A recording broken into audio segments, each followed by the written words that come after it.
Hello and welcome, guys. Make yourselves comfortable and enjoy. This is Affinity, Chaos. Chapter 1351. Alice saw the desperation in Ilaris' face and moved closer to her. What does he have to help you with? She asked with a friendly tone. Seeing Alice asking, Ilaris lowered her tone and spoke softly, ensuring only Alice could hear her. A necromancer marked me. My teacher helped seal it, but it's still noticeable by powerful necromancers and even easier for gnomes. Ilaris explained. Grey could remove the mark, something someone as powerful as her teacher couldn't. She doesn't travel often due to the mark on her. If Grey could help her remove the mark, she would be indebted to him. She was from the top faction in the continent, and there are certain things she could offer Grey that he wouldn't be able to get anywhere else. However, Grey doesn't seem thrilled at the thought of those treasures. After listening to her, Alice understood why she asked Grey for help. She knew Grey had been marked by necromancers, but for some reason, he was not only able to remove the mark, but he could even sense if necromancers were close by. She didn't overthink it before, but now she understood that what Grey managed to do was something that was deemed impossible. She glanced at Grey, astounded by the feats he was seemingly capable of achieving. How does he keep doing all this? At the moment, if she were told a god was helping Grey out, she would believe it was true. Even without anyone saying that, she felt that was what was happening. Grey is just too unique when compared to others. First off, he didn't awaken an element, and now, he has all 8 elements. He already has 4 domains, and the probability of him having all 8 before he gets to the peak of the sovereign plane is very high. She returned from her train of thoughts and looked at Ilaris. I'll talk to him. A gleam of hope flashed through Ilaris' eyes when she heard this. From the confidence behind Alice's tone, she felt there was a good possibility she might be able to convince Grey to help her. Grey, who was prepared to leave, didn't have a good feeling when Alice went over to meet Ilaris. Seeing that she was coming back, his face fell. Grey, help her out. You know how hellish it was for you when they were hunting you down. I found a solution myself, while endangering my life. I have 0 obligations to help her. You're a good person. To those I'm close to, she's not someone I would take the stress of helping out. Klouse and Reynolds joined in convincing Grey. Klouse wasn't too interested in Ilaris. Yes, she was beautiful, but he already had someone in his heart. Honestly, he wanted to make sure Grey got into her good book. Maybe she might start developing feelings for him if he helped her out. You guys are impossible. Do you know how long it will take to remove the mark? Not just the time, but the burden it will cause on me. We don't.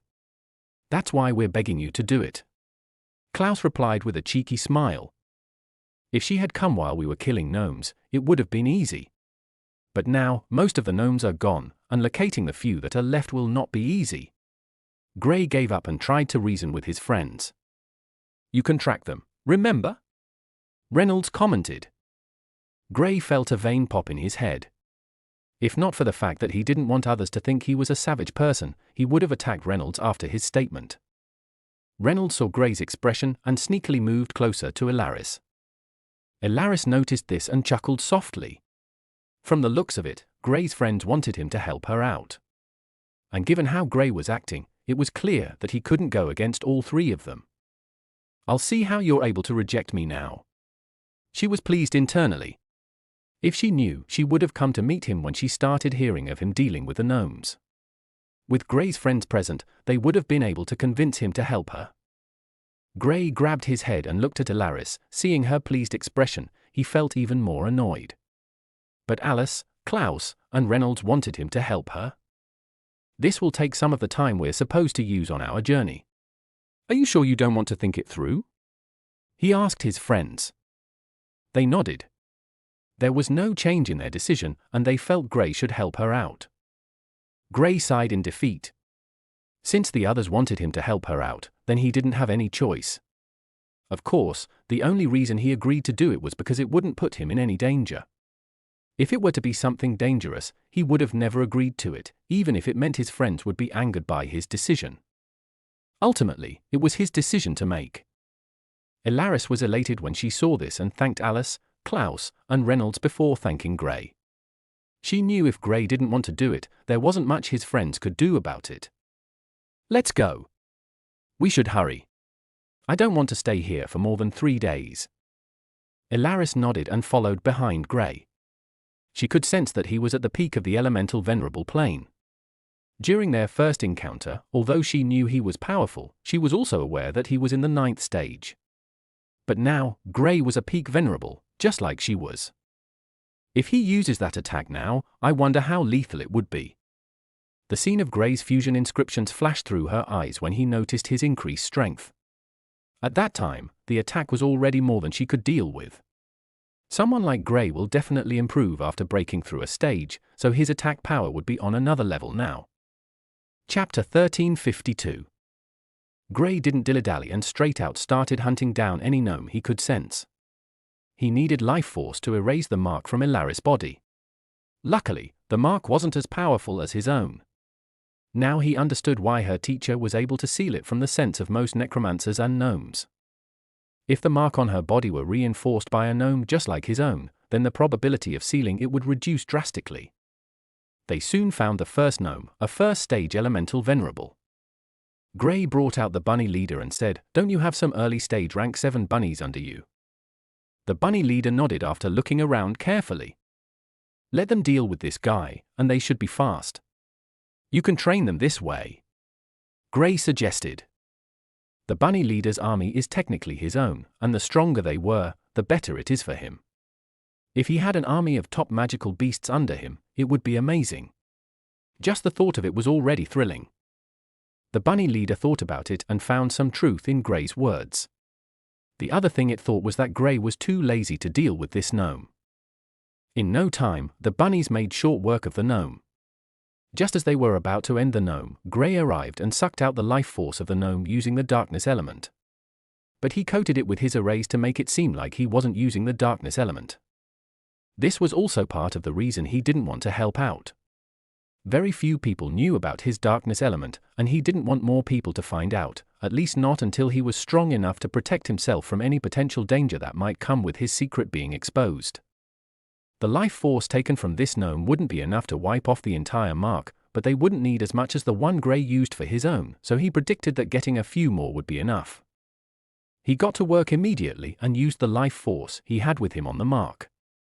Ilaris was keeping tabs on the mark. It didn't take long for her to notice the reduction in it. With Gray wiping off part of the mark, the seal her teacher placed on it was even more effective now, and unless those top experts among necromancers or gnomes were close to her, they wouldn't be able to sense the mark at all. The impression she had of Gray was beyond what she could comprehend.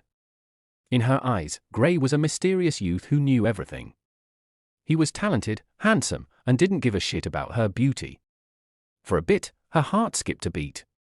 This was the first time she was feeling this way about someone, and it was strange. Of everyone present, only Klouse noticed the change in the eyes of Ilaris. Even though it was only for a brief moment, he still caught it. He had been observing her actions while Gray was working on the mark, and this was all he needed to affirm that she was starting to feel something for Gray. "It's only in the early stages, but if I try to act as a mediator, it should work out." But alas? When he looked at his ignorant friend, he gave up on the thought of even trying to get them together. If he attempted to do that, Gray would definitely flip out. Knowing Gray, he knew he didn't have a single atom of feeling for Ilaris. There's no hope for him. He didn't speak about anything and followed behind Gray as they continued hunting down gnomes. The next day, Klouse and the others realized why Gray didn't want to help out. After only finding just 2 gnomes and extracting their life force to clean the mark, they noticed Gray's pale appearance. His eyes were hazy, which was a sign of tiredness. "How long do you think it will take?" Klouse asked. "With the rate we're finding gnomes, 4 to 5 days. Gray answered while caressing his head. Seeing Gray's appearance, Ilaris felt a little sense of guilt. She was the one who asked Gray for help. She didn't expect him to be reduced to such a state after just doing the procedure 2 times. The toll it was taking on Gray was stronger than what they imagined. Gray, on the other hand, wasn't bothered with his pale complexion. He was more worried about finding more gnomes and getting this over with. "Bud, you okay?" Reynolds was forced to ask. Sure, I'm good. Gray didn't show any signs of weakness and was hurrying to locate the next gnome, so the others stopped worrying about him and focused on finding the gnomes. Once Gray was done with the procedure, he would be able to rest. 2 more days went by in the blink of an eye. 1 more and you're good. Gray's complexion was paler than the previous day, and in all honesty, everyone had begged him to stop, but he didn't listen. According to him, the sooner he cleared the mark, the sooner he would leave this place. You can stop now, it's barely noticeable now. Ilaris didn't want him to continue. Don't worry, I can sense the location of the last gnome needed. Gray went in the direction of the gnome he was sensing. The others could only shake their heads and follow him. Gray located the last gnome, and it was someone in the 8th stage. Alice, wanna deal with this guy? He turned to Alice. The bunny leader had been training the bunnies all this while. It was time for Alice to test out her new strength. Alice nodded and walked toward the gnome while the others were in a secluded location. The battle between the duo started instantly, and before long, Alice started to overpower the gnome. The gnome brought out his puppet, but Alice's sea lion held it at bay. Chapter 1353. It's gone, Ilaris said in disbelief. Gray had wiped off the mark from her body, something her teacher isn't capable of doing. Gray did it within just a few days. After Alice defeated the gnome, it was very easy for Gray to extract its life force and finish the process of removing the mark from her body. Even though she had been seeing the entire process, she still found it unbelievable that Gray was able to actually remove a mark that was said to last forever until she was killed. I can move freely now? She muttered softly. She looked at Gray, a little teary-eyed. Thank you so much. This was the first time Gray was seeing her in such a manner. He didn't think she had such mannerism. From the first time he saw her, all he thought was that she was a proud lady. He believed this even more when she arrogantly removed someone from the group he picked and placed herself in. If not for Sylvia's brother, he would have kicked her out. So she's just like every other girl? He thought internally. His previous pale complexion regained color all of a sudden and he said to his friends, let's leave. We still have things to attend to. Gray had helped Ilaris remove the mark, so it was better they left the secret realm. Alice nodded happily. She walked over to Ilaris, nodded gently to her, and turned to follow Gray. Goodbye. Klouse and Reynolds waved and turned around to follow Gray and Alice. Ilaris could barely see them. The only person in her view was the nonchalant facial expression of Gray. His blank expression and his back gave 2 contrasting feelings. His blank expression gave one the feeling that he didn't care about anyone else, but his back view portrayed a valiant hero who would hold the sky up for others. It was a strange feeling for her. You said he's from the Dawson family? She asked Sylvia's brother. Yes, his father is none other than the legendary Lucas Dawson, Sylvia's brother replied with a nod. I see. So he's the one the gnomes sent out a kill order for.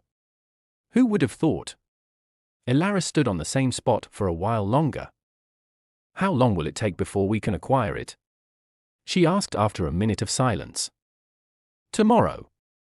Okay, I'll leave once we're done. Klouse was beside Gray as they were heading to the portal once again.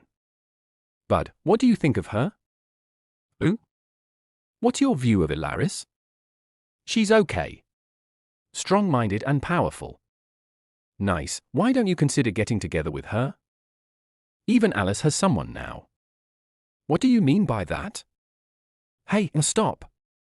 Gray, tell her to stop. Fuck. I'm stronger than you. Why are you still bullying me? Because I can. Do you dare to strike back? Klouse wanted to say yes, but when he saw the eyes of Gray and Reynolds who were like that of wolves ready to kill, he swallowed his words. Alice laughed when she saw this. Being the only girl in the group meant she had privileges. And those privileges includes bullying the guys, even though they were stronger. The other one is that her friends were all extremely protective of her. When she was the strongest, she was the one doing the protecting. Now, the others took the job. Klouse gave up. I didn't mean it that way. I just wanted Gray to at least live. How old is he? 26, 27, and he has never been with a lady. How's that even allowed to happen with such a face? You do have a point. Reynolds agreed with Klause's words. I have the perfect thing for him. Klouse gave a wide grin. Gray gave him a tree sap that had exceptional qualities. The only downside was that it acted like an aphrodisiac. As long as Gray cannot control it, he will surely do it.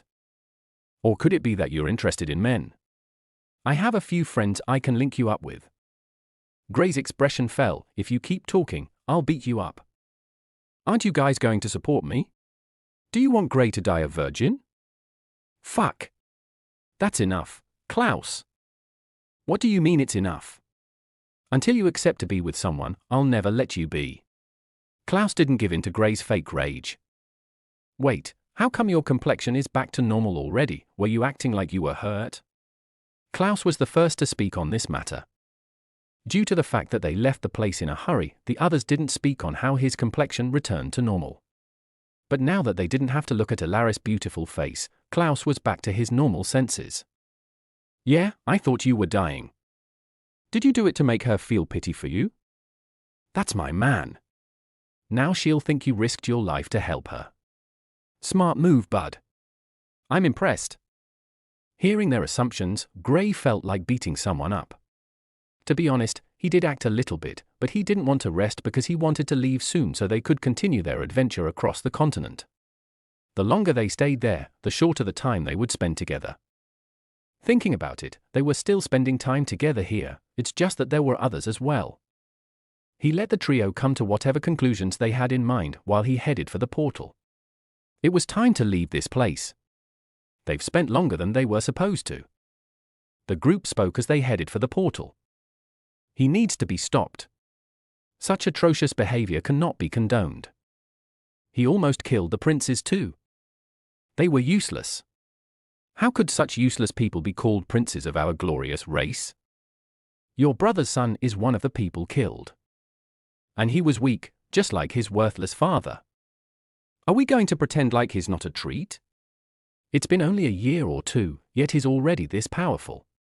According to the page at which we're moving, we'll still need a few more years before the seal is fully broken. How strong will he be then? I'll tell His Majesty to increase the offer on his head. He shouldn't be allowed to break through to the sovereign plane. Chapter 1354. How hard could killing a young kid be? Are those humans so incompetent? You saw how he ran through all the venerable gnomes in the secret realm. Even if you want to discredit the humans, it's not going to change the fact that this boy is a genius like no other. From what I know, he's the son of two prodigies who got married. No wonder they gave birth to such an anomaly. Stop heaping praises on this kid. We want him dead. What about bringing him over to our side? If we can groom him, we'll have a good chance of creating a true god that will give us a better chance of crossing over to the higher plane. It wouldn't change the fact that he's a human. What if he opens the way for them too? It's best we kill him and get it over with. We haven't been able to visit that realm for hundreds of years now. We need to grab any opportunity that comes our way. We should be reasonable with this.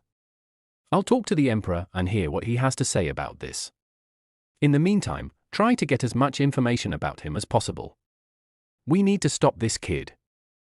Gray had no idea that he was being discussed about in the gnome race's continent. They just stepped out of the secret realm. Nothing like the fresh air of our continent. Reynolds said with a sigh. Yeah. What's the plan now? We should be done with our trip to the middle continent. Where should we head to now? Klouse asked. Southern continent? Alice asked. All right. The others nodded. They didn't really have a choice. As long as they ended in the western continent in the end of their trip, they were satisfied. The group headed in the direction of the southern continent after leaving. The elder from the Burchard family watched them leave with a smile on his face. He recalled when he traveled the continent as well as a youth. Now, he was too old for all these. Unless it was a treasure or a great battle, he had zero reasons to leave the middle continent. The time went by in a flash and they soon arrived on the border leading to the southern continent. Do you think we can get to the sovereign plane before going back? Klouse asked Gray. Alice and Reynolds were still some time away, but the duo were already at the peak of the Venerable Plane and they didn't think it would take too long before they broke through to the Sovereign Plane. Maybe. Depends on our encounters. Given your luck, you might be able to. I'm not so sure about myself. Gray replied. I feel you have the higher chances of breaking through. Klouse said. Gray shrugged. He wasn't too interested in advancing too fast. This is the reason he was only at the peak of the Venerable Plane. Given his normal speed, he might have most likely broken through to the Sovereign Plane by now. The only drawback is that he wouldn't be as strong as he is now that he's at the peak. 3 weeks later. Gray and his friends were in a canyon in the southern continent. We're being followed. Gray said to his friends. Oh, they should be entertaining this time. The last group we fought weren't all that. Klouse said. During their journey, being as young as they were targeted by a lot of groups of thieves. Unfortunately for them, they weren't even all that. A simple release of aura and they were trembling in fear. Gray didn't want to bother with killing them, but Alice killed them all. According to her, she didn't want these people to go on and take innocent lives. They had no problem with her killing them. They had encountered 3 groups so far, and Alice has made sure all 3 groups were eradicated. She was quite fierce when it came to things like this. Yeah, I haven't been able to even test out my moves. Reynolds said. Gray squinted his eyes and looked behind him. A smile formed on his face as he said, Don't worry, these guys will be a handful. Hearing Gray's words, they knew they were about to face a group of powerful bandits. They camped in one of the parts of the canyon. There was no point in leaving without having to face their guests. It didn't take long before this group of bandits appeared. This time, even Klouse was a bit serious. These people had 6 people at the peak of the elemental Venerable Plane, and the rest 40 or so members were in the late to early stages of the elemental Venerable Plane respectively. An entire group of Venerables, that's something you don't see every day. Reynolds remarked. You guys were the ones looking for a challenge. Well, there it is. Gray said. We can deal with them. There's nothing to worry about. Klouse was confident. Reynolds was also just as confident. Alice might not be as strong as they were, but she was confident in her abilities.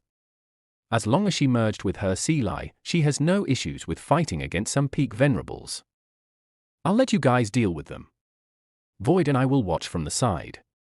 Gray disappeared after saying this, his voice echoed after he left, Enjoy. Do you guys think we should beat him to a pulp one of these days? Klouse asked. Very much so. Unfortunately, we're still too weak for now. Reynolds replied. Don't worry, I'll get to the Sovereign Plane before him. He's toast once I break through. Klouse said. You guys know I can hear you, right? It doesn't mean we won't speak. We're not afraid of you. Klouse retorted. Focus on the battle in front of you before you get robbed. These guys aren't enough. If they want to rob me, they'll need more people. Hand over your belongings. One of the peak Venerables among the bandits said. I was just about to say the same to you. Klouse smirked. Chapter 1355. Bam! Boom! The battle was intense from the start. Klouse was the only one at the peak in his group, but he wasn't the only one who had peak elemental Venerable strength. Reynolds' elemental warrior could use strength equivalent to that of a peak Venerable. If Alice merges with her Seelie, she can show strength on par with a weak peak Venerable. They were all strong. Unfortunately, they were completely outnumbered by their opponents. The 6 peak Venerables didn't engage at the start of the battle, rather, they let their underlings do the work for them as they watched from the side. If that number of Venerables can't take down 3 peak Venerables, then they were useless. Klouse used his domain from the get-go. Anyone below the mid-stages of the elemental Venerable Plane found it difficult to survive the cold. Klouse's domain was freezing those who were too weak to fight the cold. In the space of a few seconds since the start of the battle, Klouse froze 7 people who were in the early stages of the elemental Venerable Plane. It was too easy for him against these weaker opponents. Alice used her dual domain to cause havoc, while Reynolds' elemental warrior flashed through the crowd with lightning speed. It was unstoppable. The 6 peak elemental venerables were stunned at the abilities the trio were showing. They never thought they'd encounter powerful youths like them. The group were all dressed in expensive clothings, so it was easy to guess that they were all from rich families or top factions.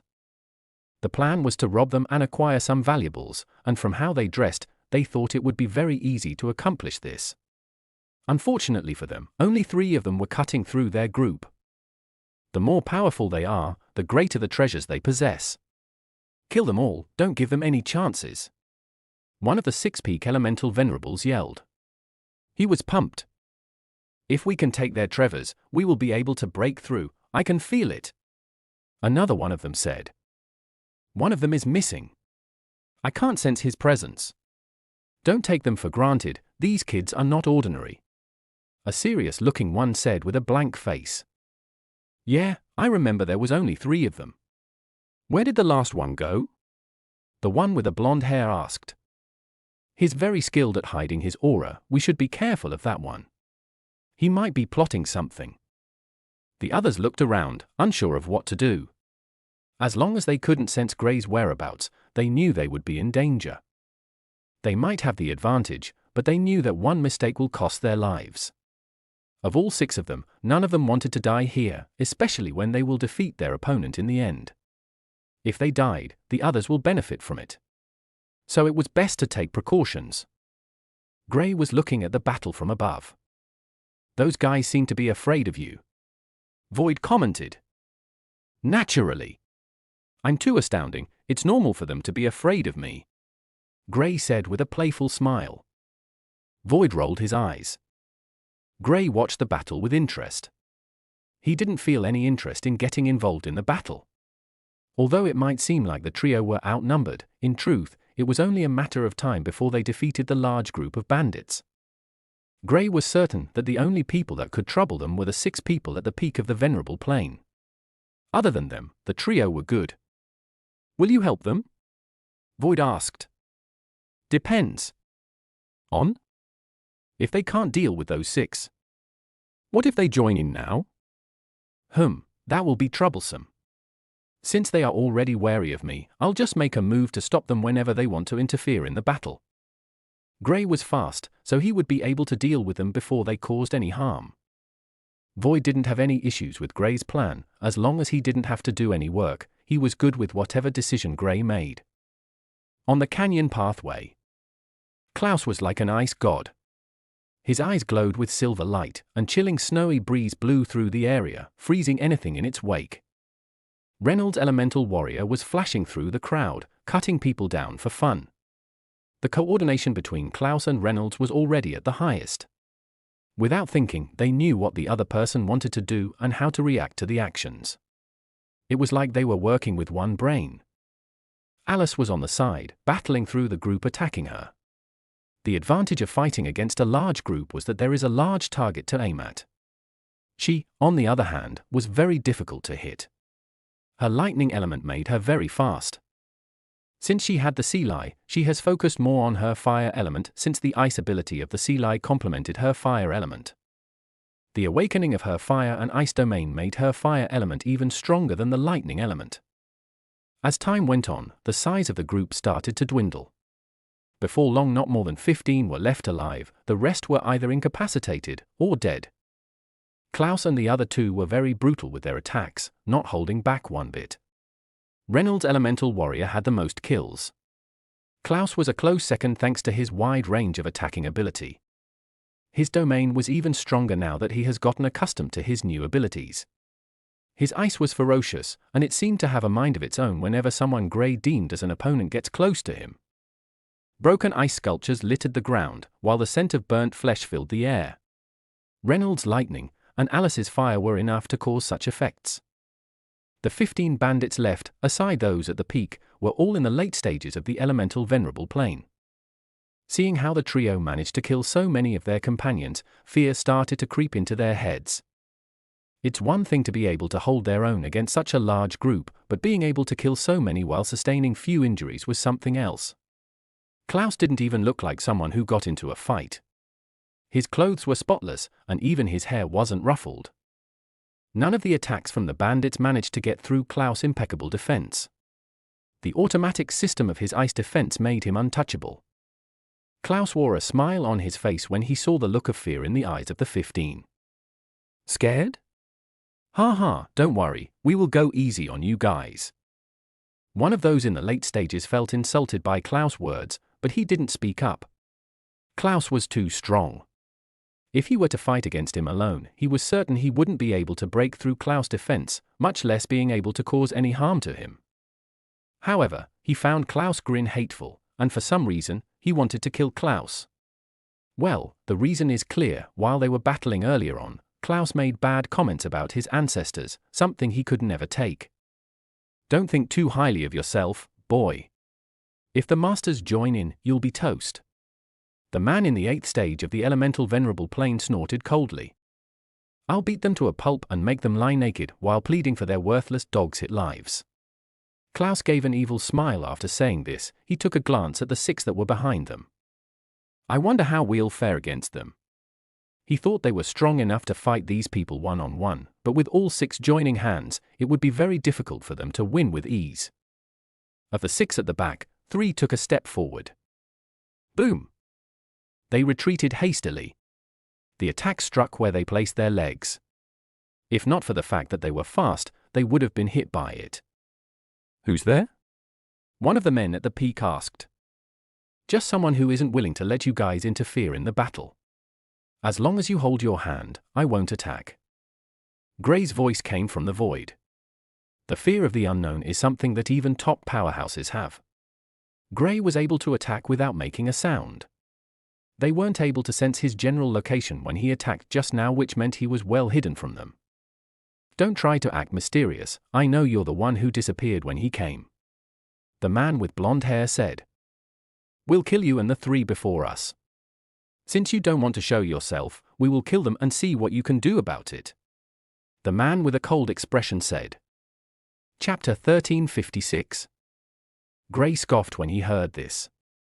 He wasn't the least bit threatened by these people. Did they think Klouse and the others were random people they could kill with just a few attacks? Klouse alone was enough to ensure that the others didn't get hurt.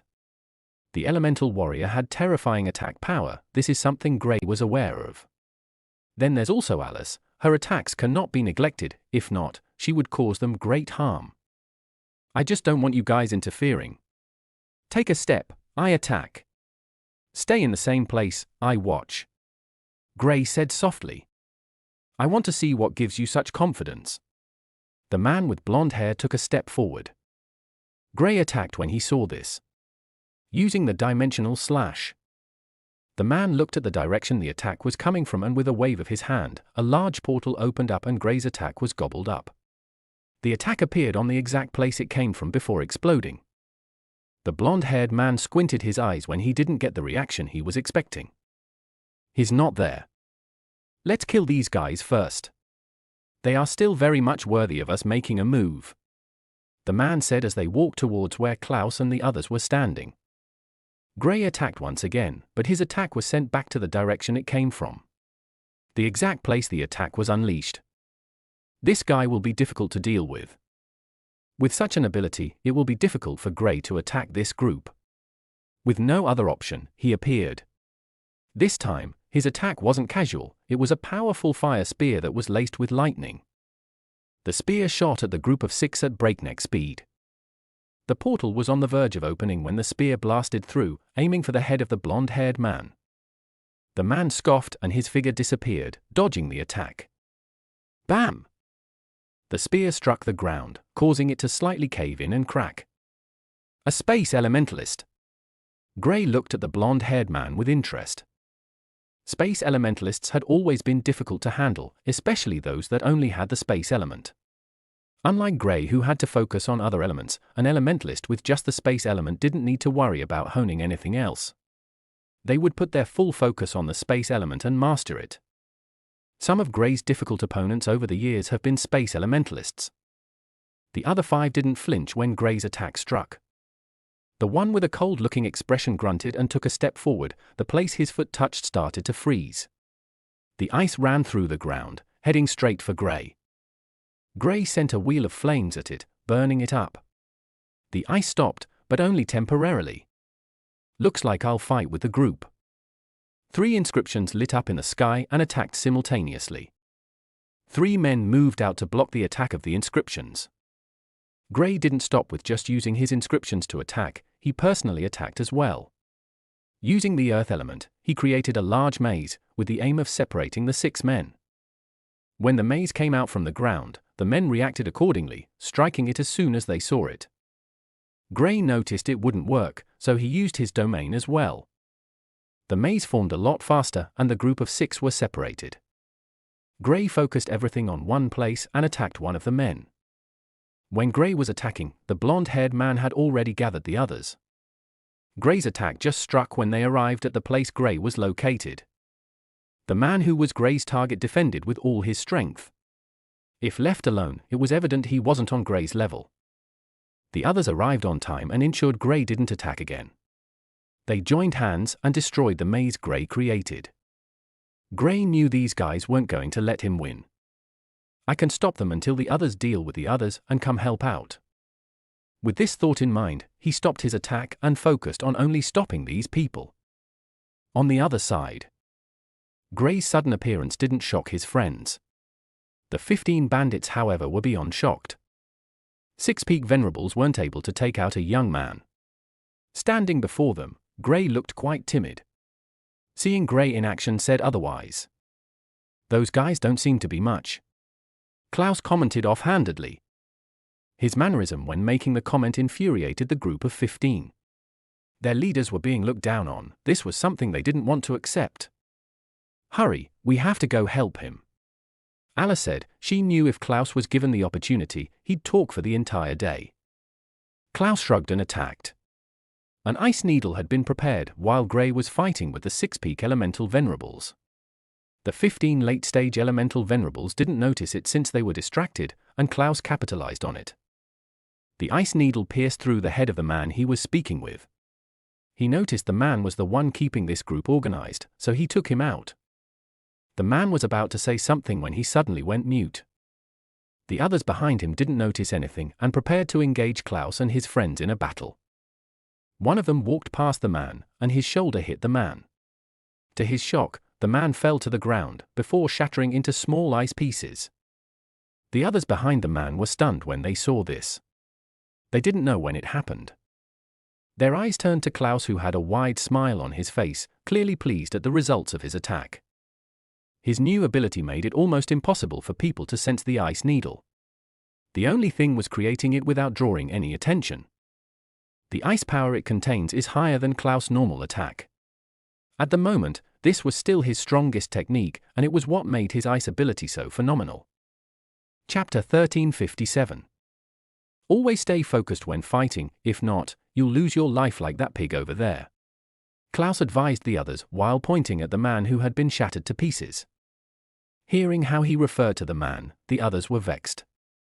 Klouse was a shameless and annoying individual and they wished to end his life. Klouse knew these people wanted to kill him, the killing intent they were all radiating was something he was all too used to. You want to kill me? Ha ha, with such weak strength? Even if I stand here and let you attack all you want, you still wouldn't be able to touch a single hair on my body. Klouse laughed. I'm still in a good mood. Why don't you scurry off like the dogs you are? If not, I'll kill you. Klouse's expression turned cold and the temperature dropped significantly. It was evident that it was Klouse doing. What are you doing? Do you want to freeze us too? Reynolds' words brought Klouse back to his senses as he gave a sheepish smile. It's for dramatic effect. Don't tell me you can't handle this little cold. Klouse gave Reynolds a demeaning look. Who are you looking at? I'll strike you if you try it again. Reynolds said with a serious expression. Don't think I'm afraid of your elemental warrior. If you know you're a man, fight with me one-on-one, don't ask for help from your elemental warrior. Klouse looked at him, ready to fight. You think I can't take you on? Not without the elemental warrior. It's part of my strength. That's just an excuse to hide your weakness. If not for the fact that we've been friends for a long time now, I would have beaten you up. I don't think I have any problems with handling you. Have you forgotten all the times I beat you? The other 14 paused when they saw Klouse and Reynolds in a heated argument. Their expression showed that they were ready to attack any minute. Just as they were about to get back to their normal fight, they noticed that the other person that was at the 8th stage was frozen solid. I thought I warned you guys to always focus when fighting? What the hell are you doing now? Damn it! Now they'll say I'm a terrible teacher. Klouse face-palmed. In the blink of an eye, the 2 people with the highest cultivation stages were taken out by Klouse. What was worse was that they didn't see the attack until it was too late. Klouse and Reynolds were arguing, but now they understood the duo weren't actually arguing, rather, they were buying time for Klouse to prepare his attack. The infuriating thing was that they got confused when they saw them arguing that they actually didn't attack them. Klouse was a dangerous individual, but from the looks of it, he needed some time to prepare for this deadly attack. This was the only good thing on the part of the bandits. If Klouse could just shoot out infinite ice needles, then they were dead. You what? I've been taking so much time to teach you guys simple battle knowledge, yet you still failed. Klouse was like a disappointed teacher. Woefully at that. Reynolds added. Thank you. Klouse thanked Reynolds for his inclusion and said, now you see why I refused to take you guys in? The remaining 13 people stared at the duo. To be honest, if anyone walked there, they would truly think Klouse was their teacher. His acting was top-notch. Even they were almost convinced. Are you dumb? Attack, you fools! One of the peak elemental venerables, the leaders of the bandit group, yelled from the side. They witnessed everything that happened and they don't know what to say. Klouse was an evil genius, while their men were just dumb fools that shouldn't even be alive. Gray was laughing his head off while watching Klouse play with the bandits. Klouse even made sure to include the leaders too. Shut up.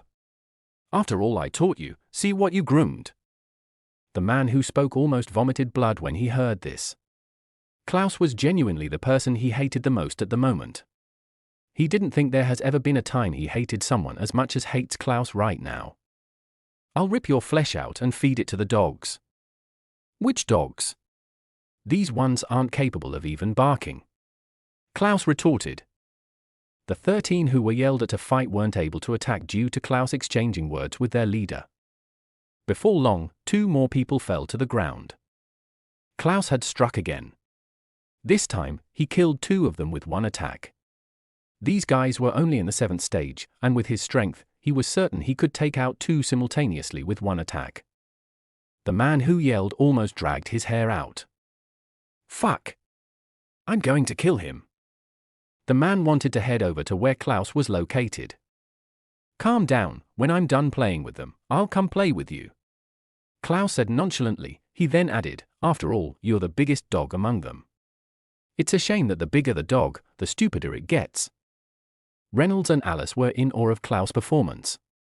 He was single-handedly frustrating his opponents while killing off most of them. Stupid fools.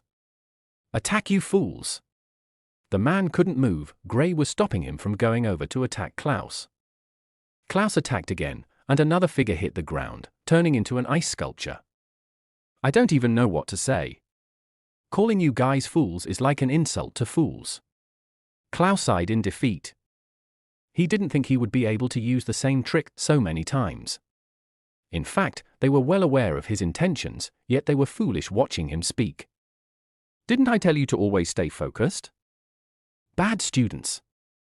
Chapter 1358. Of the 15 in the late stage of the elemental venerable plane, only 10 were left alive, and they hadn't even started the battle yet. Klouse had killed off 5 people in such a short time, using the exact same trick.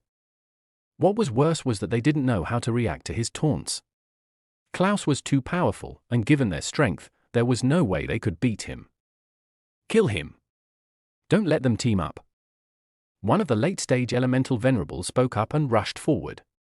This time, they wanted to take action. After so long, I was starting to get bored of waiting. Reynolds smirked and his elemental warrior appeared. He hadn't merged with his elemental warrior since it got to the peak of the venerable plane. The thought of merging with it came to mind, but he decided to wait until they were facing the 6 at the peak. Although Gray seemed to be doing fine, it was evident that he was stressed. Stopping all 6 of them from heading to the other battlefield was quite difficult, even for Gray. If not for Gray's space element, he would have not been able to achieve this. He was difficult to stop, while it was easy for him to make sure these guys didn't go anywhere. Reynolds charged into battle alongside his elemental warrior. Now, they didn't have to worry about the large numbers. With just 10 people left, he was confident in being able to handle some of them. Alice also didn't merge with her Seelie. There was no need to since their opponents were all in the 7th stage, something she could deal with. Klouse was the only one whose cultivation stage was far ahead of the group of 10, and it started to show from the start of the fight. The first person that came his way, he was able to kill the person with 3 attacks. The person managed to block the first one, while surviving the second, but the third one was beyond him. Reynolds' elemental warrior made short work of the first person it attacked. Its lightning spear pierced through the man's head. The man was an earth elementalist and had raised an earth wall before him. Unfortunately, it still wasn't enough to stop the elemental warrior's attack. In the space of a few seconds, the numbers of the bandits had reduced by 2. Reynolds and Alice fought off 2 simultaneously, while Alice's Seelie also took on 2. The 2 who were left attacked Klouse at the same time. Klause's ice defense came to play as they blocked the attacks coming. Klouse turned his attention to the men and focused on one of them. He didn't need to worry too much about the other one. With his ice defense active, he was sure they couldn't break through it, even if he wasn't putting in too much effort. He was about to attack when he sensed danger. Without hesitation, he focused all his energy on defending himself. Boom! The ice dome that appeared cracked the second it appeared. Klause's eyes widened. The crack expanded, and to his shock, the ice dome fell apart. It managed to stop the attack, but it fell apart after just 1 attack. "What the fuck are you doing, Gray?" Klouse yelled when he noticed one of the peak venerables was closing in on them, and it was the one who hated him the most. "Come deal with them if you think it's that easy," Gray replied while trying to free himself from the other 5 that stopped him from interfering. His original intention was to stop the 6 from intervening in the battle. Now he was the one being stopped. "You're on your own. Think of a way to handle him. It's just one guy," he added, and focused on the task at hand. Klouse felt like punching Gray. Unfortunately, even if he had the chance, he wouldn't be able to do anything to him given his physical strength. "I should try training my body too. Maybe I can beat him up if I trick him not to use his elements," Klouse thought. "Ray, send your elemental warrior after that guy," he said, and turned his focus to the 2. He knew with Reynolds' elemental warrior present, he had nothing to fear. "Already ahead of you." Reynolds' elemental warrior was already standing in front of the man. The elemental warrior struck out, but the man blocked it. The man coming their way was a darkness elementalist. The man didn't budge when the elemental warrior appeared. Rather, with a simple movement he appeared behind it, striking its back. It was almost as if the man vanished and came out from the ground behind the elemental warrior. The elemental warrior didn't move an inch after being struck by the darkness elementalist.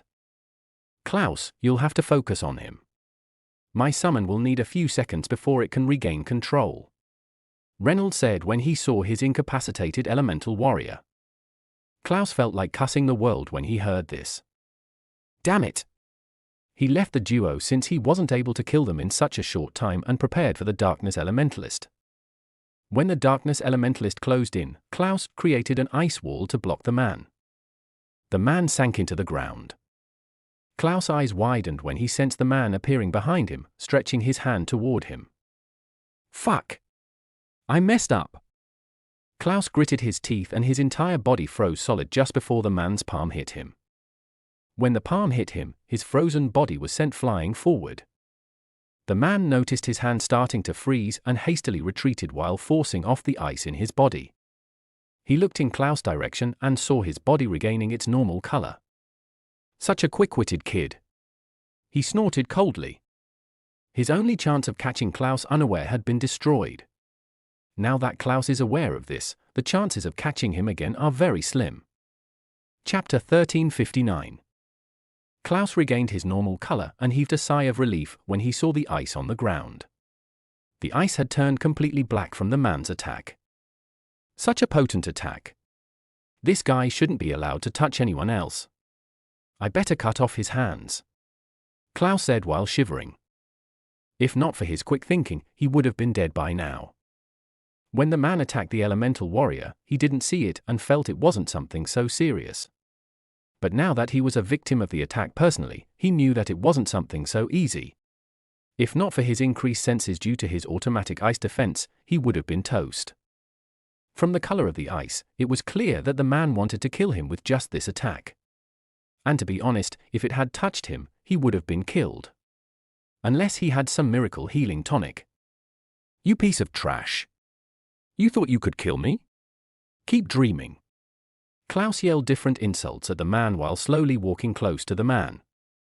The man saw Klouse and chuckled, I can sense you gathering ice elemental particles, I'm not a fool. Klouse shrugged, can't blame me for trying. The man attacked, not giving Klouse the opportunity he wanted. Klouse blocked the attack coming his way. Since he was already prepared for the man, he didn't use the same technique to get close to him, rather, with the help of the other two, they started bombarding Klouse's defense. Klouse's defense was strong, but against 3 people, especially when one of them was a peak darkness elemental venerable, it was hard to block out all the attacks.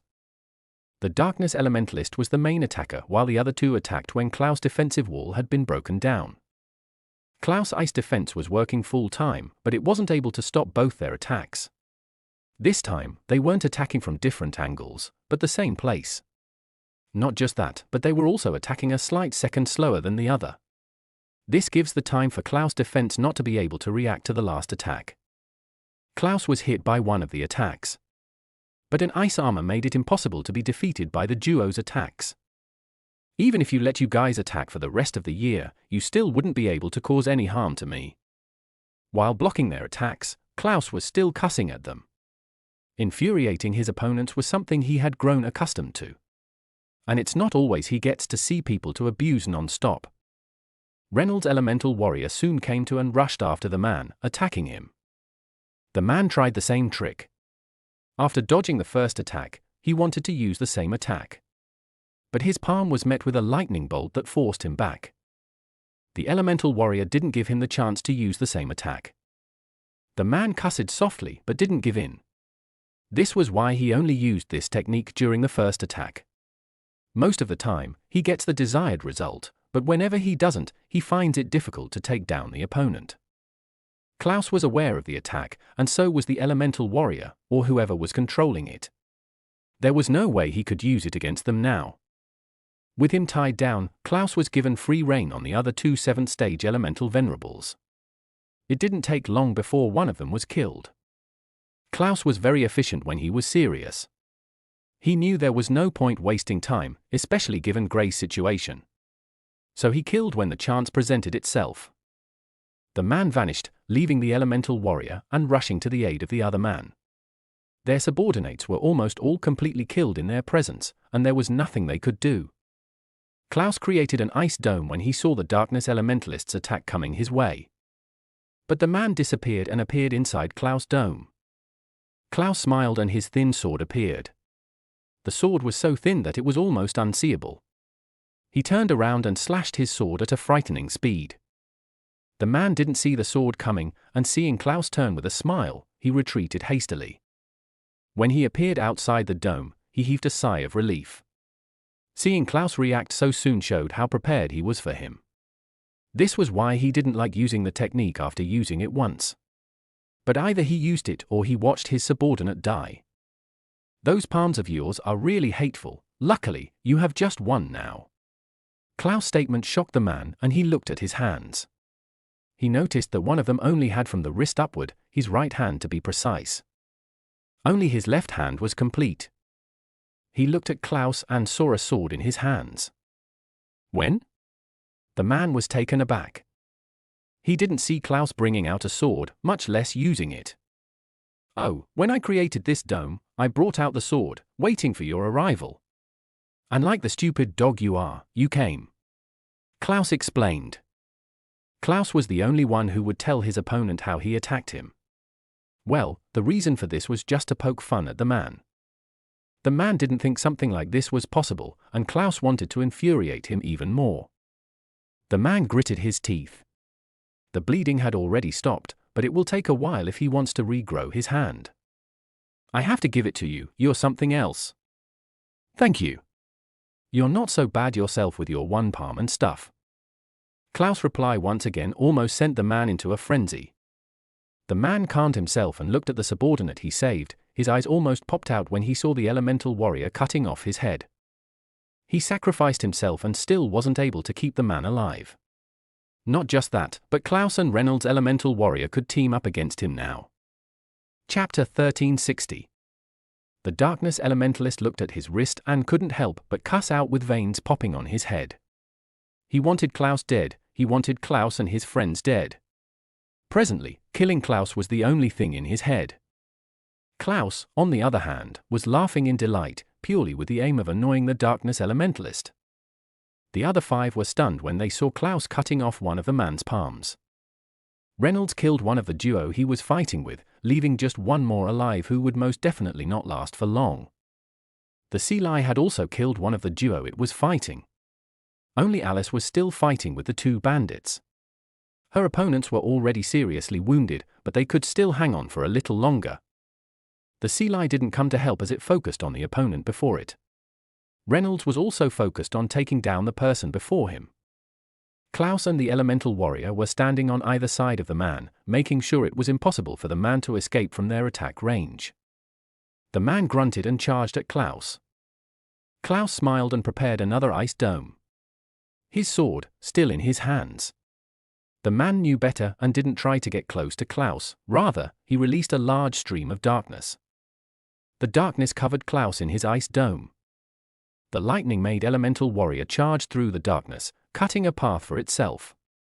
The darkness elementalist hid perfectly in the darkness.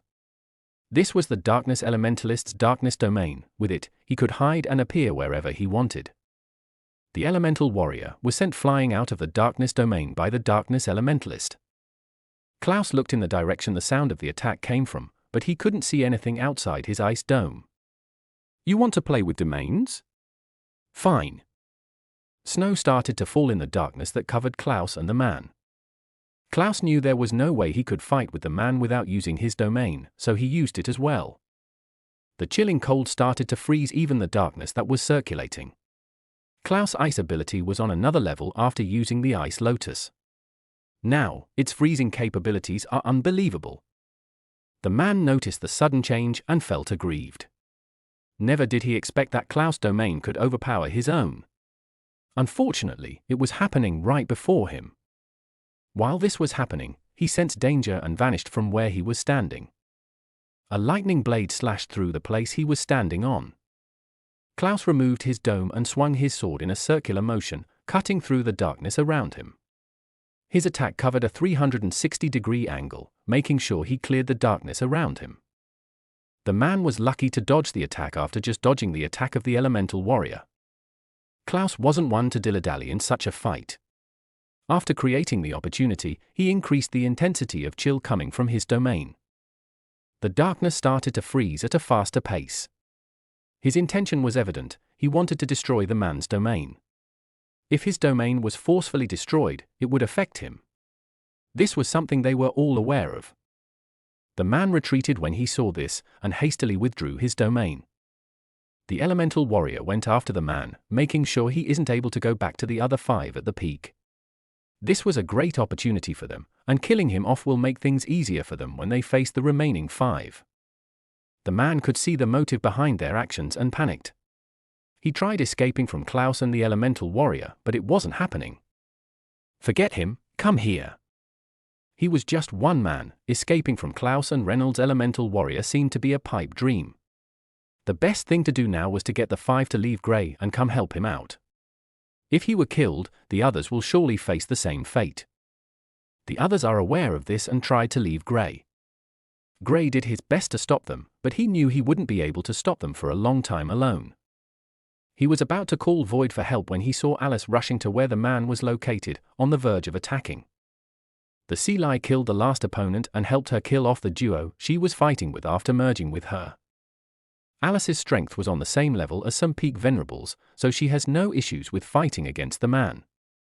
With Alice joining Klouse and the elemental warrior, the man started to get anxious. They would kill him in no time. Looking at Reynolds' side, he noticed Reynolds was on the verge of killing his opponent too. Since that's the case, I'll attack him. The man devised a plan that involved taking the risk of attacking Reynolds. If he could attack Reynolds, the others wouldn't want him dead, and if he was given the chance to infuse enough darkness particles into his body, they would be too focused with treating him that they would let him escape. The man's plan was exquisite, and with his experience, it wasn't hard for him to get away from Klouse, Alice, and the elemental warrior. After getting away from them, he appeared behind Reynolds. Just when he was about to strike him, his eyes widened. The young man standing before him was covered in glorious lightning armor, and his cultivation stage had shot up. From the 7th stage, he was radiating an aura of something on the verge of breaking through to the sovereign plane. Reynolds turned, and just like Klouse, he aimed the lightning sword in his hand at the man's wrist. The man only had one palm. If Reynolds' attack struck, he would lose his ability to use his special technique. His reaction speed was just as fast. Without hesitation, he put his other hand that was just from wrist up in front of his other hand, blocking the attack. Chapter 1361. Reynolds turned, and his lightning sword turned into a spear that he stabbed in the direction of the 7th stage Venerable he was fighting with. The Venerable tried to block the attack with his water element, but the lightning destroyed everything in its path before striking the head of the man. The man died with his eyes open. The gap between a peak Venerable and a 7th stage Venerable had never been as wide as what Gray and his friends were displaying. Klouse was a freak. The bandits all thought he was the only one.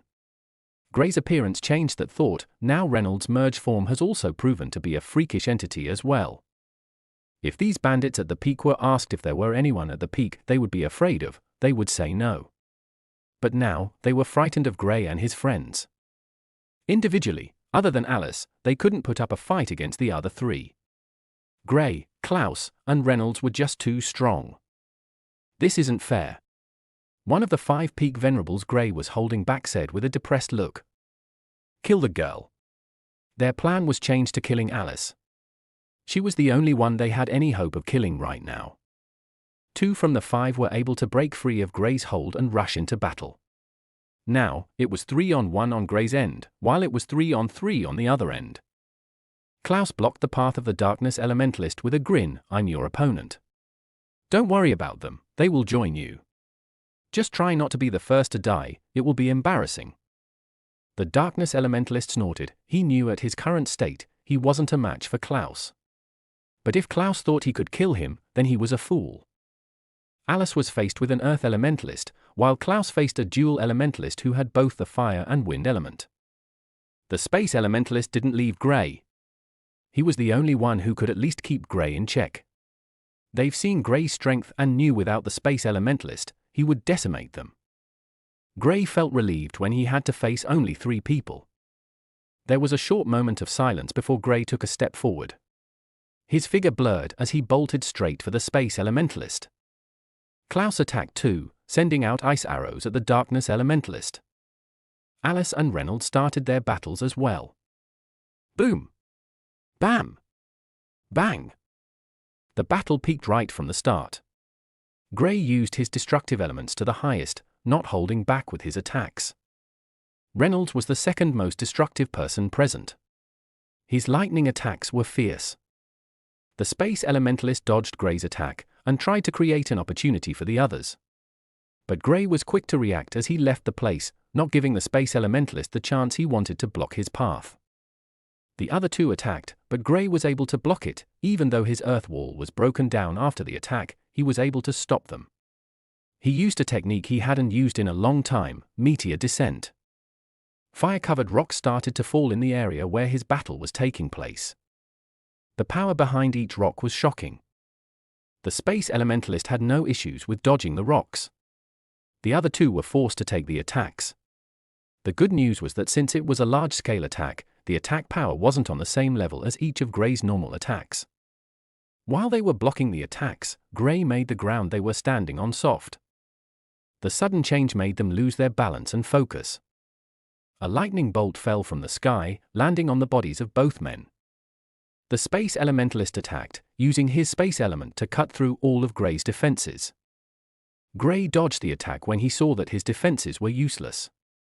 Of everyone present, only the space elementalist gave him a headache. To be honest, he didn't enjoy facing space elementalists. They always take away the advantage he has with his space element, and also make life difficult for him. The space elementalist's aim wasn't to take Gray down, he knew that attack wouldn't be able to do it. His aim was to stop Gray from continuing his attacks against the duo, who had already been hit by lightning. With Gray not being able to continue his planned assault, the duo were free. Even though they were struck by lightning, they could still fight. On Klouse's end, things were not looking good for the Darkness Elementalist. As the battle prolonged, he started to notice something strange. He was slowing down. At first, he felt it was due to the strain on his body after his hand was cut off, but he realized he was not only slowing down physically, but even his elemental attack was slowing down. He's finding it difficult to control his elements. What did you do to me? He didn't need anyone to tell him this was Klouse's handiwork. Klouse was smiling sheepishly in front of him. Oh, what are you talking about? Stop playing dumb. Klouse gave an innocent smile and explained, I injected a good amount of ice particles into your body.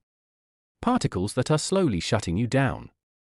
Given how long it took before you noticed it, I'm sorry to say, but you're finished. If you had sensed it sooner, you would have been able to expel it. But I made sure to use very little on each contact to ensure you don't sense it. Who would have thought you'd go this way?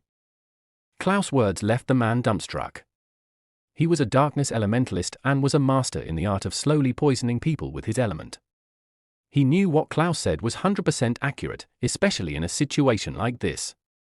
If the other 5 weren't fighting, then they would be able to help him expel it, but since they were fighting, he had to do it on his own. He wanted to use his darkness element to fight against it, but when he saw the condition of his body, he was flabbergasted. Even his bloodstream was freezing. At this pace, in a few minutes, he would be fully frozen. Chapter 1362. The Darkness Elementalist started to panic. This wasn't part of his plan. Their motive was to rob the group and then advance in their cultivation, but now, he was about to meet his end in the hands of the annoying kid standing before him. Klouse's laughter made it even worse. He felt like punching Klouse, but he knew the further he was from Klouse, the safer he would be. He surveyed everyone's opponents and he was left with 2 choices. The first choice was to change opponents with the man fighting Alice, or he would change places with one of the men fighting Gray. If he were to change with any of the 2, he was confident that he would be able to slow down the ice in his body. Even if not, he doesn't stop it, at least slowing it down would give him the chance he needed to think of a solution. Klouse saw the man's wandering eyes and couldn't help but laugh once again. You think I'd give you the chance to switch places? Before the man could speak, Klouse added, actually, I don't mind. I mean, you're my dog and I can deal with you whenever I want to. Don't worry, go over there. When I'm done with whoever comes, I will get back to you. Klouse's confidence infuriated the man. It was clear that Klouse was looking down on him. The only reason he wasn't going to fight to the death with Klouse was that Klouse's defense was almost impenetrable, and the time he had at hand was minimal. The Darkness Elementalist didn't care about his dignity, his life was more important. He called out to the man fighting with Alice and told him to switch places with him. When the man saw his condition, he knew it was serious. Take her. The Earth Elementalist had the upper hand when fighting with Alice, but he hadn't been able to cause her any serious injuries. Alice was catching her breath as the Earth and Darkness Elementalists switched places.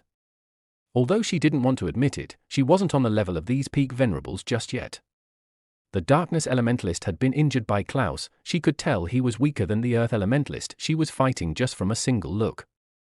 This was a good opportunity for her to hone her skills. The Darkness Elementalist might be strong, but he shouldn't have any thoughts of being able to kill her. Klouse watched as the Earth Elementalist stood before him. Did he tell you what you need to avoid? Klouse asked with a nonchalant expression. The Earth Elementalist looked at Klouse and his expression turned serious. He knew how powerful the Darkness Elementalist was, yet he doesn't seem to be a match for the young man standing before him. No, he's not that strong. He had help from the Elemental Warrior, that's why they were able to harm him. The man recalled that the Darkness Elementalist was fighting against Klouse and the Elemental Warrior before they came over to help. Without the elemental warrior, he was certain he could take Klouse on and win. Killing wouldn't be easy, but it might be possible. Seeing the man not answering his question, Klouse attacked. Ice spikes came out from the ground as it raced towards the man. The man didn't flinch, he was an earth elementalist, and defense was his forte. There was no need to worry. All he needed to do was to block all of Klouse's attacks and he would be fine. An earth wall appeared and stopped the ice spikes from advancing. Klouse didn't stop there, a large ice hammer slammed into the ground. The earth elementalist didn't expect Klouse to attack so soon. His figure was covered by the ice hammer. On Reynolds' end, just like Klouse, he had the upper hand against his opponent. Yes, his opponent was a dual elementalist, but it still didn't mean anything in front of his current state. His elemental warrior already had the strength of a peak venerable, adding his strength to it made him use unimaginable strength. The dual elementalist was using his wind element to escape Reynolds' attacks while using his fire element to attack. Reynolds used his lightning sword to cut through whatever attacks the dual elementalist sent his way.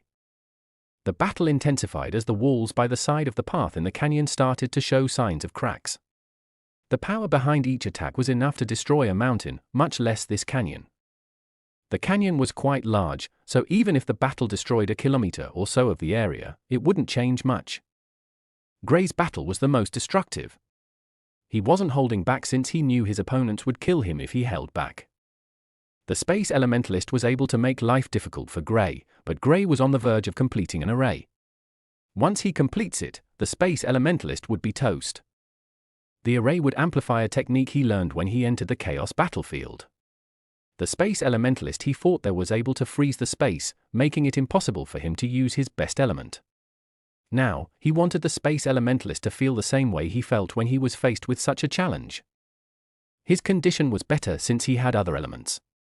Without being able to shuttle through space, the mobility of the space elementalist, and also his ability would be cut down by over 50%.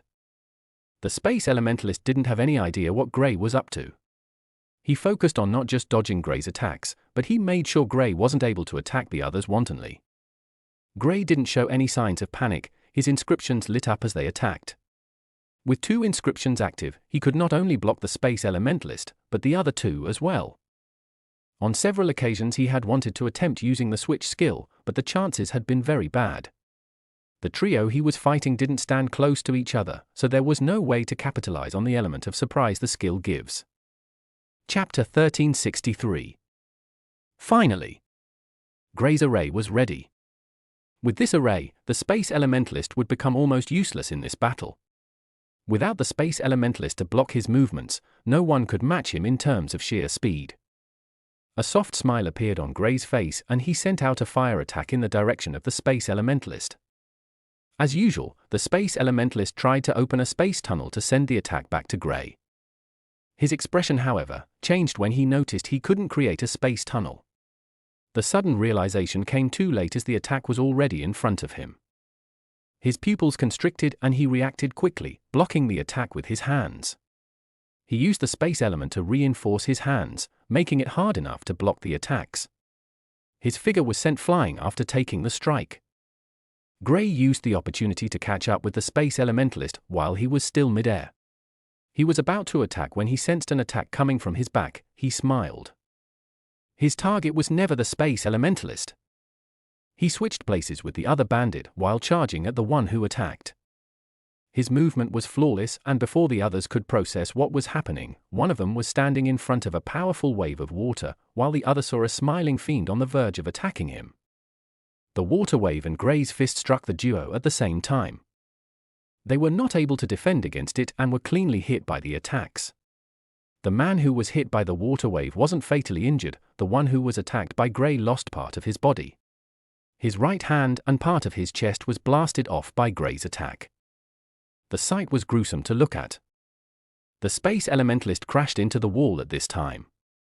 He crawled out of the crater, and the view before him was one he never expected.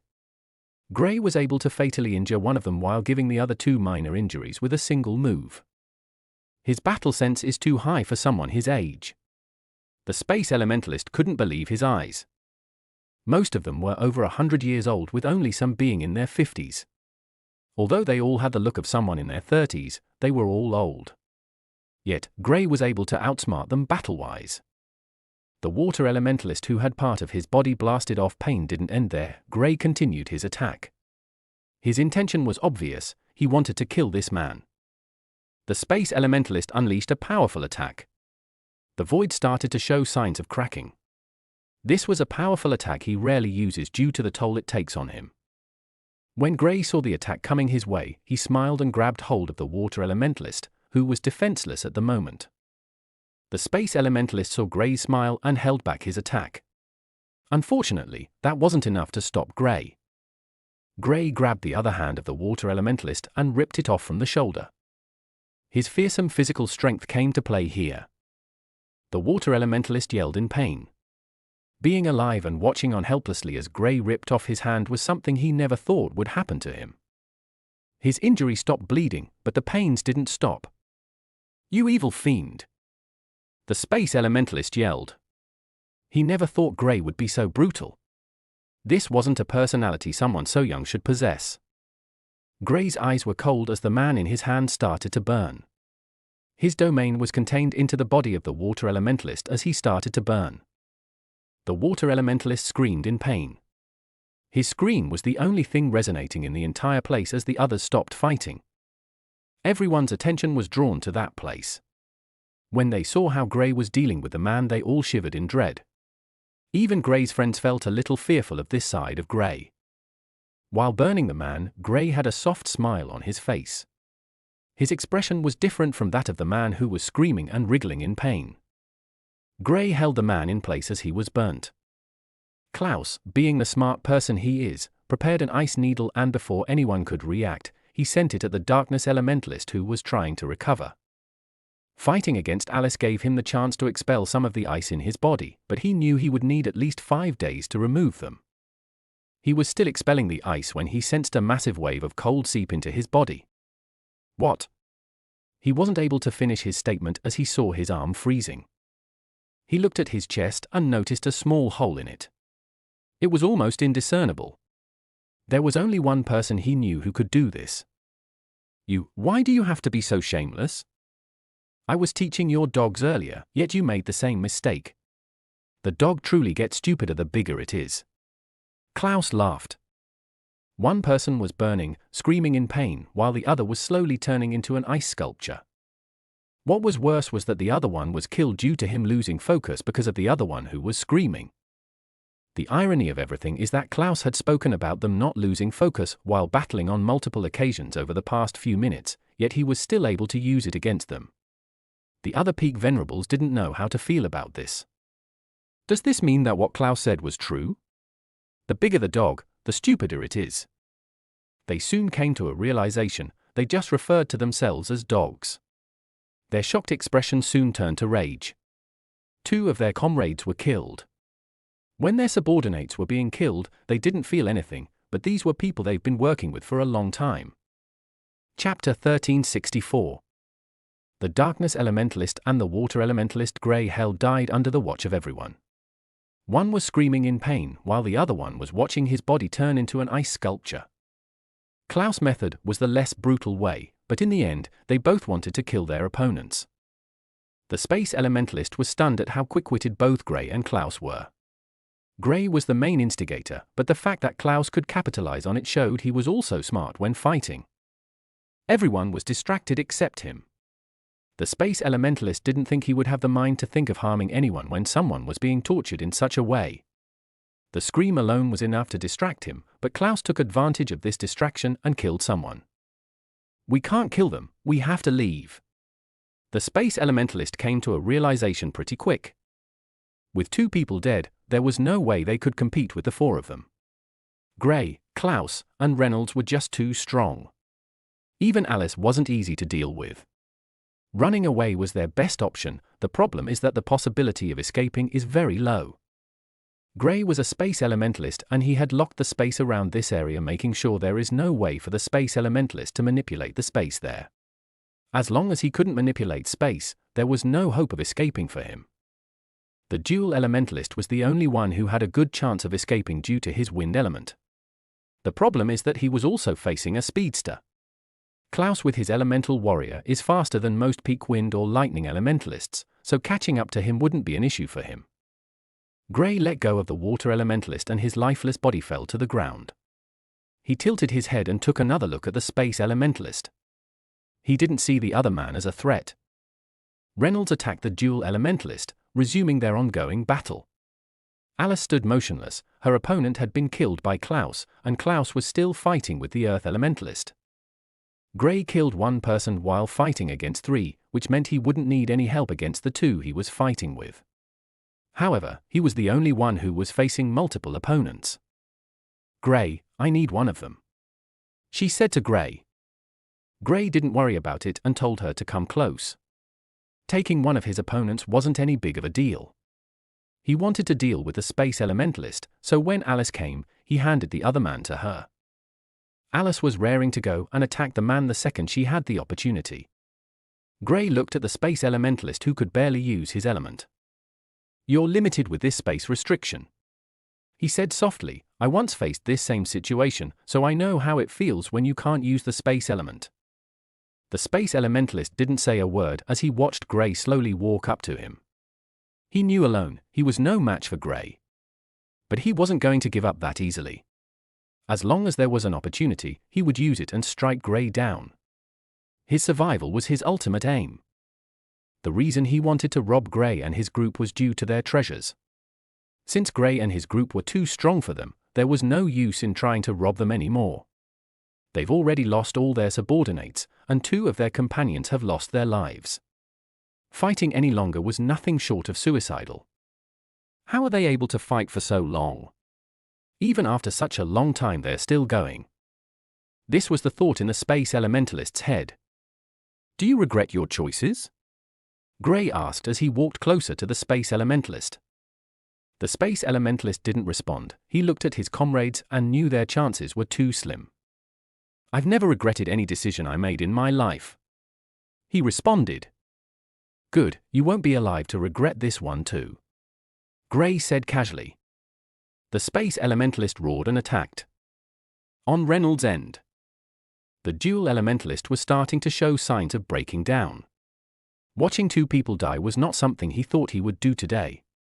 2 of his friends were dead, and there's a good possibility he might be one of the people to lose their lives here today. This wasn't something he planned or prepared for. Reynolds wasn't giving him any chance to escape, which made him worried. He was very powerful, but if he can't escape, then death would be his ultimate end. Gray and Klouse were powerful. He could see them overwhelming their opponents. Klouse was stronger than he is, which meant that 3 out of Gray's group of 4 had strength above theirs. Alice was the only one whose opponent seemed to have a chance at survival. Reynolds used a lightning spear to stab in his direction. But he dodged it, attacking with his fire element. Reynolds was fast and dodged the attack while also calling a lightning bolt from the sky. The attack was very fast and struck the man where he was standing. The man used both his elements to block the attack since it was too late to dodge it. Reynolds sent multiple lightning arrows at the man. The dual elementalist blocked with a windscreen before unleashing a tornado filled with flames. The fire made the tornado very dangerous. Reynolds was caught in the tornado and was forced to defend against the attacks of the wind blade striking him from the tornado. Each wind blade had fire in it, making it stronger than a regular one. Reynolds continued his attempt to survive the attack, but it was quite powerful. He didn't let the attack get the better of him as he blocked the ones he could while dodging the ones he couldn't. On Klouse' end, the Earth Elementalist was having the worst time of his life. Klouse' mouth made fighting with him hell. He was not only using his superior abilities, but also his mouth as well. The Earth Elementalist was having a difficult time defending on both ends. He needed to be stable mentally before he could fight, but Klouse was making it impossible with his curses. The man tried his best to control his emotions, but Klouse was not someone he could use just sheer determination to defeat. The words Klouse said were too hurtful. "Boy, I'll make sure your parents regret ever bringing you into this world. At least they're still proud of me. Your parents wished for death the second they saw that ugly face of yours." If they were given the chance, they wouldn't want to be born so they won't have to produce a hideous person such as yourself. Klause's words hit the man's heart. His parents didn't like him much, which made Klause's words cut even deeper than a knife. He roared and attacked, using his earth element to its fullest. Klouse made use of his domain, causing a snowfall. How do you like my snowflakes? Klouse asked with a playful smile. The earth elementalist was about to continue his attack when he sensed something and his expression changed drastically. His body was starting to freeze. This was an effect of Klause's domain. Naturally, he would have been able to deal with it, but he wasn't stable and Klouse took advantage of this. You're going to end just like your friend over there. Klouse pointed at the darkness elementalist. While they had been fighting, he had been slowly infusing ice into the man's body. Just in the same way he did to the darkness elementalist, he made sure his opponent wasn't able to sense his actions. The face of the earth elementalist showed his worry as he thought about what his outcome would be. Klouse was an evil individual, and he knew the only way he could survive was by escaping. He attacked and turned around. Klouse blocked the attack, but when he saw the man disappearing from view, he smirked. Do you think I'm a fool? He asked as he stamped his foot on the ground. The earth elementalist who sank into the ground to escape was forced out of the ground. He didn't know how Klouse was able to sense him after hiding underground. You have my essence in you and think you will be able to escape? Klause's question brought him to reality. He forgot about Klause's essence in his body. If he had recalled this, he would have used his earth element to mask it. Klouse attacked, not speaking any further. With the earth elementalist being affected by his ice, his reaction speed was slower. He was on the verge of killing his opponent, but not just him, Reynolds and Gray were more likely to finish off their opponents before him. Gray's opponent didn't even try to fight back. Only Reynolds' opponent was trying to escape. Before long, they've killed their opponents, watching Alice battle with hers. Chapter 1365. Alice's opponent died a few minutes later than that of Klouse and the others. Gray and the others didn't intervene, but their presence meant the man would inevitably die. The fear of dying and his wish to escape caused his death. Well, what now? Alice asked. We shouldn't have killed everyone. They might have good things in their hideout, but now there's no one to take us there. Gray commented. Oh, a few are still alive, frozen, but alive. Klouse said, pointing at a few ice sculptures. These people were too weak to break through Klause's domain and were frozen solid. They didn't really die, but if they stayed in that state for a few more hours, they would definitely die from the cold. Bring 2, the rest can die. Klouse nodded and unfroze 2 from the multiple people that were frozen. The duo were both in the early stages of the venerable plane. When they regained consciousness and saw the condition of the path, they were left speechless. Gray and his friends were still alive, which meant they've defeated not just the large group of bandits, but the 6-peak elemental venerables. Where's your hideout located? Klouse asked after unfreezing them. The duo snapped out of their shock and took a look at Klouse, shivering in fear. Fie, this way, my lord. The one who spoke bowed in fear, not daring to look Klouse in the eyes. The other man bowed as well. The group followed the duo, heading deeper into the canyon. The bandits had been staying here for a long time and they knew every terrain and path. After a few twists and turns, they arrived at a cave. Here, the hideout is in there. All right, lead the way. Klouse shoved the man that spoke. There was no harm in ensuring they weren't being set up. Gray closed his eyes and his spiritual senses spread out. He soon scanned through the cave and shook his head. There's nothing inside. It's worthless. Klouse looked at Gray, and then turned to the 2 men. Why didn't you tell us there was nothing inside? My lord, you didn't ask. One of the men fell to his knees, banging his head on the ground as he pleaded. Are you dumb? What would I want with your hideout if not to loot it? There's nothing here. Why did you bring us here? Klouse scolded coldly. The men didn't know what to do and both started pleading with the group while kowtowing. We should leave, there's no point wasting more time. Gray said and vanished. Klouse snorted coldly, waved his hand and both men started to freeze. He smiled and said, "I'll leave your heads out. If you can survive, then it's your luck. If not, you're just unlucky."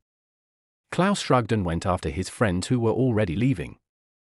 Their encounter at the canyon was over, and they needed to continue with their journey. They still needed to explore the continent as much as they could. Time flew by in a flash. It had been 3 months now since the group decided to go on this trip. They were presently deep in the southern continent. After exploring the middle continent, they've started exploring the southern continent. This continent is said to be the home of the greatest ever fire elementalist in the Aurora continent. The group has all read about the man born from flames who went on to become known as the Fire Lord. It was said that he could call out fire dragons and even create volcanoes. His abilities with the fire element knew no bound. Eventually, he vanished from the world before the Great War of Gods. Some believed he ascended and became a god, others believed he was dead. In short, he was a great man that disappeared without a trace. He created a faction while he was still present, and it grew to become the best fire elemental fire in the Aurora continent. It was deserving since it was created by such a legend. Gray and Alice wanted to visit this place, and it lay in the center of the southern continent. Klouse and Reynolds had no issues with going there. The center of the southern continent. Gray and his friend stood before a majestic gate. The gate was flaming red, and there were dragons drawn on it. Is that what I think it is? Klouse pointed at a drawing that looked to be alive. Gray and the others' attention was drawn to the drawing. A phoenix. I heard the Fire Lord owned the last one. Is it true there are no more phoenixes? Reynolds looked at the drawing, intrigued. It looks so majestic. Dragons are still roaming the world. There's a huge possibility that there are still phoenixes in this world. If not this one, some other realm must have them. Gray stared into the sky. Phoenixes are legendary birds, and they were mostly attuned with the fire element. Their greatest ability is the phoenix's rebirth from fire. An element known for its destructive and wild nature can be tamed and made docile, using it as a means of healing. The thought of using the fire element to heal someone was absurd given its nature, but they've all read about it. According to what Gray heard, the faction set up by the Fire Lord had a secret technique. This technique can turn the fire element into a great healing tool. What do you guys think their secret technique is? Reynolds asked. Gray and Alice exchanged glances and shook their heads. There's no way to find out. We're not part of their faction, and they will never agree to showing strangers their secrets. Why would you ask such a question? I'm curious, don't tell me you aren't. I'm not a moron like you to speak out about it. I know it's not possible in any way, why waste my strength?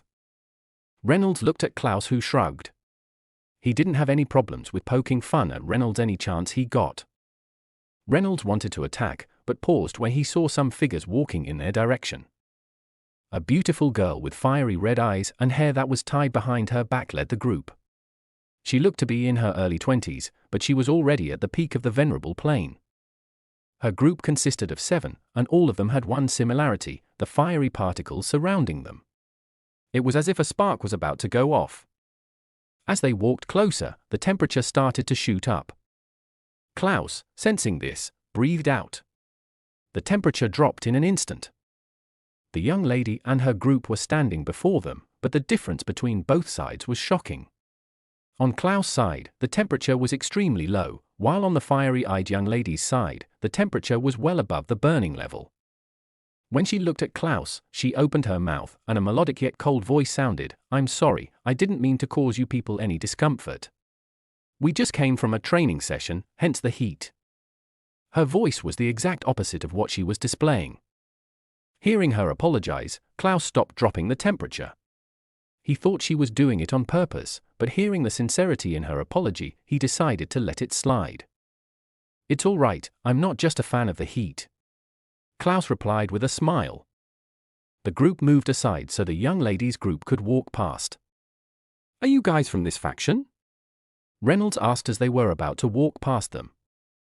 "Yes, we're part of this prestigious faction. Can we help you?" "What are you doing at our gate?" a young man in the group asked.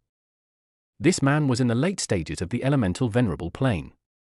Oh, we're touring the continent and have all heard of the famous Firelords faction. We wanted to visit it and see it for ourselves. Alice spoke up. She was currently in the 8th stage of the elemental venerable plane. The same as Reynolds. The duo broke through a few weeks after the battle with the Bandits. But they hadn't been able to break through again since then. Gray and Klouse were still at the peak. The same as Void, who hadn't tried to even break through. He had been sleeping in Gray's spatial storage and only came out when he felt hungry or whenever Gray was cooking. May we know where you are from? The young lady asked with a friendly tone. We're all from the Eastern continent. We came here to increase our experience. Gray replied. The young lady tried to access Gray, but she found out that she couldn't see through him. Klouse' aura was that of a peak venerable. Alice and Reynolds were both in the 8th stage. For their age, they could still be regarded as geniuses. But she didn't think they were on the same level as her. However, no matter how hard she tried, she couldn't sense anything from Gray. Chapter 1366. The young lady looked at Gray and then turned to the others. Well, you guys are in luck. Our faction is hosting an event. We're welcoming young talents all over the continent.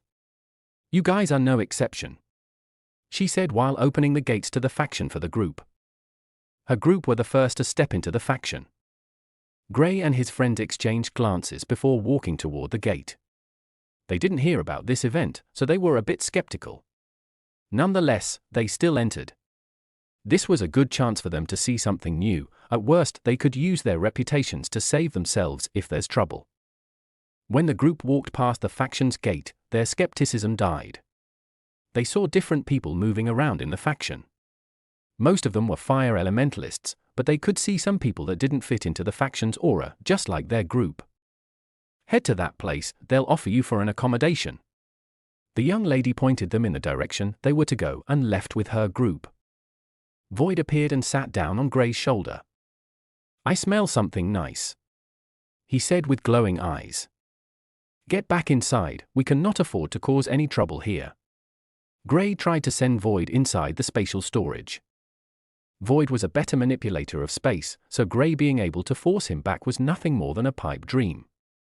Gray didn't try any further since there was no point in doing it. Void was the superior one. Only the bunny leader might have a chance against him, but the bunny leader was not with them at the moment. According to it, there were a few good bunnies around this area, and it had to go recruit them into its army. The army will be of some help to Gray later, so he was fully in support of the bunny leader getting more bunnies. The more the merrier. Void stayed on Gray's shoulder as they walked in the direction the young lady pointed. An accommodation was soon provided to them. According to the person, the event will be taking place later that night. Why is it so hot here? Klouse asked after they got to their accommodation. The entire faction is built on top an active volcano. The young man from the faction replied with a soft smile. Klouse's expression changed softly. You're saying we're on top an active volcano? That can erupt at any time it wants. The volcano is what strengthens us. We're the only fire elemental faction that's built in such a way. The man expected Klouse's reaction. This was what everyone reacts when they find out for the first time. And what if it erupts? Klouse asked. He wasn't too comfortable here. The Grand Elders are going to help. You have nothing to worry about. Rest assured, the volcano will not erupt during your stay here. The man reassured Klouse and the others. Gray and Alice didn't have any issues with staying here. With their fire elements, it was easier to cope with the pain from fire. The man left, leaving the group alone. What should we do now? Nothing, we wait. Going out will only bring trouble our way. Let's avoid any trouble, Gray said. Time went by in a flash, and before the group knew it, it was night. They were all fascinated at the thought of them being above an active volcano. Volcanoes possess incredibly abilities. Gray knew not to get caught in one. Even top sovereigns are very cautious around them. Certain volcanoes are stronger than others. Usually, the bigger they are, the stronger and more dangerous they are. But according to what Gray learnt from some books, the most dangerous volcanoes had turned out to be the smaller ones. The group were invited to the hall the event would be taking place. They still didn't know what the event was about, but since young geniuses were being invited to the place, it wouldn't be more than sparring. The others might want to test their hands, but not Gray. He didn't have any interest in competing in things like these anymore. He has been in so many competitions over the years that he had even lost count. Since coming to the Aurora continent, it had been one competition after another, especially when he was with Sylvia. Now, he was more focused in increasing his strength. There was no point trying to compete with anyone else. He knew what he was capable of, and his days of enjoying these were over. When they got to the hall, they saw multiple people gathered. They saw the group of 7 once again. This time, their auras were calmer compared to the fiery heat they were unleashing when they first met. Gray nodded as a sign of greeting and took a seat. Klouse and the others followed suit. "I wonder what they're doing," Reynolds commented with curiosity. He didn't think these people would be doing anything other than a competition. "Everyone, welcome to Phoenix Faction." A voice drew everyone's attention. It was a middle-aged man who was standing at the center of the hall. The hall was decorated in a way where all the chairs faced the center. Gray and his friends turned to look at the man. He had a red robe on. A drawing of a burning phoenix was on the back of his robe. Some of you might be curious why you're invited here, while a few of you are already aware of what's happening here today. On this day, every 50 years, the volcano sends out a blessing thanks to a formation set up by the Fire Lord hundreds of years ago. This blessing will help increase the ability of anyone it's bestowed on. However, there's a prerequisite before anyone can acquire it. You have to go through the trials of the volcano. Succeed and you'll be blessed, fail and you'll get burnt. Do not worry, we will ensure you're not harmed. Just ensure for the first second you survive the flames. Chapter 1367. That's setting people up to die. Anyone who can't survive the flames will die. Gray whispered softly to his friends. What's the point of sending people out on a trial that might claim their lives? Someone from the crowd asked. Nothing is given for free. You either fight for it, or someone does it for you. The middle-aged man didn't see anything wrong with this question. He knew some of the people would ask about it. It has been like this since time immemorial. A sacrifice must be paid. Pass the obstacle, and you grow stronger. Fail, and you fall. Only the strong and relentless grow to become the best. Anyone else who cannot even dare to face a challenge shouldn't call themselves an elementalist. Living itself is a challenge. From birth we all struggle, and until our last breath, we will continue to struggle. The man continued with his speech as a path opened up in the center of the hall. The man took flight as he looked at the fiery path below him. Those who feel they are worthy should descend into the volcano. Gray looked at the volcano. He didn't have any interest in going in. There's something good. I can assure you. It's on the level of that dragon's blood essence. Void showed excitement. Gray tilted his head to look at the opening better. He didn't know what was inside, but he wasn't too interested in it either.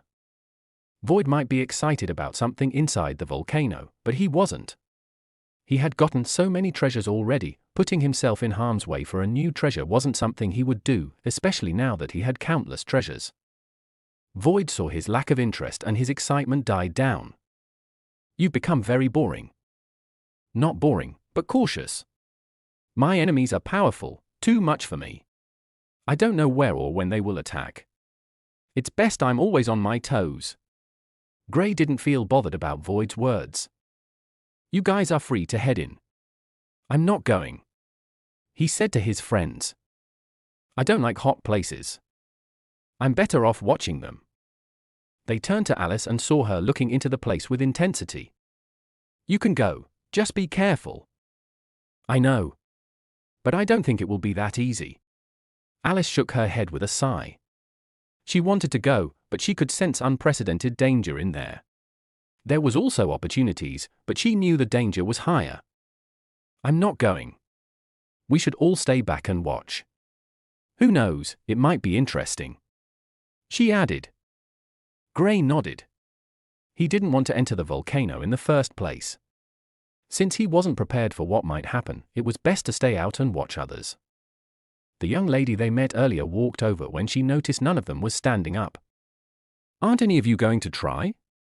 No, we're not interested in getting any blessings. We only came here to see new things, and watching will be beneficial to us than experiencing it. Klouse replied. Understandable. I'll take my leave first, hopefully we see when I come out. The young lady left them, heading for the opening. She was the first person to step into the opening. With one person taking the lead, the others started to troop in one by one. After a few minutes, the hall was almost empty. Only a few people were left. Most of them were elders, but there were also a few youngsters like Gray and his friends. The man who gave the speed took a glance at the few who didn't go in. Are you sure you want to watch this opportunity slip? Those who were seated nodded. They've all accessed their situations and felt it was better not to step in. The man didn't say anything and went to take his seat.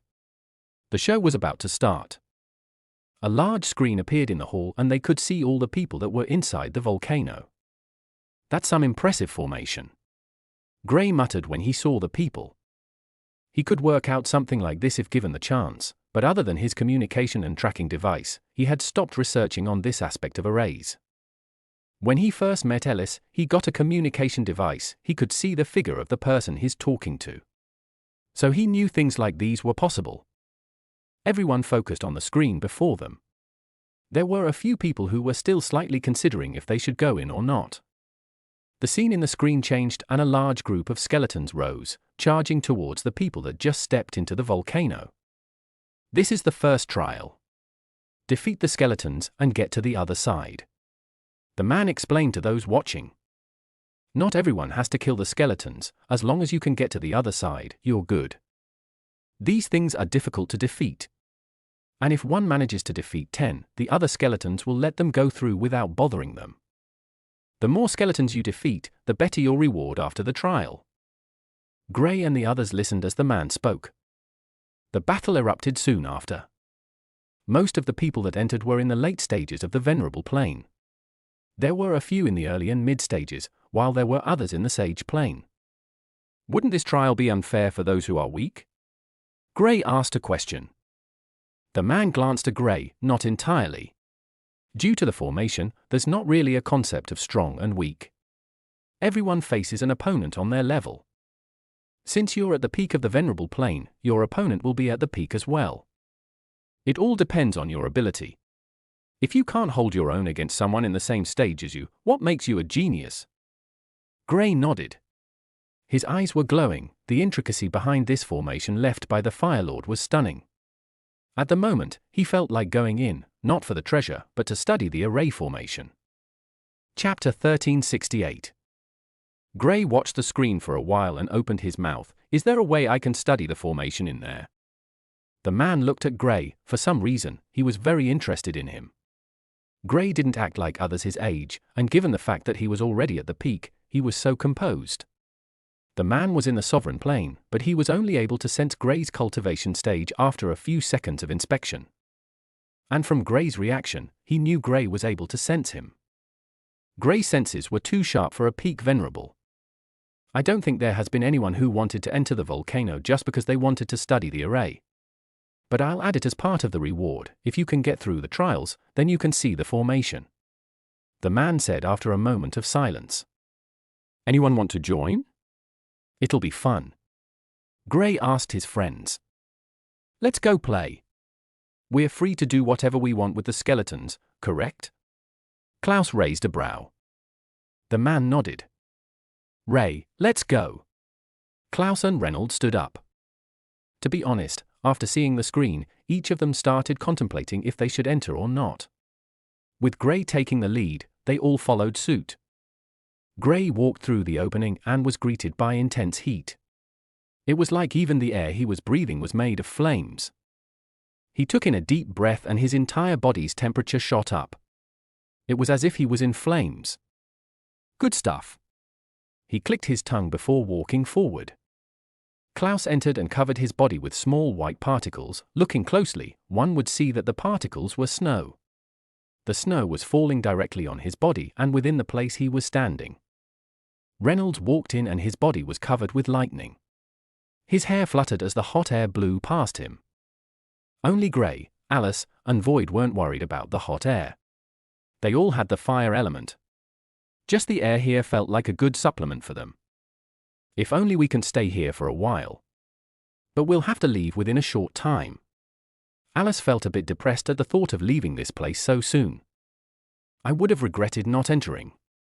To think all this is possible thanks to an array. It's amazing the capabilities of arrays.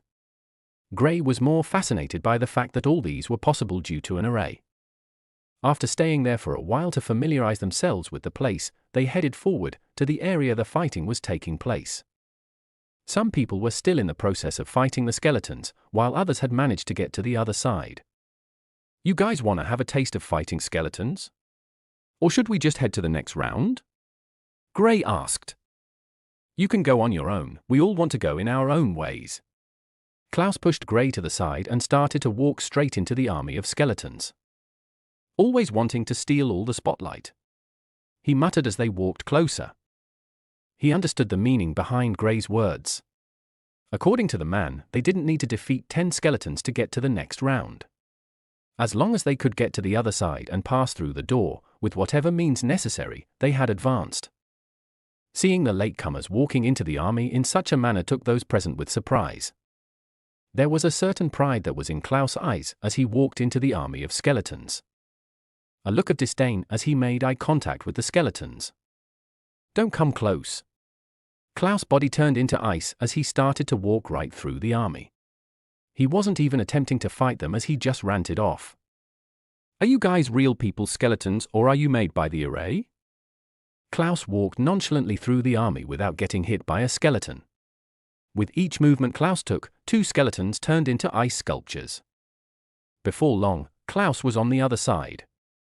He left a path made by ice skeletons in his wake. A long path from one side to the other was created as the skeleton seemed to create a way after being frozen in place. Gray chuckled when he saw this. Klouse was just using this as an opportunity to show off his abilities. The group of 7 they encountered earlier in the day doesn't seem to be present, but there were a lot of people who looked at Klouse differently. Being able to achieve something like this in such a manner was astounding. Klouse, seeing that his aim had been achieved, gave Gray a look of disdain. Gray shook his head and with a step forward, he vanished, appearing beside Klouse. Easy. My turn. Klouse laughed and his body was covered with lightning armor. He had merged with his elemental warrior. Like a bolt of lightning, Reynolds flew through the army, destroying anything that dared to block his path. Klouse and Reynolds showed off tremendous abilities, while Gray somewhat cheated. There were other space elementalists present, but none of them could teleport to the other end. They've tried repeatedly and were knocked back by the spatial rules here. Gray didn't seem to have any problems bypassing this. Outside the volcano, the elders of the Phoenix faction were in shock. Even some of them couldn't use the space element proficiently inside that place, yet Gray was able to do it with such ease. Where are they from? The middle-aged man was stunned at their abilities. Klouse and Reynolds were still slightly acceptable, but Gray was just too freakish. When speaking with them, he knew Gray was the most mysterious one, but being able to do this makes him a terrifying person. Whichever family or faction that was able to groom such a genius should be respected. Even if Gray is the only one like this, it was still amazing to think about. Chapter 1369. I don't think they're from our continent.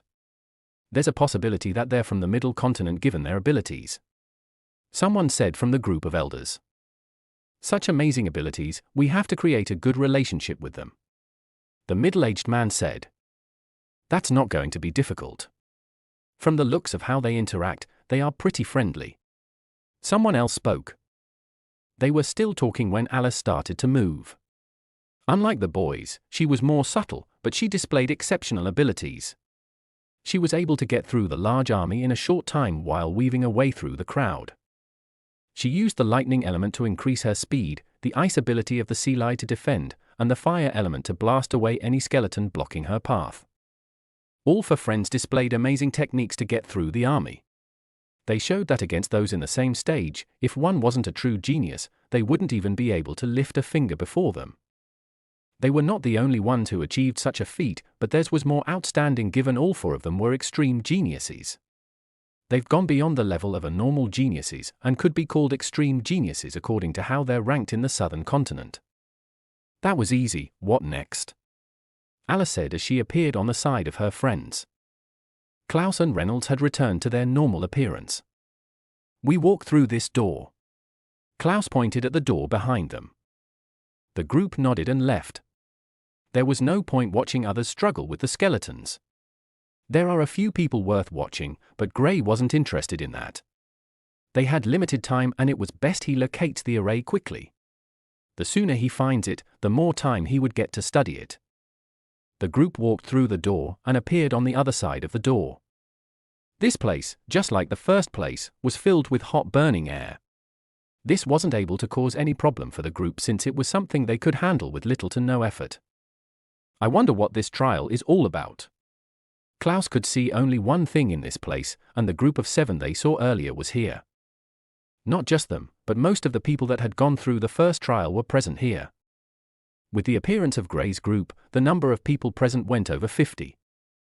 Gray and his friends moved closer to see what was going on. They saw a platform with a man seated. There were no movements from the man, and all they could sense was that the man was lifeless. "What's this stage all about?" Klouse asked. The young lady was shocked to see them come in, but she didn't speak about it and replied, "That's a creation of the Fire Lord. According to what I've heard, all you need to do is to survive one of its attacks, and also use just one attack on it." She explained. "Oh, that's simple." Someone from the crowd said and jumped onto the platform. The man stood up and took a look into the eyes of the young man who jumped onto the platform. "Survive one attack, and you get the chance to unleash one attack. Defeat me in one blow or face double the power of my first attack." The man's voice was hoarse, but everyone heard it clearly. Interesting. If it can't be defeated in one attack, then the challenger gets to face double the strength of the first attack. Gray rubbed his chin as he studied the man. The man moved after completing his statement. His figure was covered in blazing black flames. Gray's pupils constricted when he saw this. This was the first time he was witnessing the legendary black flames. These are said to be the most destructive flames. He never thought the creation of the Fire Lord would possess such flames. Just how powerful was he? Gray got lost in thoughts. While Gray was thinking about how strong the Fire Lord was, the man on the platform attacked. His attack was fast and equally destructive. The young man tried to use the fire element to block the attack, but he was sent flying. His reaction was too slow and he was taken out by the man on the platform. The man walked back to his previous position and sat down. He had defeated the challenger. The young man who was sent flying crashed into the ground. He was bleeding from all 7 orifices. His ribs were broken from just one attack. When everyone saw the condition of the young man, they reassessed their situation. Taking an attack didn't seem as simple as it sounded. "I'll be leaving now," the young lady said to Gray and his friends before leaping onto the stage. The man opened his eyes and repeated the same statement. The young lady braced herself and was able to block the attack of the man. She was quite powerful and did this with some effort. Gray was certain she had no problem with getting through the first stage. "She's quite strong." Klouse moved closer to Gray. "She enough?" Gray pushed Klouse's face away from him. He knew what Klouse was implying and wasn't in the mood to even answer him. The young lady took her time to prepare her strongest attack. "Oh, feisty, just how Gray likes them." Reynolds joined in on the fun too. Alice laughed as her friends poked fun at Gray. The young lady attacked and was able to force the man to take a few steps back. The man opened his mouth and said, "You win, you may leave." "That's all?" Pushing him back? Someone from the crowd asked. "He says defeat it with a single attack." This attack was enough to defeat him. However, he's indestructible, so he took a step back. One of the young men in the young ladies' group explained.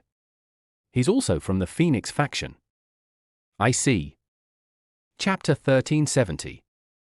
"Ray, want to go first or should we wait and watch others?" Gray asked. "It's cool, we should see how others fare against him first." Reynolds replied.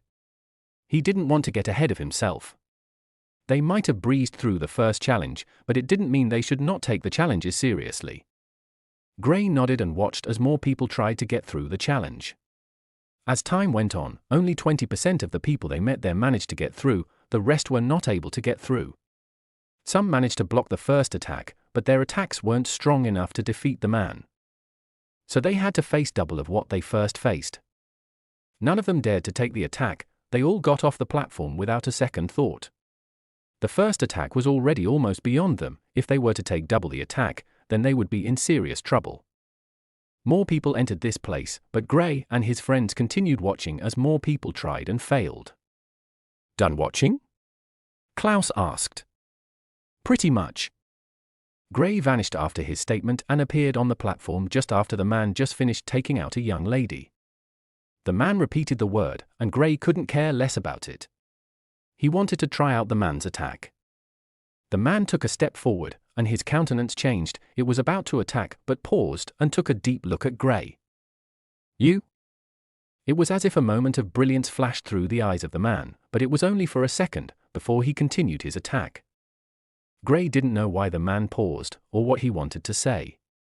But he could tell there was something the man recalled and tried to say, but since the man couldn't complete his statement, he was not going to stay and find out. If there were any secrets, he could uncover them when he finds the array formation. The man attacked with a flaming fist, but Gray blocked it with a casual wave of his hand. He couldn't help but raise a brow. That's it. The man retreated. After attacking Gray, he had to wait for Gray's attack. He, too, would try to block it. Gray shook his head at how easy the challenge was. He was forgetting the part where he is a monster and shouldn't be associated with other peak venerables. He walked toward the man and punched out. The punch looked ordinary, but for the first time, the man was sent flying off the platform. Everyone watching, especially those that had been here since the young lady from the Phoenix faction passed the stage, had their mouths wide open. It was as if they were watching something that was impossible. Does he always have to show off? Klouse complained with a disgruntled voice. I should have gone first. Reynolds sighed. Gray's performance has taken away anything they could do, which was infuriating when thinking about it. They could have been able to at least see the look of surprise in the audience's faces as they easily passed through the challenge, but Gray blew the man away. What's the point of even competing with him? Gray didn't expect the man would be taken out with just one attack. He walked forward and noticed the man was fixing part of his body that was damaged from Gray's attack. The man jumped back onto the platform and everyone saw the hole in his chest. Gray's attack caused a hole in his chest. The surprise in the eyes of everyone became even more apparent.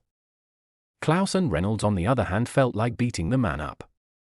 Couldn't he have waited to heal fully before coming up? Klouse complained through gritted teeth. He's making things worse. Reynolds added. Do you think he's doing it on purpose? I saw him pause when he wanted to attack Gray. Klouse asked with a thoughtful expression. I have no idea, but I'm going to burn him up. Reynolds was poised for his turn. I'll turn him into an ice sculpture when you're done. Klouse was pumped up too.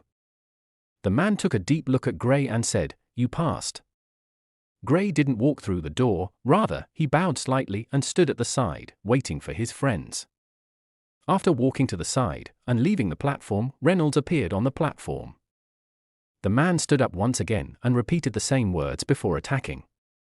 His fire elemental attack was about to strike Reynolds when his elemental warrior suit covered his body and he slashed through the fire attack with a lightning blade.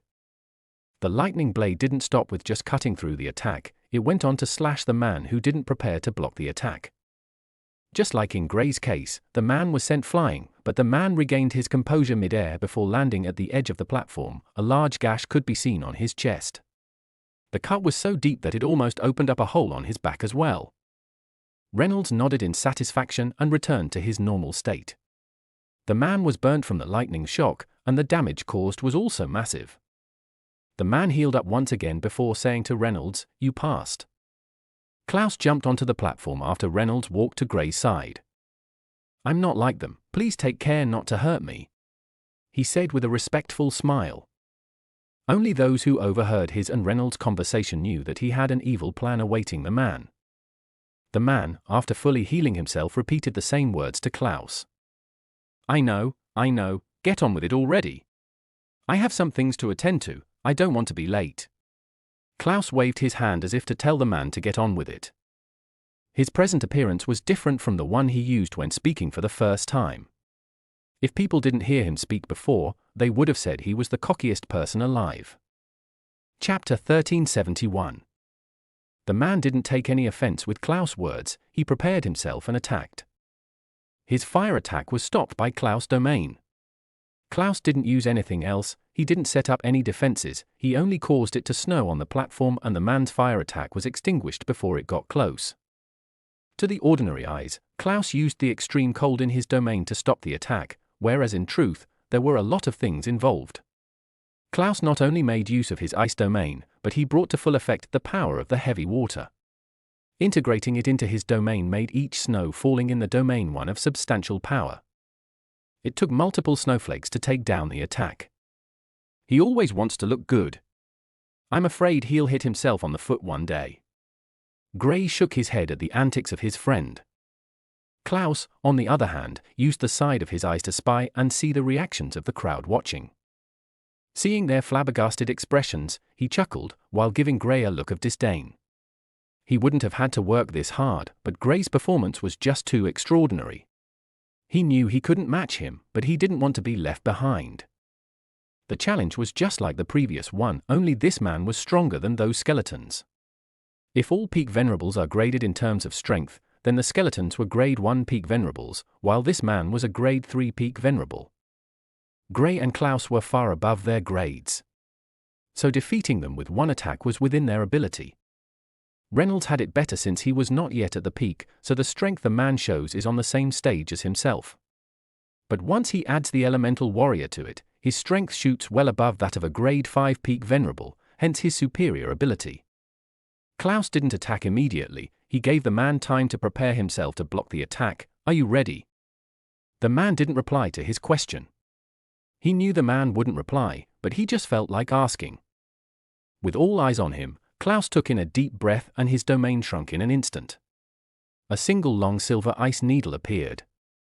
The air around the needle started to show signs of freezing. What the hell? Someone exclaimed from the crowd. Everyone was in awe at Klouse's ability with his ice. One has to recall that this was a volcano and all water elementalists, especially ice users, are at a disadvantage, yet Klouse was outright freezing the hot air. Now, a few of them started to understand the reason behind his cockiness. For someone as talented as Klouse, he had every right to be cocky. A proud genius is not arrogant, they just can't hide their glow. To most people present, they felt they would act in the same manner as Klouse. They didn't see anything wrong with how he was acting in the first place. The ice needle floated in front of Klouse, it was like he was giving everyone time to take it in its full glory. After making sure everyone had seen it, he pointed at the man. No one saw the ice needle move, but they all saw Klouse walking in Gray's direction. The man started to turn into an ice sculpture. Just as Klouse said he would, he turned the man into an ice sculpture. The array formation was working hard to unfreeze the man, but the ice was faster. Before long, the man was frozen completely. Silence. The entire place fell into silence. Not just here, but outside the volcano, in the large hall of the Phoenix faction, everyone watching the scene held their breaths, unable to react. Klouse froze the man with such a powerful technique. The most shocking aspect of the attack was not the extreme cold, but the speed. The attack was so fast that very few people caught sight of it, and they were all above the venerable plane. Even Gray wasn't able to keep up with it. Those at the early stages of the sovereign plane could barely keep up with it. The middle-aged man said after a few seconds, "What sort of monsters are they? They will wreck the ancestors' formation at this point."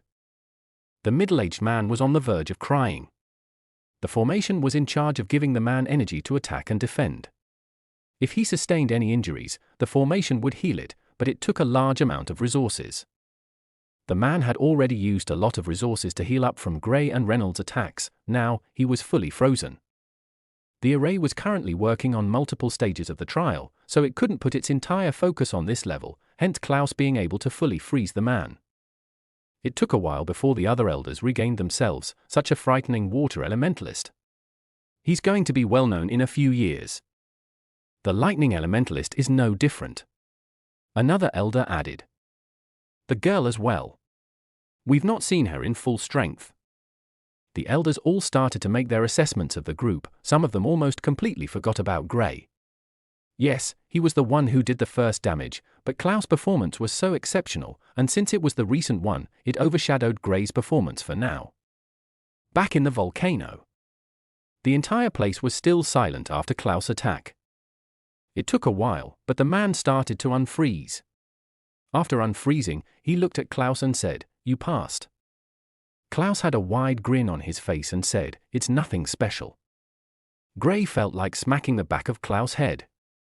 What was the point in replying to the man's words? He knew the man wouldn't say anything else, then why bother? Alice jumped onto the platform, landing before the just unfrozen man. The man opened his eyes and stood up, repeating the same words to Alice. All eyes fell on Alice. Her friends' performances had been nothing short of extraordinary. They all wanted to see if she could repeat the same feat. Chapter 1372. Alice didn't rush onto the platform like the others. She was a little taken aback at the performances of the trio. She knew they were all outstanding, but with everyone staring at her, she couldn't help but feel some way. From the start, she used to be the shining one, but now, the others have all grown to shine brighter than her. No matter how hard she tries to catch up with them, they keep getting brighter and brighter. She was proud of her friends, and even if she wasn't as powerful as they were now, she could still beat them up, the privilege of being the only girl in the group. Why do they always have to show off? Couldn't they just pass in the simplest way? She pouted as everyone watched her. She jumped onto the platform and glared at the trio. It was as if they could tell what was in her head, and they all looked away, avoiding her gaze. Klouse even started whistling, acting like he didn't even know her. Alice sighed and looked at the man who had stood up to face her. She was an 8th stage elemental venerable, a genius in her own right, and confidently well above a grade 3 genius. The man repeated the exact words and attacked. Alice's fire and ice domain came out and blocked the attack. Like her friends, she didn't flinch in front of the man's attack. After blocking the attack, lightning flashed through her body, and she bolted straight at the man. As she moved, a colorful scene appeared. Her fire and ice domain followed her, with lightning at the center of the fire and ice domain. It was a beautiful sight to behold. Bang! Just like the trio, she struck with a deadly attack. The man wasn't sent flying like in Gray and Reynolds' case. Instead, just like in Klouse's case, the man stood in the same spot, but 3 different elements were visibly causing havoc to his body. The man tried to block the attack. Unfortunately, it was just too powerful. On the left part of the man's body, the fire element was blazing. In the middle, the lightning element came into play, and on the last part, the ice ability of her sea lie came into play, freezing the man's body. Once again, the man faced enormous damages, which strained the array as it worked non-stop to fix the problems caused by their attacks. Alice left the crowd silent. Gray and his friends had been giving them one shock after another since they decided to face the man. Only a few people knew Gray's performance was the best. When Gray attacked, he didn't try as hard as the others to impress those watching. He only used a casual attack and was able to cause so much damage to the man. Reynolds and Klouse tried so hard and made an impression on everyone. Alice, on the other hand, was forced to show what she could do. She didn't want to damage the man this much, but since her friends had already done so much, it was only fitting she followed the same path as them. She was a genius, and she didn't want to be looked down on when with her friends. She already hated the fact that she was the weakest. Becoming even worse was going to make her flip out. The man soon recovered and said to Alice, "You passed." Alice nodded to the man and walked elegantly to where Klouse and the others stood. "Shall we?" she asked with a soft voice. The others shivered when they heard this. Whenever Alice speaks in such a manner, she has terrible plans for them. "Yes, let's get going." Gray was the first to rush to the door. Of all of them, he was the one who had suffered the most at Alice's hands. During their sparring sessions, while he was still very weak, Alice didn't show much mercy. Of course, she didn't give him any severe injuries, but she made sure to beat him up every single time. At that time, she kept saying, "If you don't take a spar as seriously as a life and death battle, you will only limit your growth." So even though she is stronger than Gray, she always takes her spars very seriously. Gray, being the unfortunately weak one, had to face so many deadly attacks. However, these sparring sessions made Gray who he is. He became so battle-honed that when he entered the world, although there were a few hitches, he still managed to come out on top and become an even fiercer warrior than Alice. Klouse and Reynolds ran right after Gray, not waiting for Alice to go before them. So rude. Alice grunted. She followed them and walked through the door. During this time, everyone was still silent. The Four Friends' performances were stunning. Everyone kept asking the same question. Who were they? Everyone watched them leave in awe, starstruck at what they were able to perform. Just one attack, one powerfully destructive attack, was enough to announce the names of the four to the world of the southern continent. Did anyone catch their names? Someone from the crowd asked. I heard one of them being called Ray, that's all I know. Someone who was standing close to Klouse and Reynolds spoke up. Ray? He's the lightning guy, right? Another person asked. Yes, he's the lightning elementalist. The person nodded vigorously. A lightning elementalist called Ray, and I don't think I've heard of such a name among the top-ranked geniuses in the continent. Me neither. Do you think they've been training in seclusion and only recently came out to test their strengths? No, they didn't want to come in. I saw them when we were about to step in. They were watching. Could they be from another continent? The middle continent, most likely.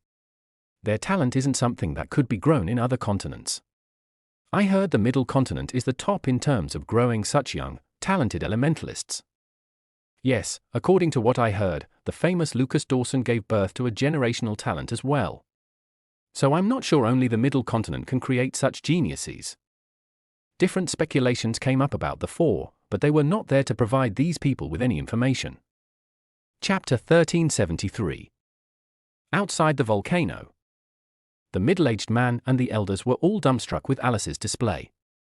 Just like the other three, she was also above others in the same stage as herself. All for her extraordinary. An elder commented. Going through the first stage was not as impressive as the second stage. The reason for this was due to the grade difficulty of each stage.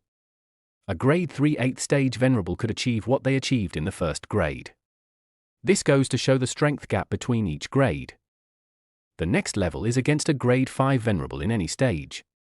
If they can deal with that with such ease, then we most likely have grade 9 geniuses on our hands. An elder said with seriousness. A grade 9 genius? When was the last time such a person appeared? Someone asked. It has been so long. I can't help but imagine if all four of them are grade 9 geniuses. The middle-aged man sighed. If all four turn out to be grade 9 geniuses, it would be the shock of the century. For friends, all grade 9 geniuses. Just the thought of this thrilled all of them. The elders could barely keep their composures when they heard this. We'll find out soon enough. Inside the volcano. Gray and his friends appeared on another level. This place was hotter and required more effort from them to repel it. Gray and Alice had no issues with absorbing it. Although it was difficult, Klouse and Reynolds didn't have any problems with resisting the heat. Why repel it? It's good nourishment. Gray said. Oh. Klouse let the heat touch his body and felt relieved. However, he was soon hit with intense heat. A thought came to him and he executed it. He left tiny holes in the snow he created around his body to stop the heat. The heat would be able to get through the holes to give him the nourishment Gray spoke of, while his snow would regulate it, making sure it didn't do any harm to him. Ray, you should try it. He recommended it to Reynolds. He was getting into a better state while absorbing part of the heat. Reynolds followed Klouse's instructions and was soon able to feel the same nourishments. Nice. Reynolds commented. He gave Gray and Alice a side eye. He couldn't believe they've been enjoying this and not even offering to tell them. Alice and Gray shrugged. They weren't too bothered with him. Does everything involving this faction have to do with fighting? Klouse asked when he saw the group in front of them fighting seriously with another group.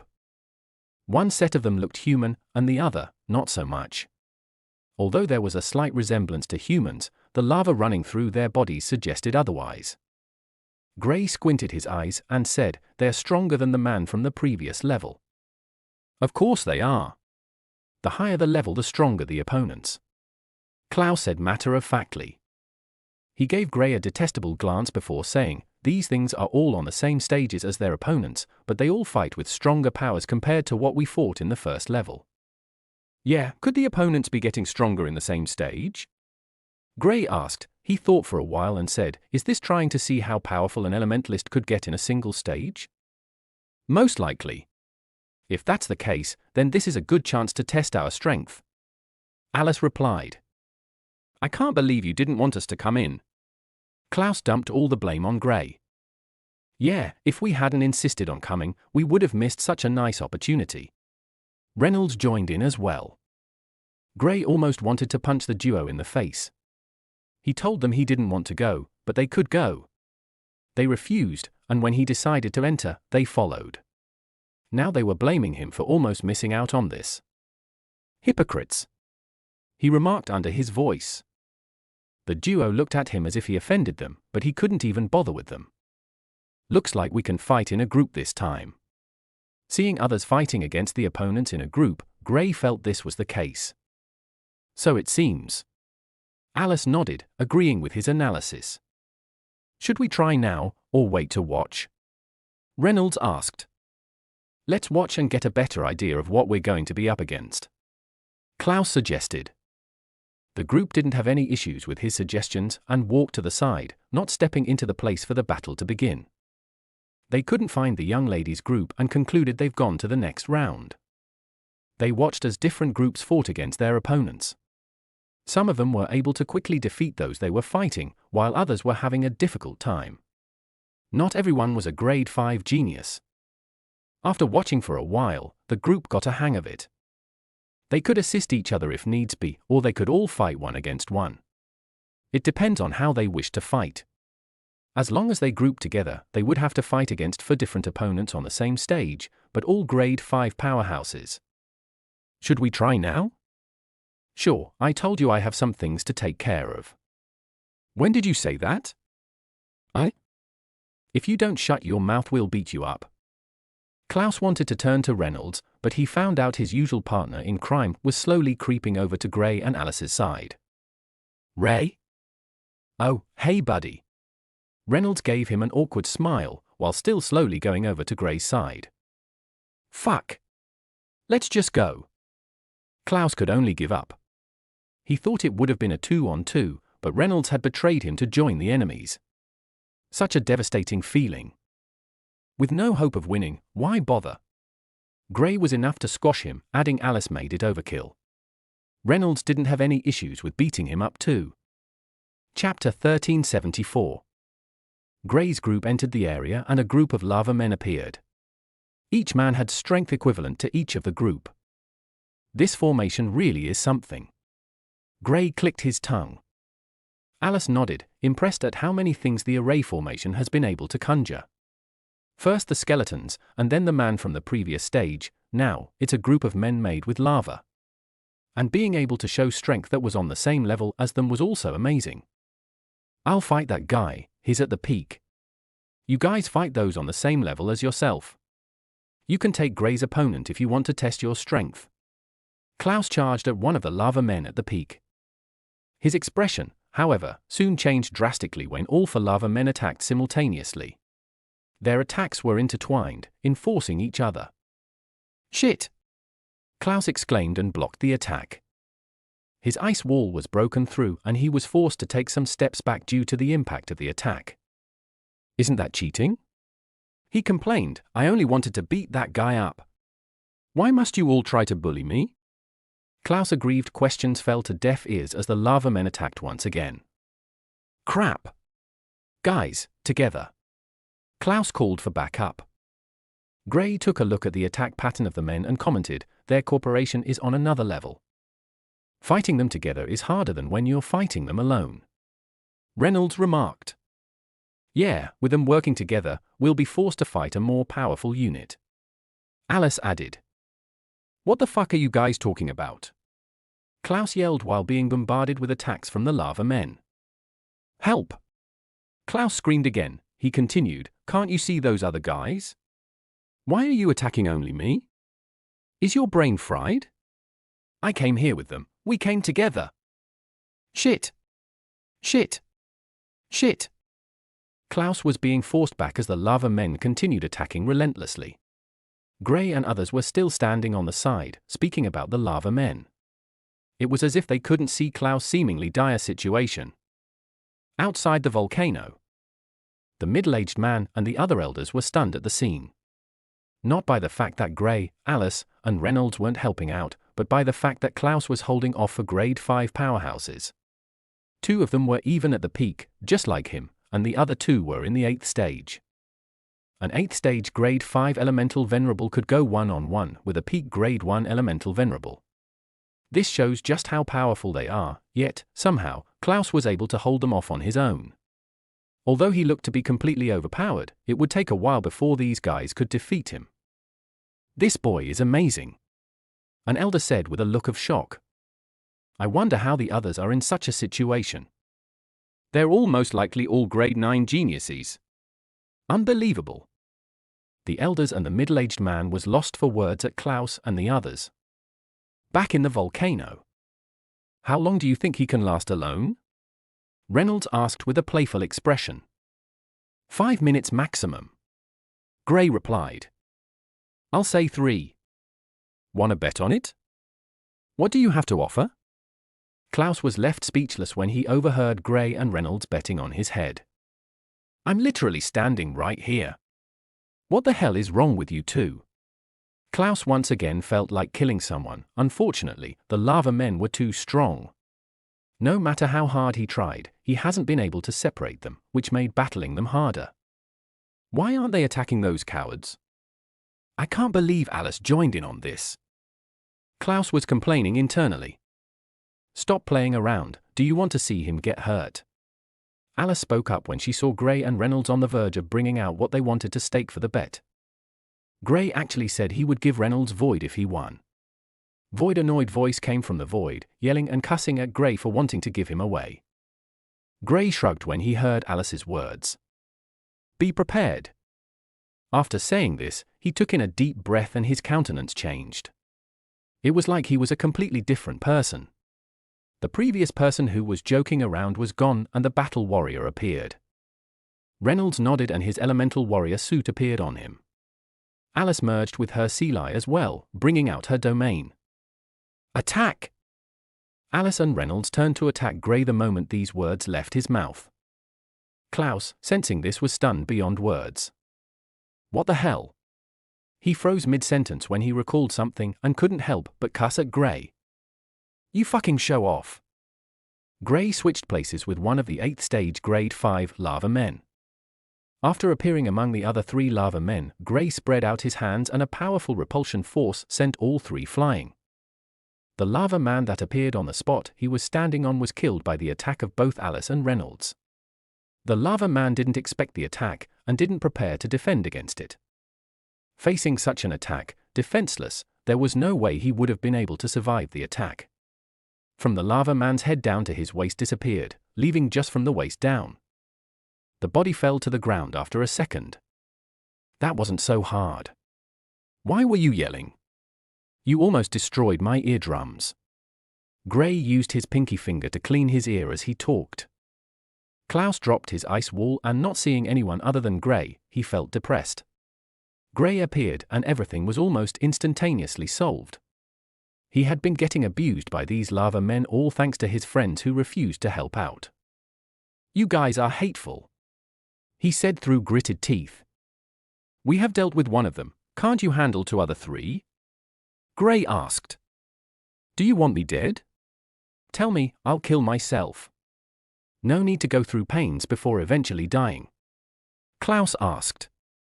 Chapter 1375. The remaining 3 lava men soon came running back while Gray was poking fun at Klouse. Since when did you turn into a bully? Klouse asked. I've always been a bully. Gray replied with a laugh. Klouse sighed and said, "You guys deal with them, I'll be in charge of stopping all their attacks." He had the strongest defense among them and could easily protect the others. The others all had destructive elements and could deal a good amount of damage to the 3 lava men. "I'll protect myself, I can't trust you with my life. You might just allow them to strike me," Gray said. Klouse chuckled but didn't say anything. He actually had the thought of letting them hit Gray 1 or 2 times. With Gray's strong physical body, he knew he wouldn't die from the attack. At most, he would just feel some pain. Unfortunately, Gray knew his intentions and didn't want his help.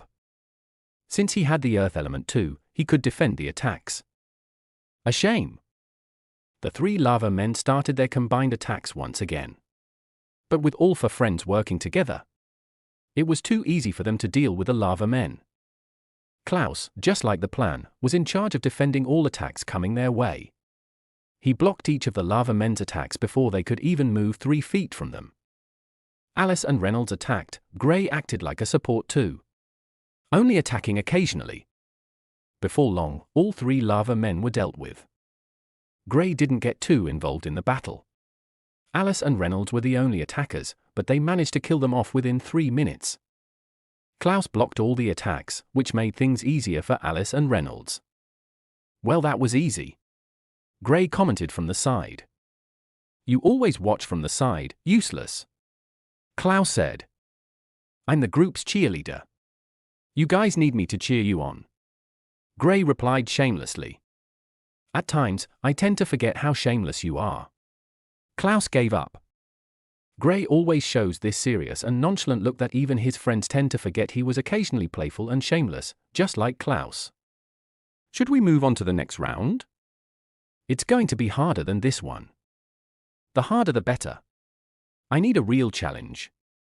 "Yeah, me too. These levels have been too easy." "Weren't you being beaten up a few minutes ago by those lava men?" "Fuck. I was ganged up on." "Can you fight 4 of them on your own?" "Of course, didn't you see how easy it was for me to handle 3 of them?" "I could have handled them too if I had the space element, you pig." "Who are you calling a pig?" "You. What can you do about it?" "Pig." Gray and Klouse started their cussing session with Reynolds not joining the party this time. Klouse has always had the advantage whenever it comes to this, and since Gray is too strong now, he also has his own advantages. It was best for him to stay on the side and watch the duo. While Klouse and Gray were having a battle of words, the middle-aged man and elder were stumped. "Did you see what he did?" The middle-aged man couldn't help but ask, pointing at Gray. The elders nodded. When they saw Alice and Reynolds attacking Gray all of a sudden, they thought maybe something happened since they couldn't hear what was happening inside. But all of a sudden, they saw one of the lava men standing on the place Gray was standing on while Gray appeared among the lava men and attacked. Such battle knowledge. They are also well familiar with each other. Being able to switch places with an enemy at any time is a dangerous skill to have. Such a figure cannot be made an enemy, no matter what. The boy is something else. I wonder how he was able to get this powerful. I believe they are all grade 9 geniuses. If that's the case, they are special. Building a bond with them won't be that easy. If only we can recruit both fire elementalists. We can offer them some techniques. We'll wait for them to step out.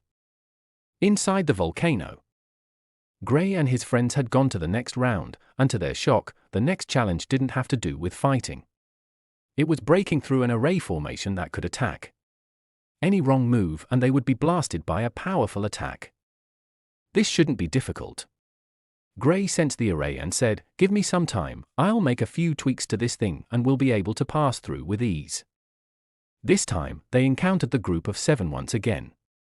As they advanced, the number of people they encountered started to dwindle. It was common in trials like this. Since each level gets harder, fewer people would be able to advance. It was like a way of filtering the talents. Only those who are strong enough could get to the last levels. The deeper you go in, the better it is for you. Also, the heat had gone up once again. However, with the heat comes some benefits. Absorbing it gives each elementalist a good amount of nourishment, and their essences are well filled. The constant fighting and nourishment will make one's essence grow stronger, and they can use more powerful attacks. Gray and Alice had it easier since they had the fire element. Klouse and Reynolds continued with the same method as before, but this time, they've been able to increase the size of the hole. They've seen the benefits and didn't want to waste the opportunity. The trio waited as Gray went to work. After about 10 minutes, Gray stood up and wiped off the sweat on his head. "We can go now." He took the first step and instantly retreated. "Well, not just yet," he said with an awkward smile as an explosion rang off. Chapter 1376. Klouse looked at Gray in shock. "You're planning to kill us, aren't you?" "There was a little error, I'll sort it out. If you know you can't wait, you can enter and be like those guys," Gray retorted. Klouse looked at the group of 7 and the other few people in the array that were moving cautiously. Explosions rang out occasionally, followed by screams of pain. It was clear that getting through the array wasn't easy by any means. "I'll just wait, it's not like I'm in a hurry anyway." Klouse cowered away. "Coward!" Gray spat on the ground. Klouse pretended as if he didn't hear anything Gray said. There was no way he was going to stress himself when Gray could easily make them walk through the array without facing any challenges. They all knew Gray's capabilities as an array genius and knew that as long as he was focused, he would surely be able to tweak this array, no matter how old it was. While Gray was working on the array, the group of 7 were drawn by the explosion. Seeing Gray and his group in such a lively manner, they were slightly taken aback. "They made it this far?" one of the young men in the group asked, a little surprised. "Well, so did we. I didn't think they would be this talented," a young lady from the group said. The reason they managed to get to this stage was thanks to the help of the young lady leading the group and 2 other young men who helped out during the group battle on the previous round. If not, some of them would have been held back. Luckily, this level doesn't involve fighting. As long as they were not hit by an attack from the array, they were good. The young lady and the other 2 young men were on a tightrope as they tried all their might to block the attacks in their stead. Although it was quite stressful, they knew the others needed the rewards to grow as well. "Is he trying to work on the array, or are they just watching?" the young lady leading the group asked with a questioning expression. What if he messes up with the array and we get killed?" someone exclaimed from another group when they overheard the young lady's question. "I don't think he will mess up with the array, you don't need to worry," the young lady said. "But what if he does? What do we inside do then?" The person wasn't willing to take any chances. He has managed to come this far, and wasn't willing to lose it all due to someone else's attempt. If you are acquainted with him, tell him to stop. The young lady thought about it and felt it was a good choice to stop Gray. If he costs others their opportunity in this trial, he would attract the ire of a lot of people. This was not something she wanted for Gray's group. She found them amicable, hence she didn't want them to get into any conflict while they were in the Phoenix faction. "Hey, what are you doing?" She used her essence to increase her voice as it traveled to where Gray was seated. Gray, who had both eyes closed, opened them and looked in the direction of the young lady.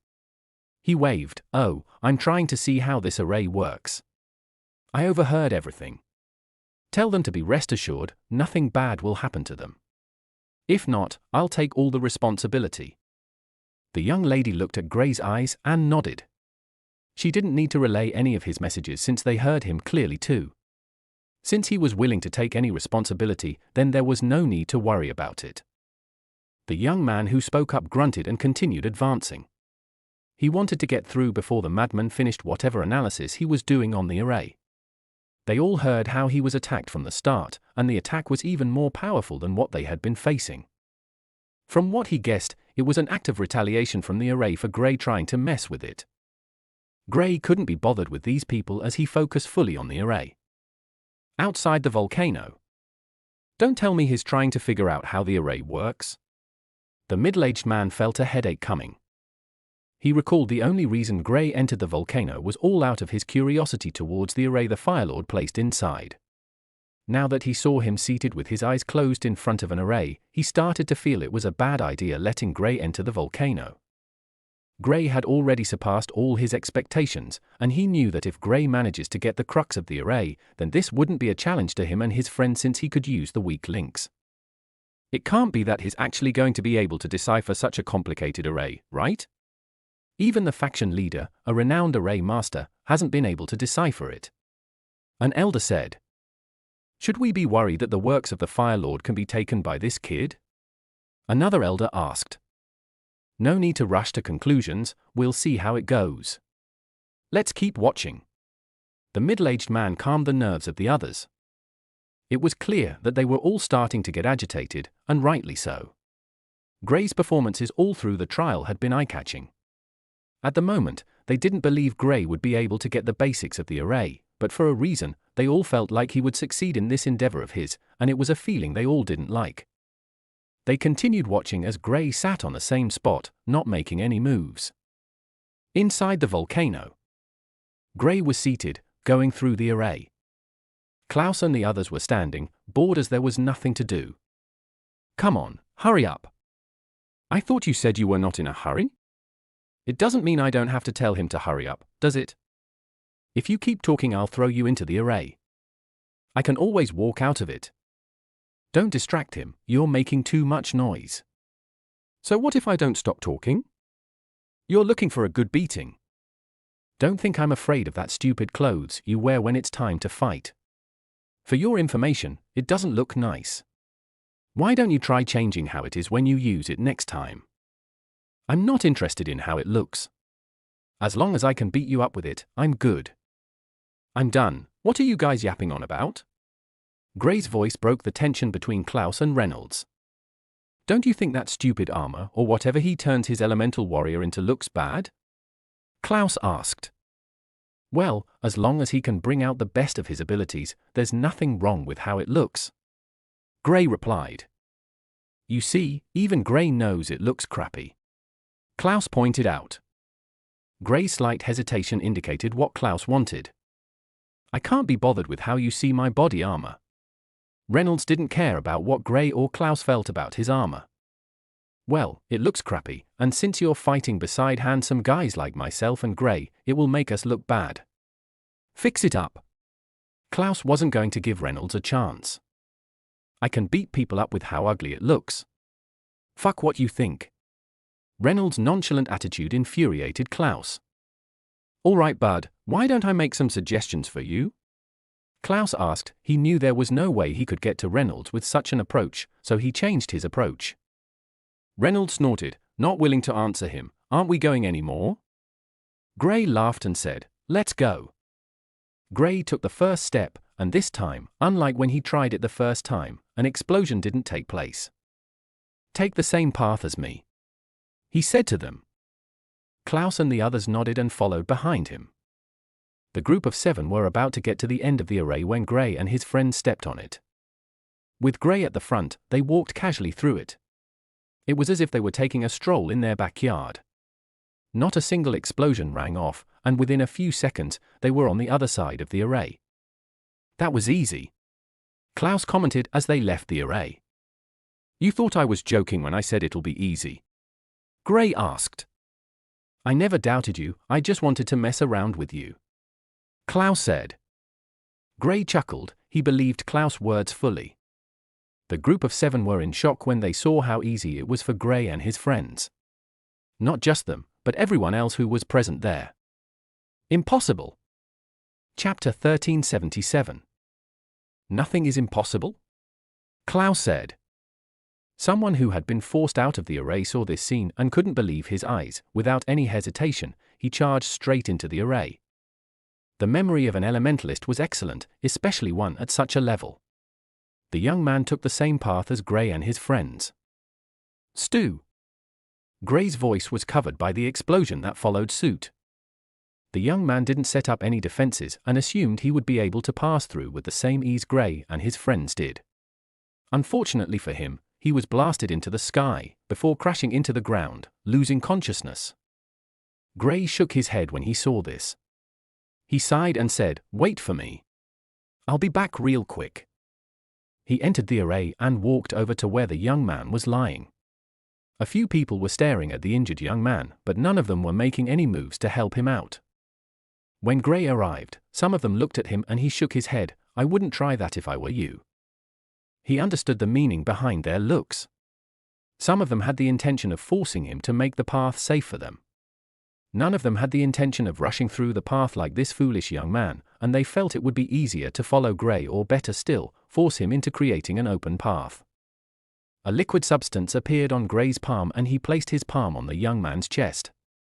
The seriously injured young man started to show signs of recovery. The heat in the volcano shockingly made healing even quicker. The young man opened his eyes and saw Gray's face.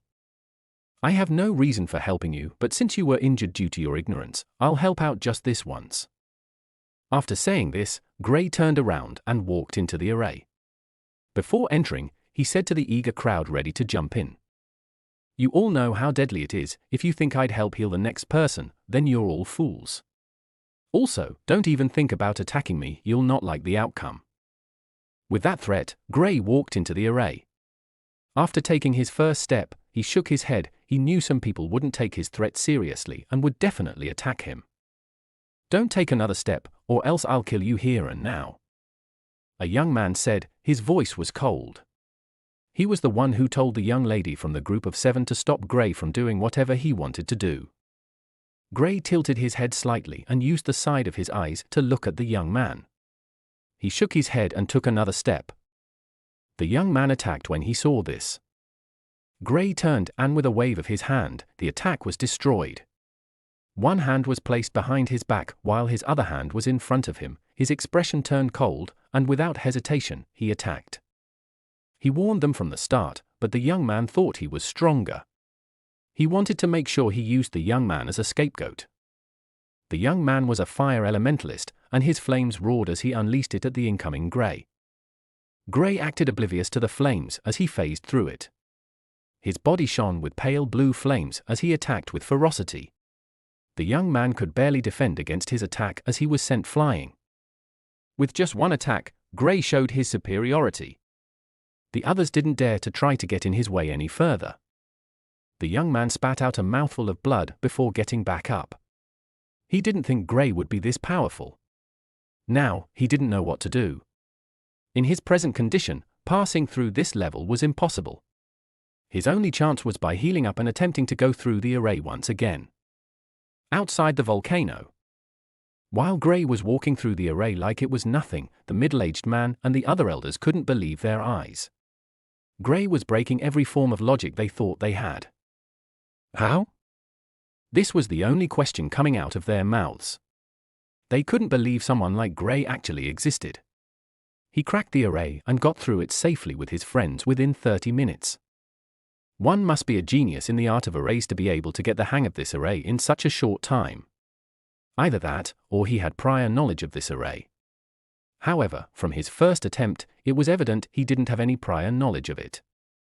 So he broke through this array in such a short time? An elder asked. You saw it too, didn't you? No one was willing to give an answer to the elder. Just like him, they didn't know what to say about Gray's performance. Isn't that the kid that old man is so proud of? Flint, or what is his name again? An elder pointed at the young man Gray sent flying. Yes, I remember him. That old man said he was the greatest student he had ever groomed. A grade 7 genius, I think. Another elder added, confirming the words of the first elder. He couldn't take one blow from him. Is the difference between a grade 9 genius and a grade 7 genius so high, or is it that the Flint kid is a fraud? There's a good chance he's a fraud. I don't think the difference should be that high. Ha ha, I can't believe that old man has been cheated. An elder laughed in delight. The old man they were referring to had been using the young man named Flint to show off before them for a while now. Seeing Flint being beaten with a single blow made them feel a certain sense of satisfaction. Even though they had nothing to do with Gray, they were happy someone could beat up that old man student. At least the old man would stop showing off in front of them after this. Chapter 1378. Gray walked to the other side of the array and looked at his friends. We should get going. I don't think those guys like me much. You just walked through something that has been giving them difficulties twice. even I have the urge to attack you," the young lady from the group of 7 said when she saw Gray. Klouse gave a sheepish laugh and said he warned them beforehand they were fools to try to attack him. Who in their right mind would dare to attack someone who could get through this array with such ease? He asked. The young lady didn't see anything wrong with Klouse's statement, and much as it sounded prideful, it was the truth. Anyone capable of achieving such a feat isn't someone she would underestimate. From how easy it was for Gray to send Flint flying, she felt Flint underestimated Gray. She has sparred with him on a few occasions, and she barely gets the win. Most of their spars tend to end up in draws. She knew just how powerful Flint was, and she didn't believe Gray would be able to defeat him with one blow if he was prepared for it. "You're benevolent for helping that guy, he might have gotten worse if not for your help. However, if he were conscious, he would have been fine," the young lady said. "I noticed there's a special attribute here, healing seems pretty quick here thanks to the heat from the volcano," Gray said. "I didn't expect you to notice it so easily. But you're right. The healing process here is very fast. Most of the faction elders and top geniuses come here to heal up after a tough battle." The young lady nodded to Gray's words. "It's just like our faction's ice tree." Klouse wasn't too impressed with this. There was a tree made entirely of ice in the Moonlight faction. According to the legends, the tree was brought by a god-plane water elementalist. Although he didn't believe it much, it was said to be grown on the moon. It's the only one of its kind, and could not live outside the Moonlight faction. The elders and faction leader held this tree in high esteem, and even treated it like it was a good. However, Klouse has never doubted its healing capabilities. There had been an occasion where an elder was seriously wounded, on the brink of death. But the elder was brought back to life by the tree. If not for the fact that he didn't know where his father was located at the moment, he would have already taken him there. "An ice tree?" Reynolds asked in curiosity. "Yeah, I don't talk about it much, but it has one of the greatest healing abilities I've ever seen," Klouse commented. "Damn, and I almost died from my stupid faction's lightning healing technique. I don't know if that's even a healing thing or if they just wanted to end my life." Reynolds couldn't help but complain. "Did you heal up?" Klouse asked. After almost 1 month of being constantly struck by lightning. Reynolds shivered, it was as if he could still feel the spasm from the lightning shock. "Ha ha, that's not a healing technique, but it's a good method to strengthen the body while also healing up." Klouse laughed. "They use the lightning to stimulate your healing, while also training you. It's more like a 2-in-1 technique. It's quite good, I'd recommend it," Gray explained when he saw Reynolds' expression. "I know, but it's not something I would want to go through another time." Reynolds pouted. "Enough talking, we should head deeper into the volcano. I wonder what lies ahead," Alice said. "You'll find out when you step through that door." The young lady from the group of 7 took the lead. Gray and his friends didn't rush there, they waited until they'd gone through before they decided to go in themselves. On the other side of the door, Gray and his friends felt the heat surge. "If I'm not mistaken, this should be the last level," Gray said as he saw the burbling lava. "By chance, is this thing going to, erupt anytime soon?" Klouse asked with a somewhat shaky voice. He could sense the danger from it and didn't want to go anywhere near it. "Relax," she said, "their elders will deal with it if it erupts," Alice said. "I'm not really too confident in leaving my chances to others. What if they're a little slow? We'd be toast," Klouse said. "Don't worry, I wouldn't come in here without having plans of leaving in case of danger," Gray said. He paused and said, "The space here is quite difficult, but with Void present, we'll be able to at least transport us to the first level. Leaving the volcano will be easy once we're there." Klouse heaved a sigh when he heard this. "This is why I like going to dangerous places with you. You're always thinking ahead in case of any danger. Unlike an ugly armor-wearing fellow who just charges in without thinking of what dangers it holds." "Aren't you the same?" Reynolds retorted. "No, I'm a civil person. You act like a barbarian in these situations. You always believe you'll survive one way or the other. Although this makes you strong, you'll get in serious trouble sooner or later. Klouse reiterated. Reynolds and the others thought about Klouse's words and they couldn't deny it. He was right. If Reynolds continues in this fashion, he will be in danger sooner or later. Since when did you get so smart? Alice asked. I've always been smart. Don't mistake my playfulness for stupidity. If I'm not mistaken, I'm the smartest person in this group. Klouse said. He looked at Reynolds and said, unfortunately, you're the last.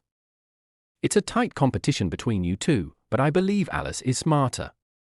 Gray believes too much in his abilities and sometimes acts like Ray, charging into an ambush. He added. Everyone paused for a moment. Klouse actually made sense with his statements. There had been a few times Gray almost got into trouble due to his overconfidence in his abilities. Chapter 1379. Gray didn't say anything to Klouse since he knew he was right. Of course, he wouldn't agree to Klouse saying he was the smartest, he'd rather he continued believing so. For someone who makes enemies all over the place, how could someone like that be the smartest person in the group? What do you think this challenge is about? Klouse asked. Most likely crossing the lava. Alice pointed at the group of 7 as they made their way across the lava. They can't be serious. Klouse had a skeptical look on his face. We'll never know until we get to the other side. Gray said. He didn't waste any time and teleported to the other side with his group. When he arrived, he was met with an attack. The group's senses were sharp, and they reacted accordingly. The attack that shot out of the lava burned out their defenses, but they were still able to dodge it. The defenses they set up were able to slow down the attack speed of the lava. Damn, these things are hot. Klouse commented and shut all the holes in his snow protection shield. He wasn't the only one. Reynolds, Alice, and even Gray set up protection against the heat from the lava. Apparently, this heat was not beneficial to them in any way. The only thing to do was to make sure it didn't touch them. What the hell is this? Are they planning to kill us for some sacrifice or something? Reynolds exclaimed. The group of 7 looked at them and the young lady explained, you were attacked because you chose the shortcut. If you had gone across the lava like us, you would have had time to adjust to the sudden increase in heat. Oh, I see. Well, we're already here, there's no point going back. Gray shrugged. He looked around and asked, is this the challenge? If it is, I'll be a little disappointed. The young lady shook her head. This is only one part of the challenge. The next part is on the other side. Walk a little further and you'll see. The young lady was from the Phoenix faction, and her status might be high given her talent. It was normal for her to know a thing or two about this place. Gray had zero apprehension about her word since he knew it was most likely true. The group weren't attacked again as they advanced forward. Just like the young lady said, as they walked forward by a few meters, they saw what they would be fighting. Well, it was more like individual battles. Is that thing alive? Klouse moved closer to Gray and asked. Nope. It's just like that man. But it does have features of a living being. Gray explained. He had the light element and had a close connection with life. He could sense if a being had any form of life essence in them or not. Seeing the creature before them, he knew there was no form of life in it, even though it looked like it was alive. That's scary. How do they do it? I wouldn't mind tricking a few people. Klouse asked. I'll find out after cracking the array the Fire Lord placed here. Gray replied. You better get the hang of it. I want to scare the living daylight out of my faction members. Klouse gave an evil grin. The others knew he was planning something evil for his faction members. It was a smile they were all too familiar with. Don't do anything stupid, dumbhead. Reynolds said. Klouse didn't care about what they were saying. Oh, can we take this thing with us? The young lady who was still crossing the lava with her group heard his words and almost lost focus, tripping and almost falling in the lava. Don't you dare think about anything. The young lady lost her composure for the first time since Gray's group encountered her. She has always been very calm and composed, but Klouse's words threw her off her feet. Not just his words, but she got to find out the reason Gray entered this place. She recalled Gray and his friends didn't show any interest in coming in, but she suddenly saw them inside. Who would have thought their intentions was to steal the formation of the Fire Lord? She panicked, but then given her status, she knew a thing or two about the array formation and calmed down. There's no way he would be able to get it. She calmed herself. However, there's a good chance Gray and his friends might be able to steal the creature that was there. She had heard about it and knew that it was a sacred beast. Klouse heard her scream and chuckled awkwardly. I was only joking. The creature before them was none other than a phoenix. The legendary magical beast that is said to be extinct. They've seen drawings of it, and its distinct features were not something they could mistake for something else. To think we'd see a phoenix here, Reynolds remarked. A dead phoenix kept in good shape by a powerful being. Klouse corrected his statement. It doesn't change the fact that it's still a phoenix. Alice said. Since it's a fire phoenix, I'm not too interested in it. If it had been an ice phoenix, then I would have shown interest. Klouse wasn't too impressed with the phoenix. The others shook their heads. They all knew how Klouse was like and couldn't be bothered with him. This is most likely the last level. I'll be able to see the array formation after this. Gray said to Klouse, his intention was clear, be focused. I know. Klouse waved his hand at him. I also have use for such a magnificent formation. It'll cost you, Gray said. Don't worry, my faction has a lot in our reserves. The faction leader will only be upset for a few days. She can't stay mad at me for too long. At most she'll keep me inside for a year or two. Klouse didn't seem bothered with Gray's words. He knew Gray wasn't speaking about payment, rather, resources to keep such a formation active. Klouse's intention was for Gray to set up a formation like this in his faction. He knew Gray wasn't as powerful as the Fire Lord, but a small-scale formation would be enough to groom a few talents. Of course, it all depends on if it will be worth it or not. If it is worth it, the faction leader wouldn't punish him for too long. If it is not, then he was toast.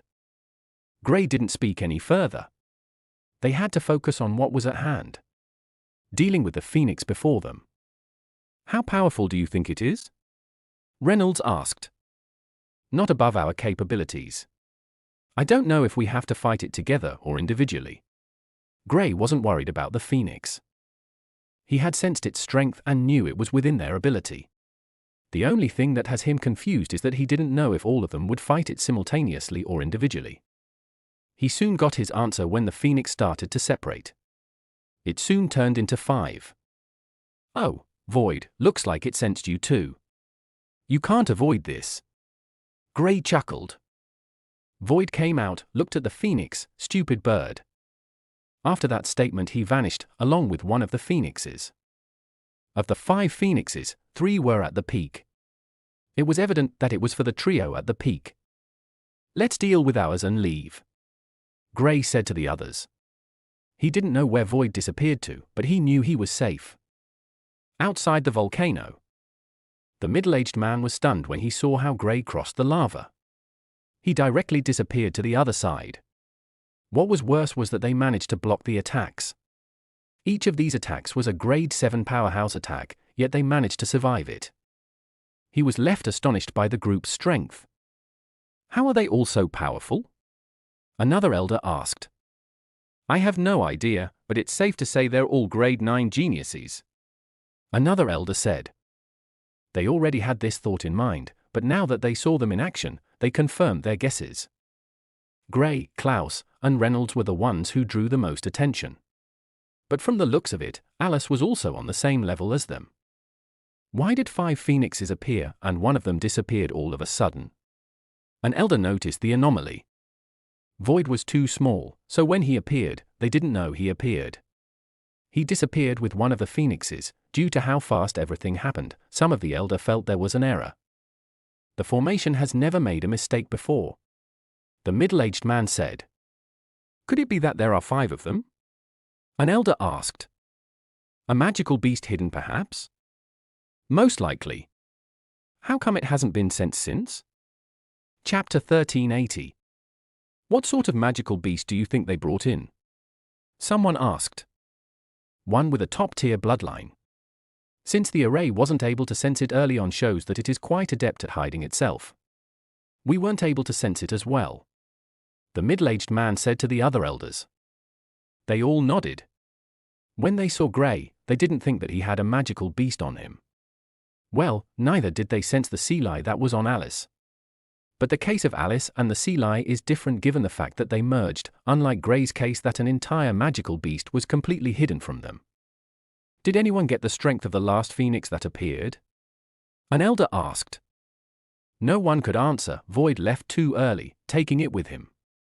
Since they couldn't sense the cultivation stage of the phoenix, there was no way they would be able to know just how powerful the magical beast is. It should be powerful since it's with them. The elders all continued their conversation. Meanwhile, Gray and his friends had started their battles with the phoenixes. These phoenixes were stronger than anything they've faced so far. Klouse was having difficulties oppressing it with his ice as he had done all through the trial. Not just him, Reynolds and Alice as well. But the phoenixes didn't have it easy as well. They couldn't overpower their opponents, which indicated that they were around the same strength. Well, not all of them. Gray had the advantage over his opponent. It was easy to say that with his multiple elements, fighting someone on the same level wasn't really a fair fight for the other person. Gray was too versatile, making him a pain in the ass. With his versatility, he could use multiple tricks, forcing his opponents into difficult situations in a short time. Gray was used to fighting people stronger than he is, and even during those times, he still tends to get a certain type of advantage over them. Fighting a grade 8 opponent of the same cultivation stage was a little different when compared to when he was fighting against those people who were stronger than he was. A grade 8 opponent in the same stage as himself could accomplish some of the things he does, which includes fighting against opponents on a higher cultivation stage. Gray didn't think too much about his opponent. He knew he had the advantage, and he was using it to the fullest. The phoenix was forced back from the start of the fight. Gray's attack power was stronger than its own, adding the fact that he could disappear and appear whenever and wherever he wanted. It made him a tough target. The phoenix kept missing its attacks, while Gray's attacks came from unpredictable angles, forcing the phoenix, which was in the air, lower to the ground. Gray was making full use of his abilities, and the phoenix was not able to keep up. 2 inscriptions lit up the sky to add to Gray's already overwhelming arsenal. With the inscriptions in place, the phoenix slowly started to show signs of being completely suppressed by Gray. At this rate, it would not be able to last a few more minutes. Gray was forcing his opponent back, beating it up, while the others were still struggling with theirs. They weren't oppressed by their opponents, but they didn't have the complete advantage like in Gray's case. Klause's defense made him a hard nut to crack. Reynolds and Alice's speed made them difficult to get a hold of. They kept attacking the phoenixes, but these phoenixes were also just as fast as they dodged most of the attacks coming their way. Other than Gray, who was having a field day, the rest were in a real tussle. In no time, Gray managed to defeat his opponent. The phoenix, after a long battle, was taken down by Gray, and it soon turned into elemental particles that started to merge with Gray.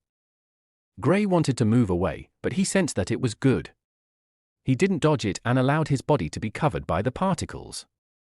After a few seconds, he absorbed all there was to be absorbed.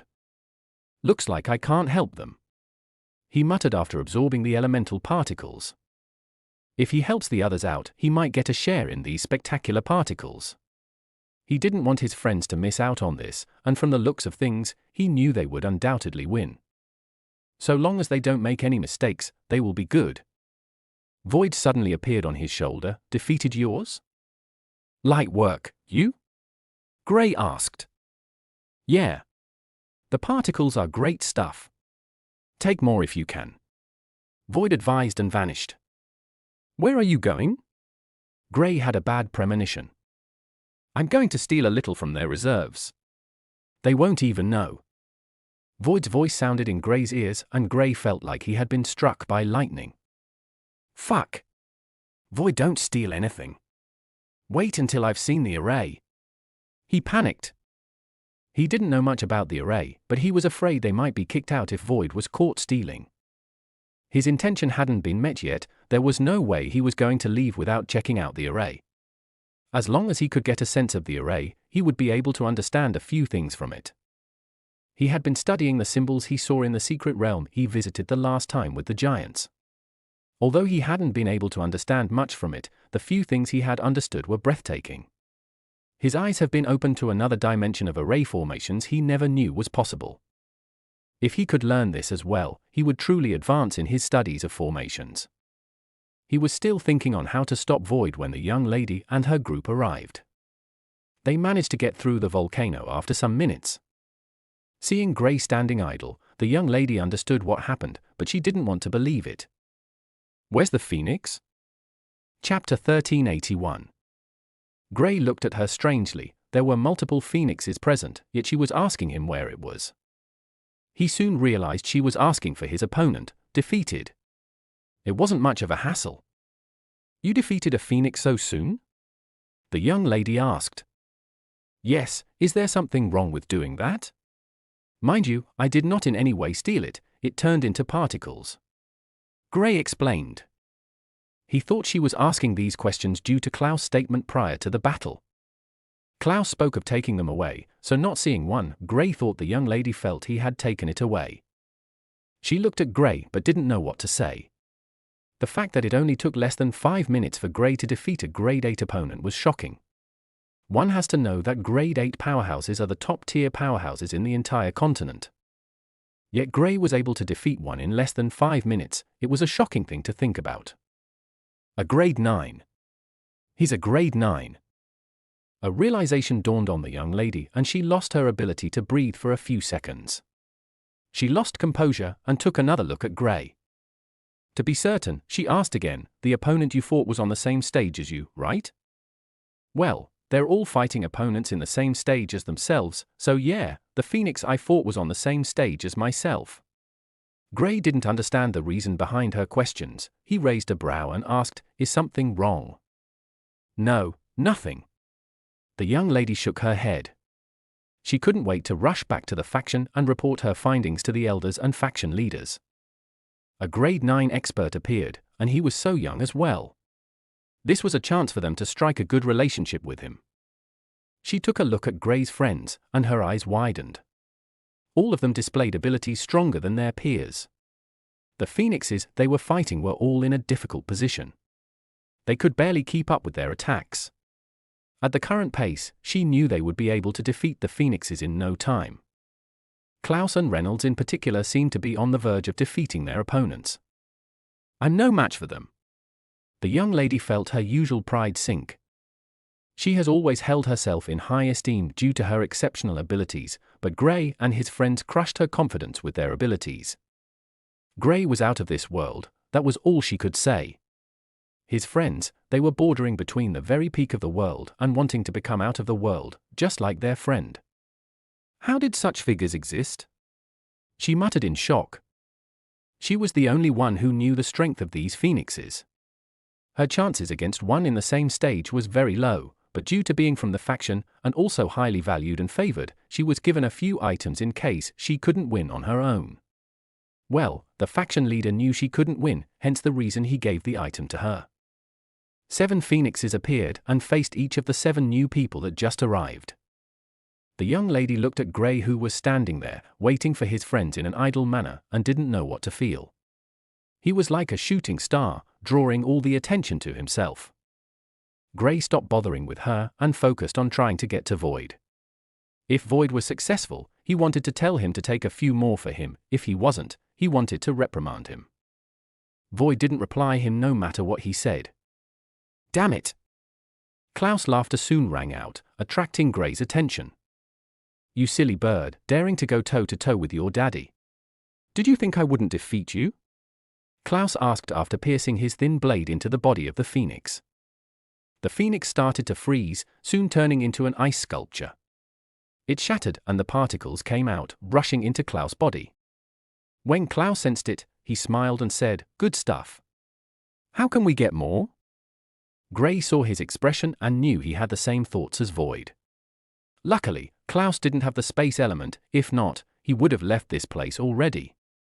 Seeing his eyes move to Reynolds and Alice's phoenixes, Gray said, "Don't even dare. Relax, I'm not that greedy to take away good stuff from my friends." Klouse said nonchalantly, his attention turned to those from the group of 7.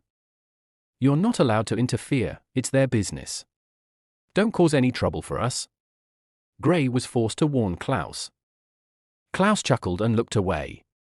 He walked over to Gray and whispered, "Where's Void?" "He's still fighting," Gray replied. "Who are you lying to? I saw him appear beside you, and you two were talking." Klouse glared at Gray. He added, "Fill me in on it or I expose you." "Expose me for what?" "I don't know, whatever you're doing." "How are you going to expose me when you don't even know what I'm doing?" "Don't try me. I'm not in a mood for this. Once the others are done, we're leaving. I still have to find the array formation." "Come on." Klouse was disheartened when he saw that Gray wasn't willing to tell him anything. "Do I at least get some benefits from it?" "Move away." Gray pushed Klouse away from him. Reynolds soon defeated his opponent, and after a few more minutes, Alice was done with her opponent as well. That was testing. I wish they were a little stronger. I feel I would have been able to break through if I had fought a little longer with them, but under pressure, Alice said with a look of regret. She absorbed the particles, but it wasn't enough to satisfy her hunger to grow stronger quicker. "Let's go. There's nothing for us here." Chapter 1382. Outside the volcano. The middle-aged man could barely believe his eyes.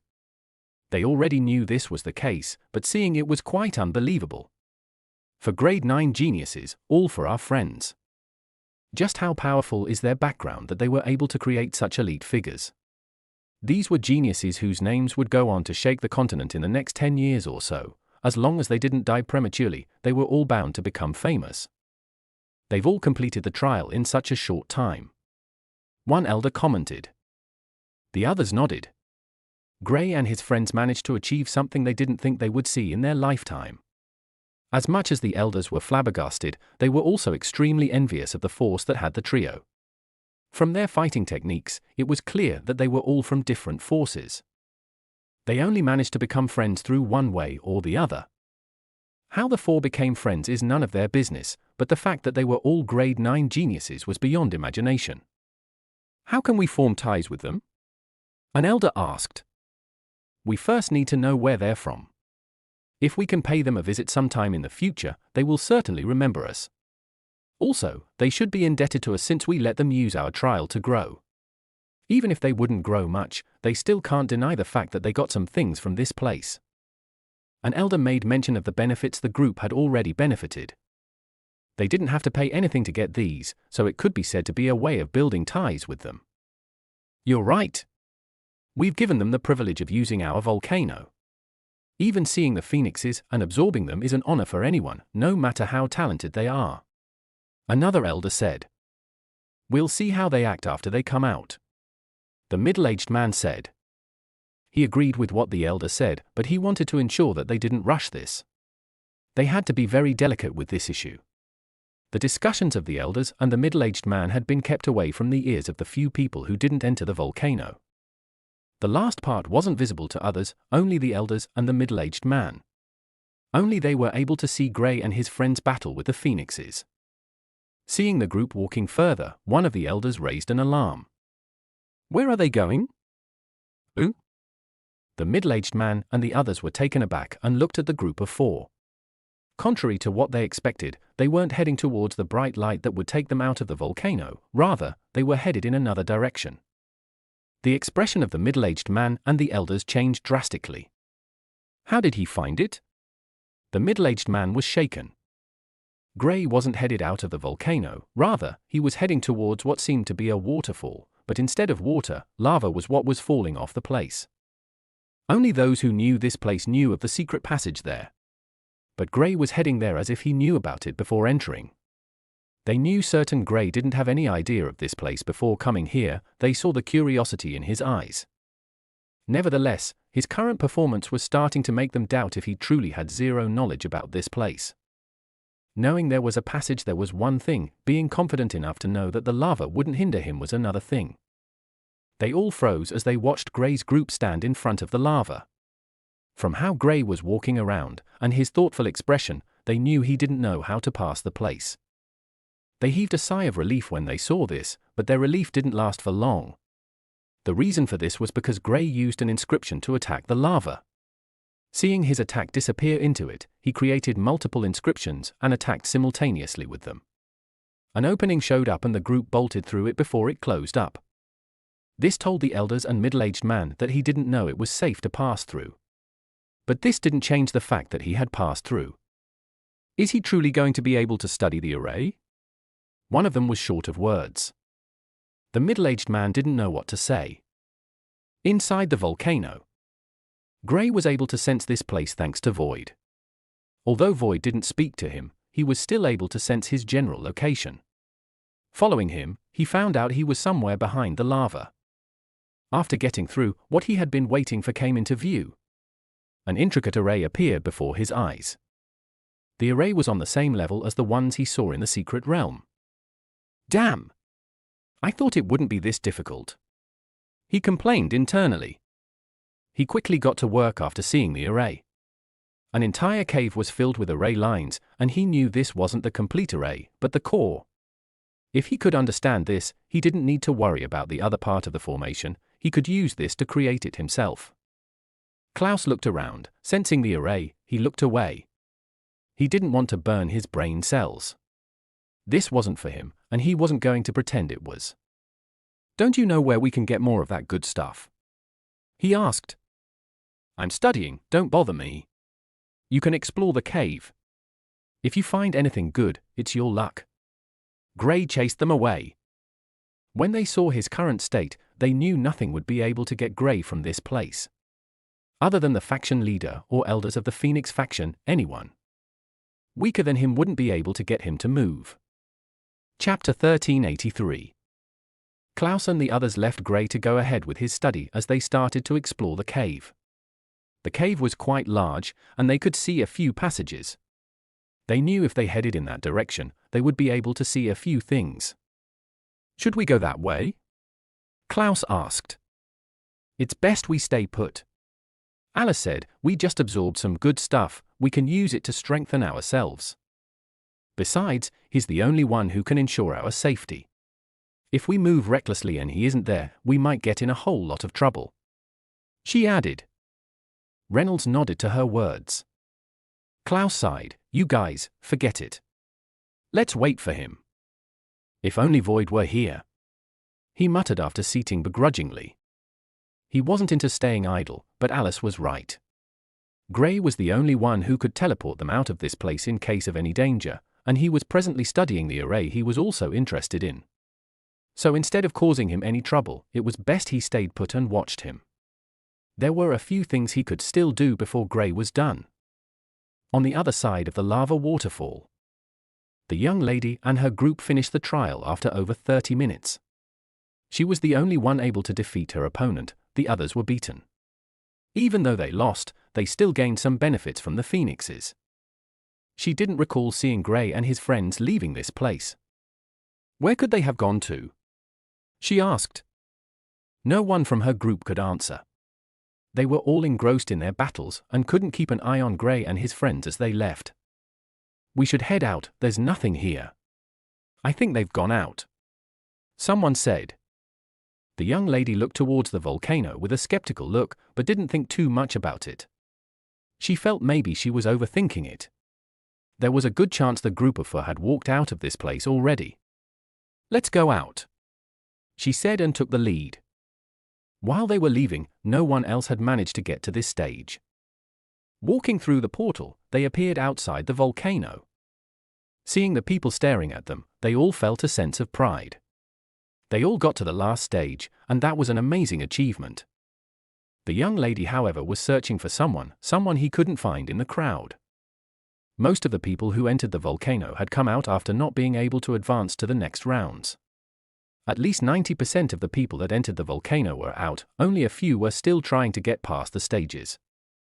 Some of them would eventually give up, while a few would be able to get to the next stage with sheer tenacity. Those who can break through their limits will experience a short growth spurt that will see them advance at a faster pace for a short period. Seeing that neither Gray nor any of his friends were present, she walked over to the middle-aged man and the other elders who were seated in a secluded place. She bowed to them, and seeing all their attention on the screen where she just stepped out, she knew the only other thing of interest there was the lava. Uncle, did he go through that lava? She asked. You guessed right, he managed to pass through. The middle-aged man replied. But how can he pass through? That place is very dangerous. The young lady found it hard to believe. Your teacher will explain more about it. For now, you can join the others. We will reward the few who weren't able to get to the last stage. The middle-aged man said. The last stage was the main reward. For fire elementalists, it was a holy trove for them as it will make them grow quickly. But anyone who didn't get to the last stage will be rewarded according to their performances. Although it looked like the Phoenix faction were losing, in truth, they were gaining a lot. Being able to create ties with so many young geniuses was a very important part of their faction. These young geniuses will grow to feel indebted to them and will in most cases come to their aid if needed. This was a ploy to get more people to not only join the faction, but also avoid having any issues with them. Imagine offending a powerful faction that has ties across the world. Just the thought of that was frightening.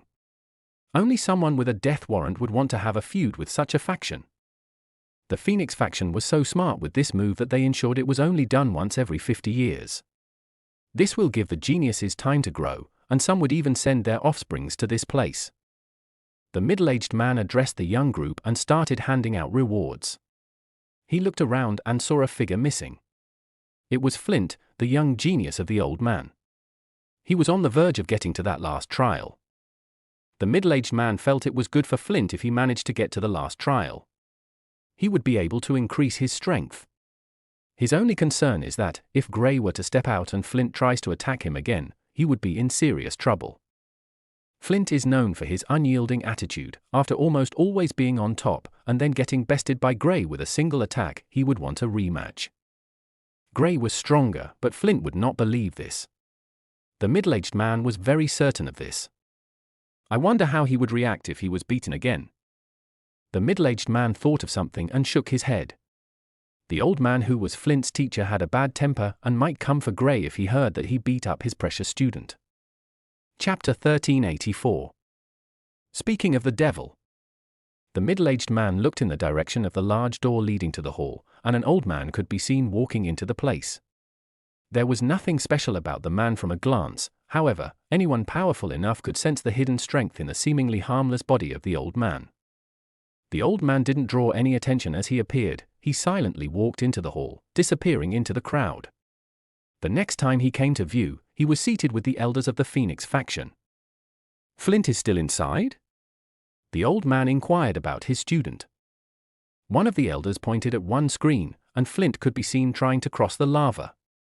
I knew he would make it this far. The old man didn't seem surprised that his student made it that far.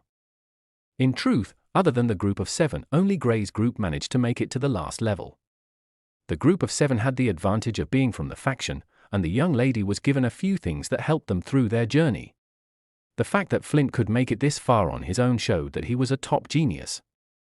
In the entire Phoenix faction, only the young lady who was the leader of the group of 7 could achieve such a feat without any help. Leader of the group of 7 could achieve such a feat without any help. Did anyone else make it to that level? The old man asked. When the elders wanted to speak, the old man added, with the exception of your faction's people. The old man knew the elders of the Phoenix faction wanted to use the chance to brag about their members already passing that stage, so he didn't give them the chance. As long as his student is the only one who gets to this level, he has all the bragging rights. Well, a group of 4 made it to this level. They completed it in a short time too.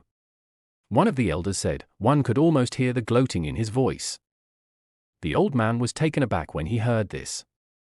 He knew that for anyone to get through this stage, said person needs to be at least a grade 8 genius.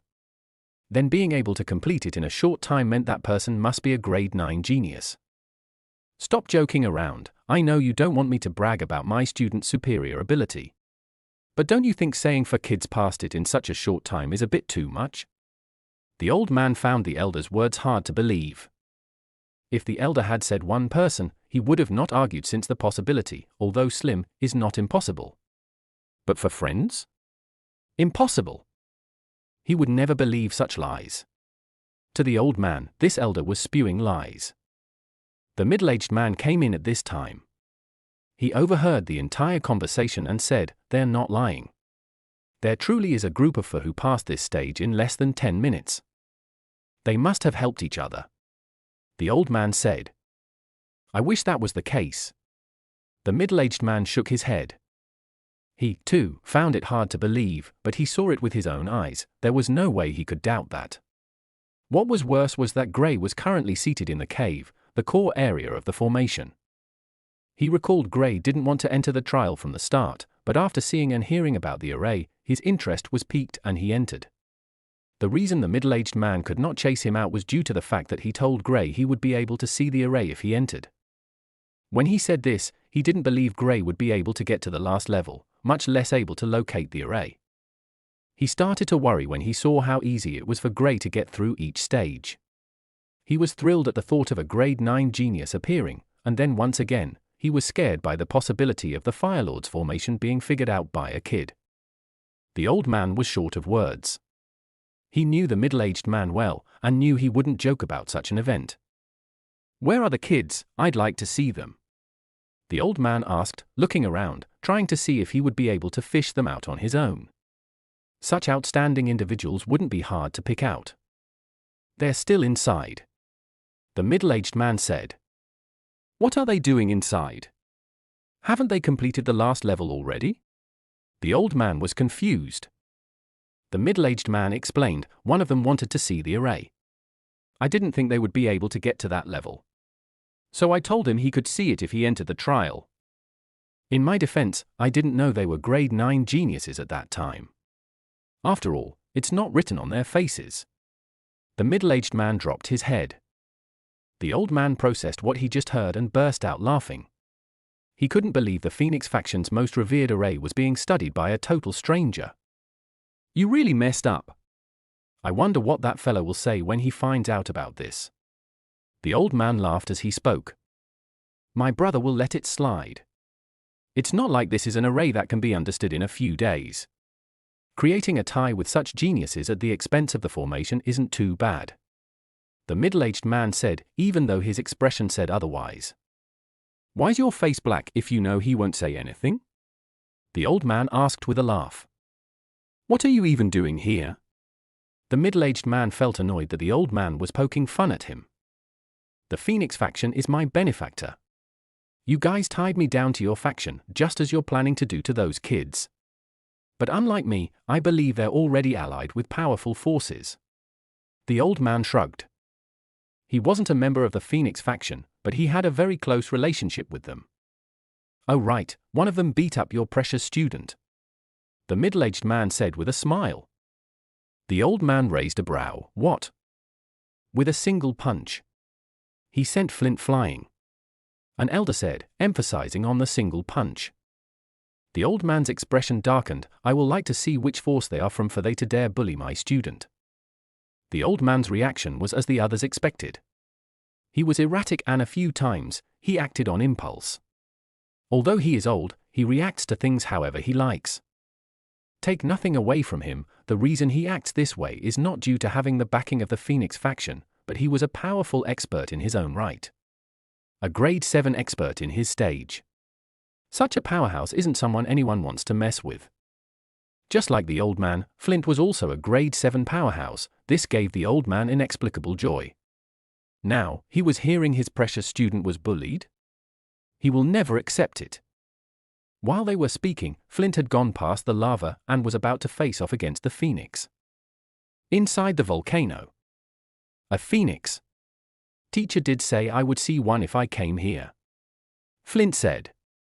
According to what I know, it's a grade 8 expert on the same stage as me. Can I defeat a grade 8 opponent? Flint was excited. He had never gotten the chance to fight against anyone who was in grade 8 before. The only person he had fought with who was strong was the young lady leading the group of 7, and she was a grade 7 genius, just like himself. Their spars occasionally end in draws.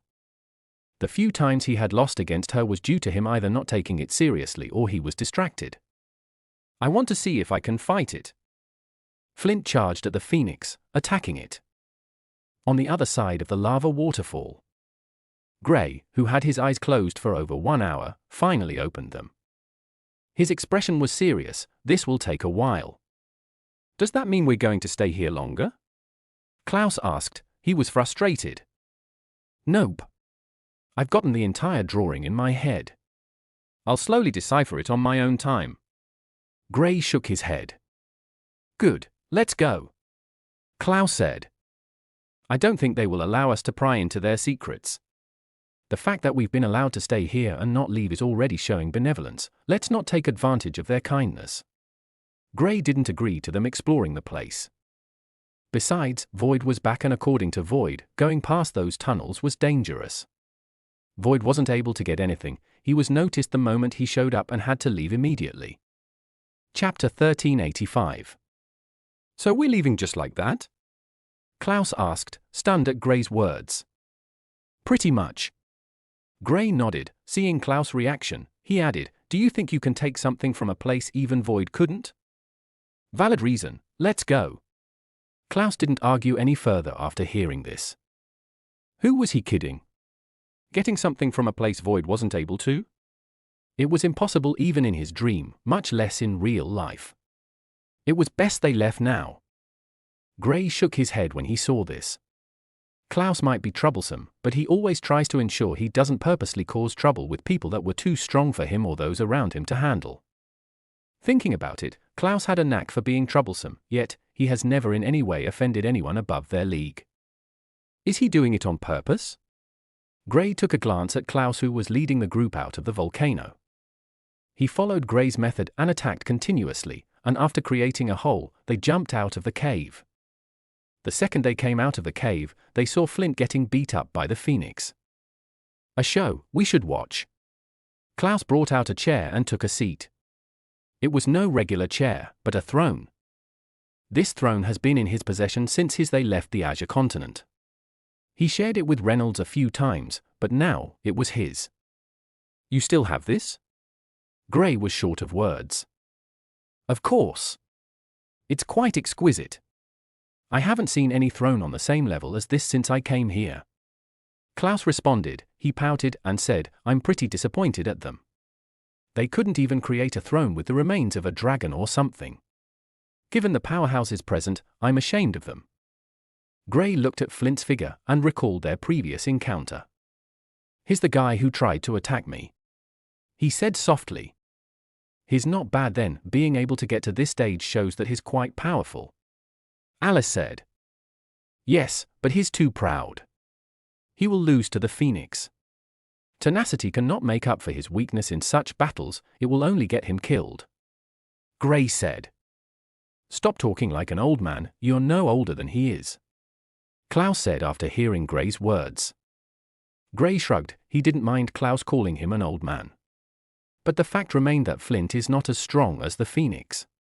It's understandable if it's a life and death battle, but in a position like this, it is not only a waste of time, but there is also the risk of getting seriously injured. Flint noticed the eyes on him, but he didn't have the chance to look in that direction. He was fully oppressed by the Phoenix, any lapse in concentration and he might get seriously injured. This is something he was all too aware of, so he kept his focus. Besides, anyone who appears here wouldn't want to attack him. His safety was guaranteed here, as long as he didn't attack anyone like the last time he attacked Gray. He continued fighting with the Phoenix, trying to make sure he wasn't defeated. A few minutes later, he could only give up. The Phoenix was too powerful, and he wasn't strong enough. For some reason, the array is aware from the moment anyone gives up on the battle, as the Phoenix stopped fighting the second he gave up. It went back to sleep and disappeared. Some essence from the place the Phoenix disappeared floated into the body of Flint. Flint knew this was the ultimate reward here, so he carefully absorbed it. After absorbing it, he turned around. Seeing Klouse seated on a throne, and then Gray seated on an ice throne. Klouse didn't want them to look out of place, so he created ice thrones for the other three. Although his golden throne was more attractive, it didn't take away the beauty of the ice thrones, which looked like they were made from crystals. Klouse started applauding when Flint turned to look at them. Gray's eyes twitched when he heard Klouse clapping. Fuck! Flint exclaimed uncontrollably. It was like he was a showman performing for Gray and his friends. What annoyed him isn't the fact that Klouse was seated on a throne, or the fact that he was clapping. Well, it did annoy him, but not as much as seeing Gray's nonchalant face as he sat on the ice throne, staring at him. You angered him, Reynolds commented. We better get going. Gray stood up and walked in the direction of the portal leading outside the volcano. Where do you think you're going? Flint asked. He was incensed. Out. Gray didn't stop as he replied. Flint wanted to make a move, but then he felt the temperature drop. His gaze turned to Klouse. He had a grin on his face. I wouldn't do that if I were you. Outside the volcano. The old man was furious. He watched the whole ordeal, from Gray and his friend appearing, to them sitting on a throne. The throne Klouse seated on was better than all the chairs he had ever taken a seat on. He was hundreds of years old, yet he had never seated on such a luxurious seat. I'll kill that brat, the old man said. From Klouse's actions, he felt he was the leader of the group. Klouse was the one who had the demeanor of a top talent. He felt he was the one who attacked his student. Seeing his student show anger towards Gray, he assessed the situation. However, he still felt like killing Klouse. Klouse made a jest of his precious student. This could not be allowed. Old man, don't make any rash moves when they come out. This is the Phoenix faction. Until we know the full extent of their backgrounds, you cannot make any silly moves. For the first time, the usual nonchalance on the expression and demeanor of the middle-aged man changed. A touch of seriousness came in. They might be a top faction in the southern continent, but they aren't willing to offend multiple top factions all because this old man's ego was stepped on. Never tell me what to do.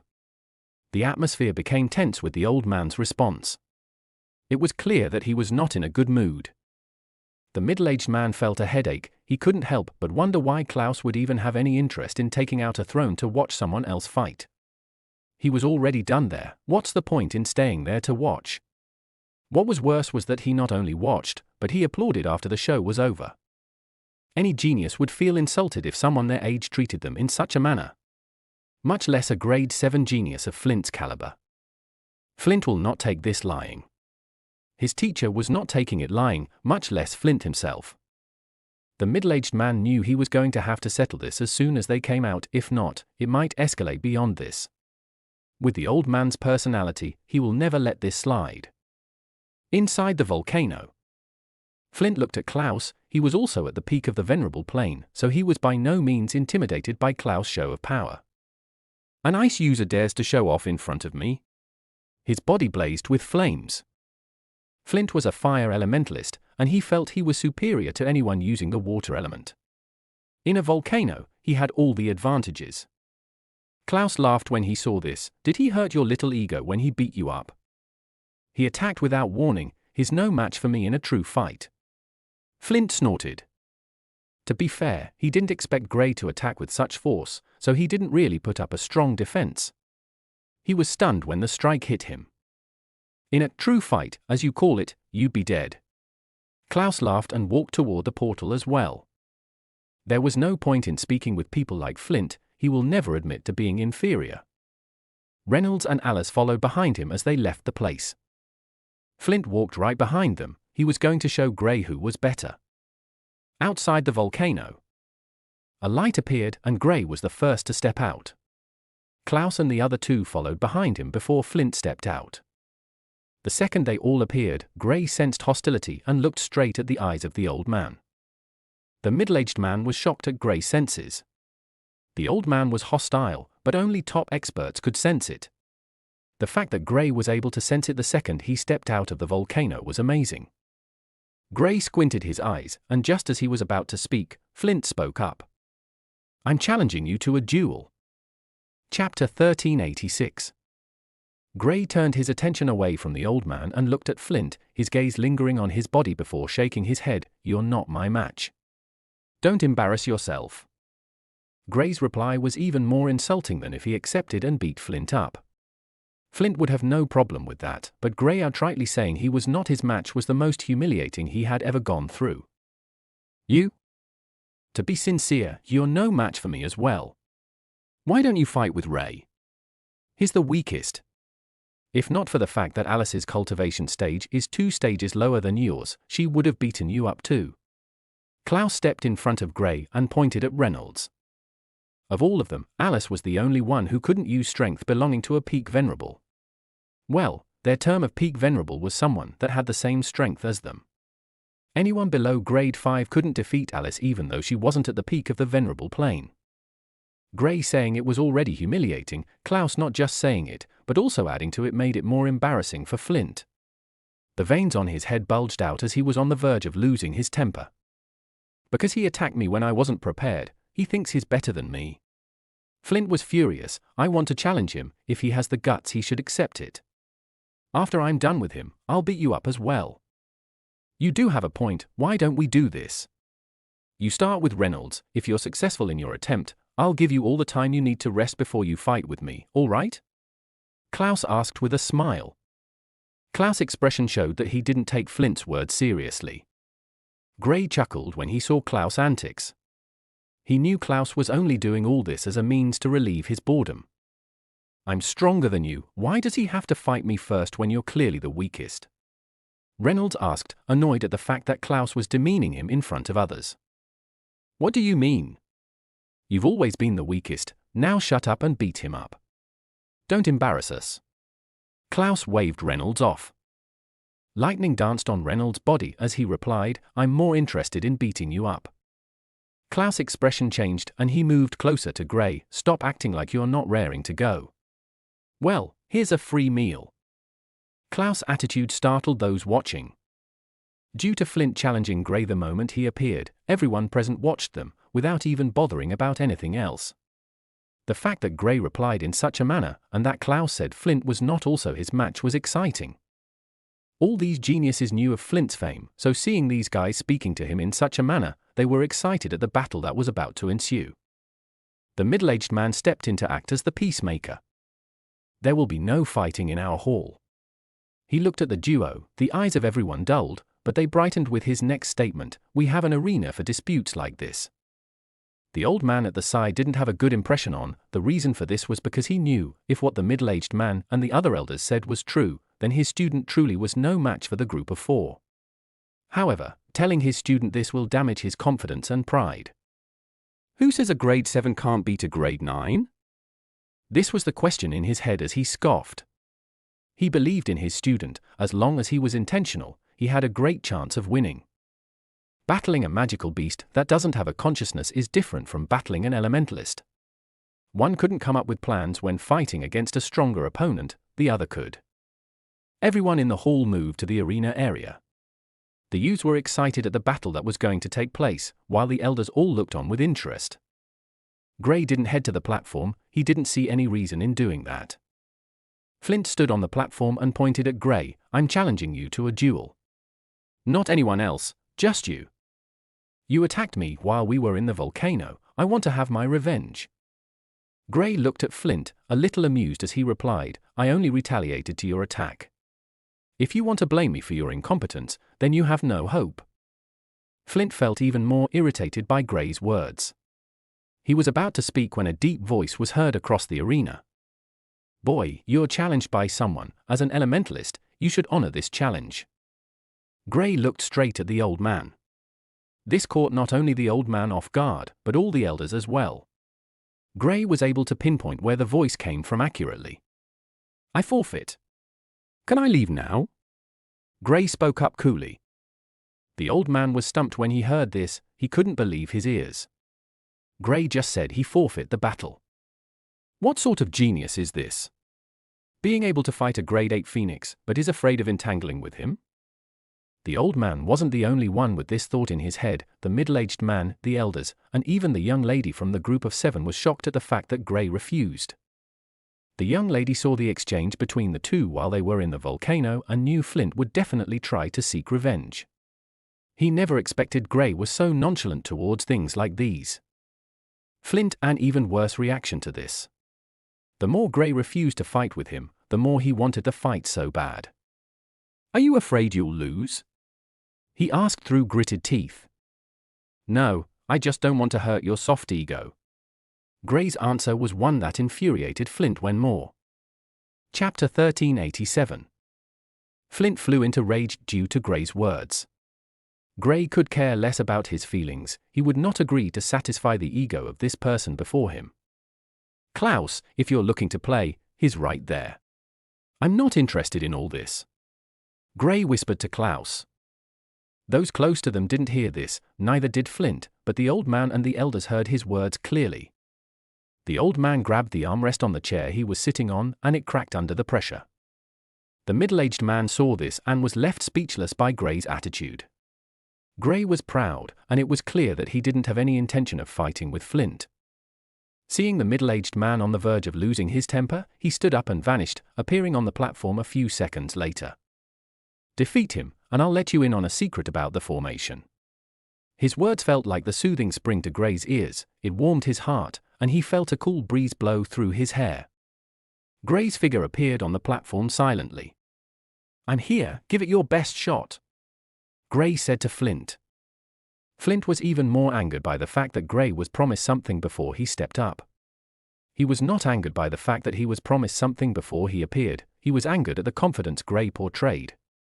The fact that he didn't even think twice before appearing on the platform meant that he was certain of his victory.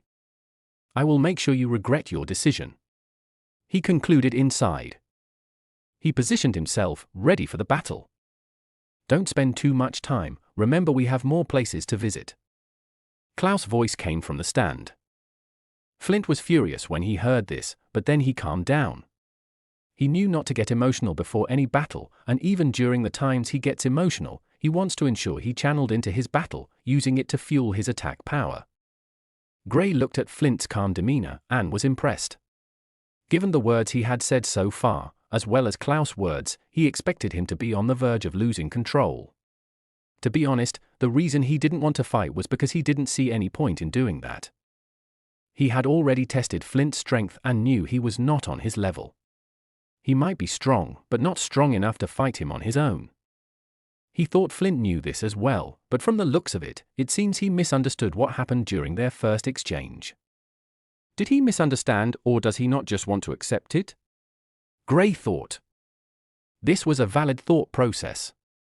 Anyone with a good brain should already see the difference between them after their first exchange, but Flint seems to have fried his brain and believed he could fight with him even after being overpowered with a casual attack. The duo prepared to fight. The middle-aged man called the fight. He told them the normal rules of not killing their opponents and then left them alone on the platform. Flint didn't speak and attacked as soon as the man said they could fight. Gray didn't waste any time either. After all, Klouse told him to hurry up. Gray took a step and vanished. He appeared behind Flint and attacked. Flint was already aware of his ability with the space element, so he was prepared for something like this. His first attack was actually a bait. His intention was for Gray to attack from behind him. As soon as Gray appeared, the entire area around Flint turned into an inferno. The flames covered both of them and he turned around to attack with a swipe of his leg. Gray didn't shake, even with the appearance of the flames. He grabbed Flint's leg, his expression the same. After grabbing hold of Flint's leg, he pushed him back with a simple movement. The inferno moved with Flint. Gray's unused appearance was seen by everyone, and a few of the youths gasped. They couldn't believe Flint's powerful domain was dealt with so easily by Gray. Gray didn't even show any signs of discomfort while he was inside the domain. He only grabbed Flint's leg and pushed him away. Flint didn't seem too surprised. He knew Gray was going to be an easy opponent, but he was confident in his abilities. He rushed forward once again and unleashed an attack. This time, Gray didn't dodge. Two palms made of the earth element appeared and did a clap, stopping Flint's attack that was coming towards him. Gray finally decided to make a move. After blocking this, his figure started to fade. Those with keen eyes saw another figure of Gray standing close to Flint. A pale blue flaming lotus exploded in that direction. The explosion took place before Gray's figure faded off completely. An afterimage. A few shocked shouts came from the crowd.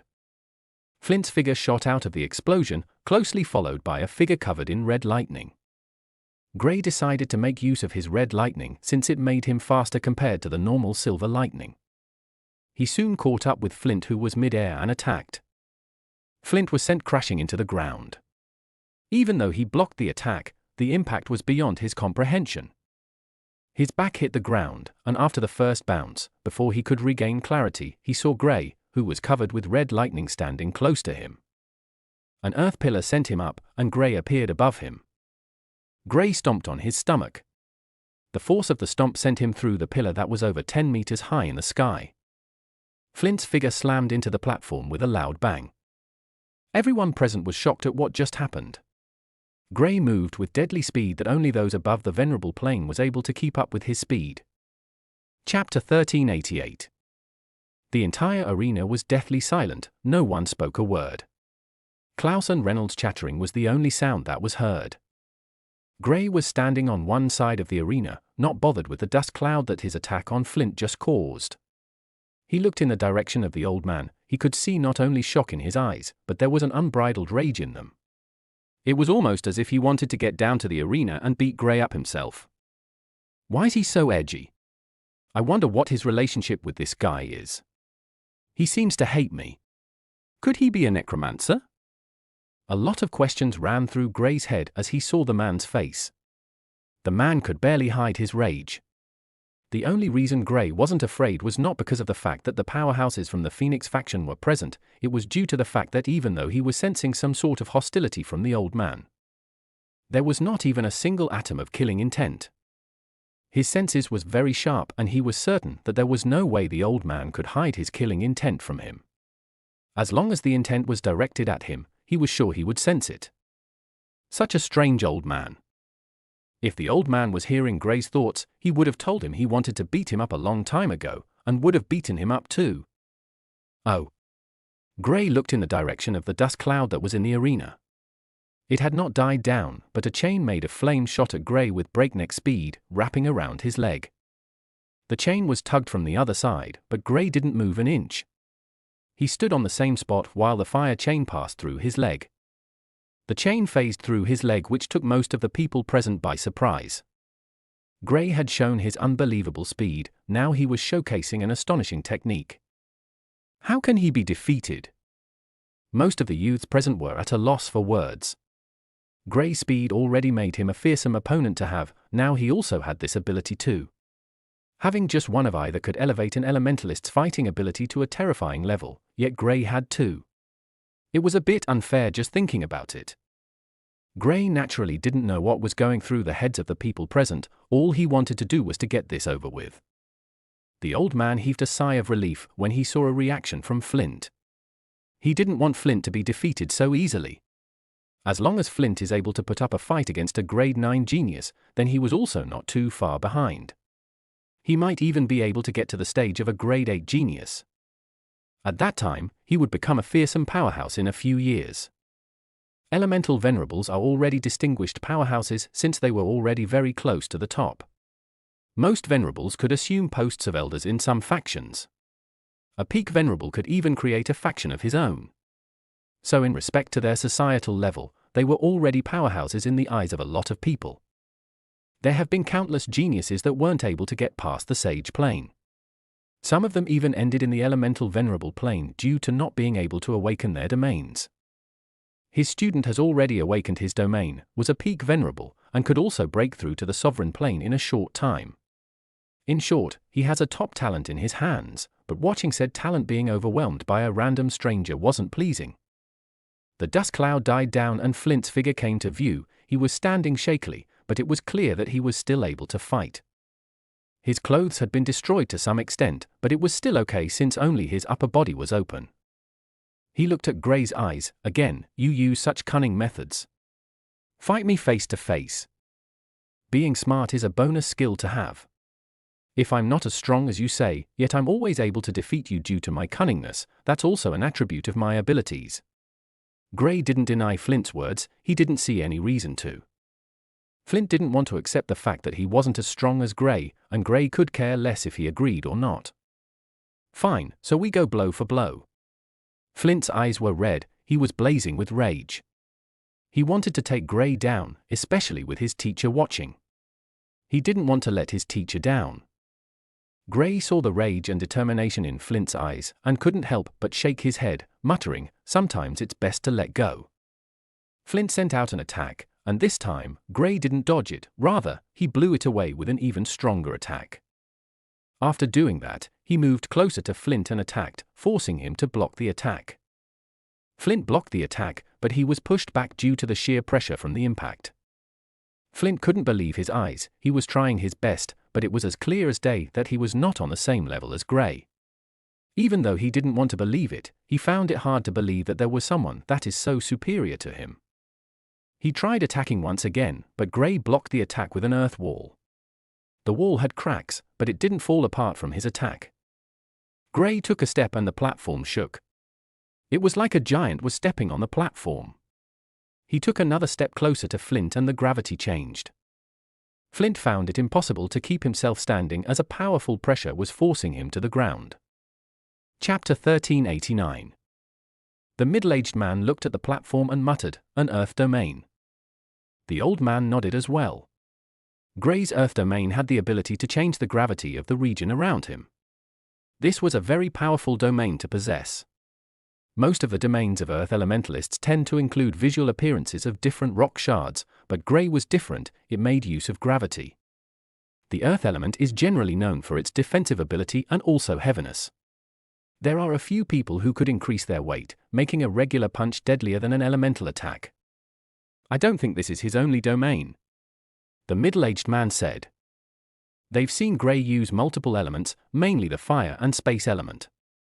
Although they've seen him use both the lightning and earth element, they expected him to have a domain with his dominant element, which was either his fire or space element. The fact that he was showing the domain of his earth element when he rarely uses it meant that he had a domain in either his space or fire element. If they knew he didn't have two, but four domains, they would drag their hairs out. Gray had already awakened 4 domains, and with the exception of the water domain, which was awakened thanks to the dragon blood essence, his fire, lightning, and even earth domains all seemed to have special features. His fire domain could toggle between hot and cold. His lightning could go from silver to red, depending on the one he chooses to use, and his earth domain, thanks to the technique he learned from the old turtle, as well as the blood essence he got from the king tortoise a while back, it had a few changes. On the platform, Flint was doing his best not to drop to the ground. His eyes showed determination as he roared out, letting out flames from his body. His entire body was ablaze as he resisted the gravity. He attacked Gray even while in this state. Any attack that got close to Gray was blocked by an earth wall. The wall wasn't like the usual earth as the color had changed. His earth can turn to crystal? The old man felt his mouth twitch. Even someone as old as himself felt inferior to Gray. Gray had red lightning, blue flames, and now his earth has gotten to the stage when it comes out as crystal. What else could he do? The middle-aged man chuckled with a shake of his head. At this moment, he didn't even know if he was impressed or jealous. Gray's performances so far have been nothing short of mouth-watering. How can one person be so talented? This was the question revolving around the heads of almost all the elders present there. All the youths didn't even know what to think, their heads were practically empty. Gray had made them go dumb. Flint didn't have any reaction when he saw this. His roar increased and he used a powerful technique, one even stronger than anything he had ever used. The attack struck the crystal wall and the wall cracked. Another attack hit it almost immediately and it fell apart. Gray was forced back a few steps, and Flint used the opportunity to retreat from the range of Gray's gravity domain. He was breathing heavily, trying to catch his breath. Resisting the gravity domain took immense strength and effort. If not for his willpower, he would have crumbled under the pressure. He looked at Gray once again, this time with a complicated gaze. "It's okay to give up." A voice sounded in his ear. He raised his head to take a look at his teacher, who nodded at him. He was all too familiar with that voice. It was the voice who trained him from when he was little till date. He had always trained hard, never given up on anything thanks to the teachings of his teacher. He followed his teacher's words and became the genius he is today, and for the first time in his life, his teacher told him it was okay to give up. During his early days, if he was told a day like this would come, he would never believe it. He steeled his mind and turned to Gray. The look on his face only grew stronger. His determination grew stronger. "Even teacher doesn't have any hope I will be victorious. I will prove teacher wrong, I will prove all of them wrong." Flint was brimming with renewed vigor. When the old man saw this, sadness crept into his eyes, and his gaze toward Gray turned chilly. The reason for the sadness was that his student got to this stage for the wrong person. If his student was moved to this extent while facing anyone below grade 9, it would have been great news for him since his student might be able to enter the 8th grade, but he was fighting someone like Gray. Even if he entered the 8th grade, it was useless. What is annoying is the fact that as long as he isn't victorious, he wouldn't be able to sustain that grade and will fall back to grade 7, forever unable to enter that grade once again. Why now? Even the middle-aged man felt pity for Flint. Against anyone else, a draw would keep him in this grade forever, but a defeat would devastate him, forcing him back to the 7th grade. That was not even the risky part. The risky part is that he might fall a grade lower than his original grade. Gray looked at Flint and was a little taken aback. He sighed in annoyance. What a load of crap. If I beat him now, there's a good chance he will never get to the level he's about to show. But not beating him will make him arrogant. Gray knew what was happening and how devastating it could be to some geniuses. However, he didn't want to be a stepping stone for others. Nevertheless, he knew there was a war coming, and the stronger humans were, the higher their chances of winning. Chapter 1390. Gray saw the worry in the faces of the old man and the middle-aged man. They knew Flint was no match for Gray, but they never thought the battle against Gray would stimulate Flint to this extent. If he had just improved by a little, it would have been okay. But losing such a talent at this level was going to be heartbreaking for the old man, and also humans in general. Gray could only shake his head as he muttered, one person less wouldn't change the dynamic of the battle. The thought of not defeating Flint was thrown away. There was no way he was going to let Flint win in such a manner. But he also felt it would be better if Flint was allowed to break through. Just stay on your own and you'll be good. Gray was praying fervently for Flint not to try to make any moves on him. As long as Flint stayed on his own and completed his breakthrough, he would advance, even if Gray beats him. However, things like these are always so simple. First off, Flint was in the middle of a battle and would most likely attack once he felt confident enough. This was the reason Gray fell into a dilemma. If he tried to tell Flint to break through first before fighting him, Flint would believe Gray was looking down on him again, given his pride, and would attack. Gray thought about it and suddenly sat down, seemingly as if comprehending something. He whispered to Flint, "When I'm done comprehending this, we will continue our battle." Flint found Gray's words baffling, but he didn't try to attack. Others would call him names if he dared to attack someone in the midst of a breakthrough. With no other choice, he was forced to complete his breakthrough. Although a battle would make it better, there was no way to fight now. The old man and the middle-aged man heaved a sigh of relief, but then there was also a hint of pity. Since Flint could not fight Gray while in the midst of this, he couldn't advance to a good stage. He might have become a grade 8 expert, but there wasn't much difference in his strength. Fighting Gray at that time was the perfect way to sharpen his new strength, but since he can't fight, his strength wouldn't soar as it was supposed to due to the increase in grade. It's better than being knocked back or even going lower after getting beaten. Both the old and middle-aged men came to the same conclusion. This was for the best, and Gray's thought process was quite different since he was able to think of such a way that would not really change the outcome of the battle, but it would still somewhat benefit Flint. This kid is smart, very smart for his age. The old man squinted his eyes. It only took a minute and Gray noticed it was fine to attack Flint now. He stopped his pretense and asked to continue the fight. Flint was in high spirits. He could feel the increase in his strength, the sudden surge in his elemental essence. He attacked, and he felt this attack was on another level. Gray saw the attack and took a step forward, unleashing an attack of his own. The two attacks collided, and to the shock of everyone present, the outcome was still the same. Flint was pushed back from the impact while Gray took another step forward. Flint, who was in high spirits, felt like a bucket of cold water was poured on his body. His expression changed when he realized even with the increase, he was still no match for Gray. With a single attack, Gray showed him the difference between them, while also doing it with relative ease. It was evident Gray wasn't even trying too hard, he was just fighting as if there was no other option. Flint steeled his heart. He was going to continue. He wouldn't stop the fight unless he was defeated. There was still a chance for him to emerge victorious from the battle. All he needs to do is to stay calm. Gray naturally didn't have any of these thoughts. He took another step, and it was as if a giant was stepping on Flint's heart. With each step Gray takes, he felt his heart skip a beat. Gray was too strong, and at this rate, he would eventually accept the fact that he was not on the same level as Gray. But how could he? Gray shook his head when he saw the series of emotions flashing through the face of Flint. This was a good resolve to have, but certain times, it was better to give up. Gray knew for a fact that if he were in the same position as Flint, he would have given up a long time ago. There's no shame in admitting that someone is better than you. Flint even got a little upgrade. That was the best scenario. Gray had faded multiple situations where he had to lower his head down for others due to not being strong enough to challenge them. When he first came to the Aurora continent, he was used by others, Sylvia included, for their personal gains. He knew resisting was futile, so he gave up and decided to follow them. Since these people didn't have the intention of killing him, then he would do as they want. Now he was stronger than Sylvia, after a few years. If he had been stubborn and got on Sylvia's bad side, there's no guarantee that she wouldn't have killed him. It was that simple. The strongest person has the right to do whatever they want. Flint's eyes glowed with fierce determination and he charged at the incoming Gray. Even if he were to lose, he would not lose with his head down. Good spirit, the old man praised from the side.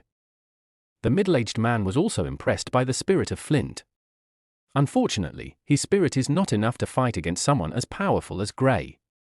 The middle-aged man was getting a feeling that there's a possibility that even a grade 9 expert might not be on the same level as Gray. Gray was literally fighting against someone who was in the 8th grade, effortlessly. If Gray were to show his full strength, it's unknown if Flint would be able to take a single attack. What the middle-aged man found odd was that he didn't know the strength gap between a grade 9 expert and a grade 8 one. A grade 8 expert rarely appears, much less a grade 9 one like Gray and his friends. I think I should urge that little girl to challenge the water elementalist. The middle-aged man wants to see how Klouse would perform to know how he would classify Gray. Personally, he felt Gray was superior to a regular grade 9 expert, and the only way to find out is by seeing the strength of another grade 9 expert. Could his advantage have to do with having multiple elements? With more things at his disposal, he will naturally be far more dangerous. Multiple thoughts raced through the head of the middle-aged man, but he didn't know his answer. His eyes moved to the face of the young lady who was the leader of the group of 7. He had no choice, he would have to force her into challenging Klouse. The chances of her getting defeated was very high, but this will also give him a general idea of how a grade 9 expert was. Is there a grade higher than 9? While the middle-aged man was thinking about all these, Gray was unleashing some attacks on Flint. Flint tried to best to match up to Gray, but the difference in strength only became more evident as the battle intensified. Before long, it was no longer a battle between two people, but it was just a case of how long Flint could withstand Gray's sage. Gray was too strong, that was obvious, but Flint being able to last this long while being at a disadvantage from the start showed how powerful he was as well. It was unfortunate he had to face someone like Gray who was above his league. Boom! Bam! Flint's figure was sent flying multiple times, but he still kept coming back. A few more times and he could barely stand on his own. Gray walked over to him and said, "You're strong. Not on my level, but strong compared to most I've seen." Flint almost wanted to feel like it was an insult, but seeing Gray's expression, he knew it was some sort of compliment. "I'll accept my defeat today, but this will not be our last battle.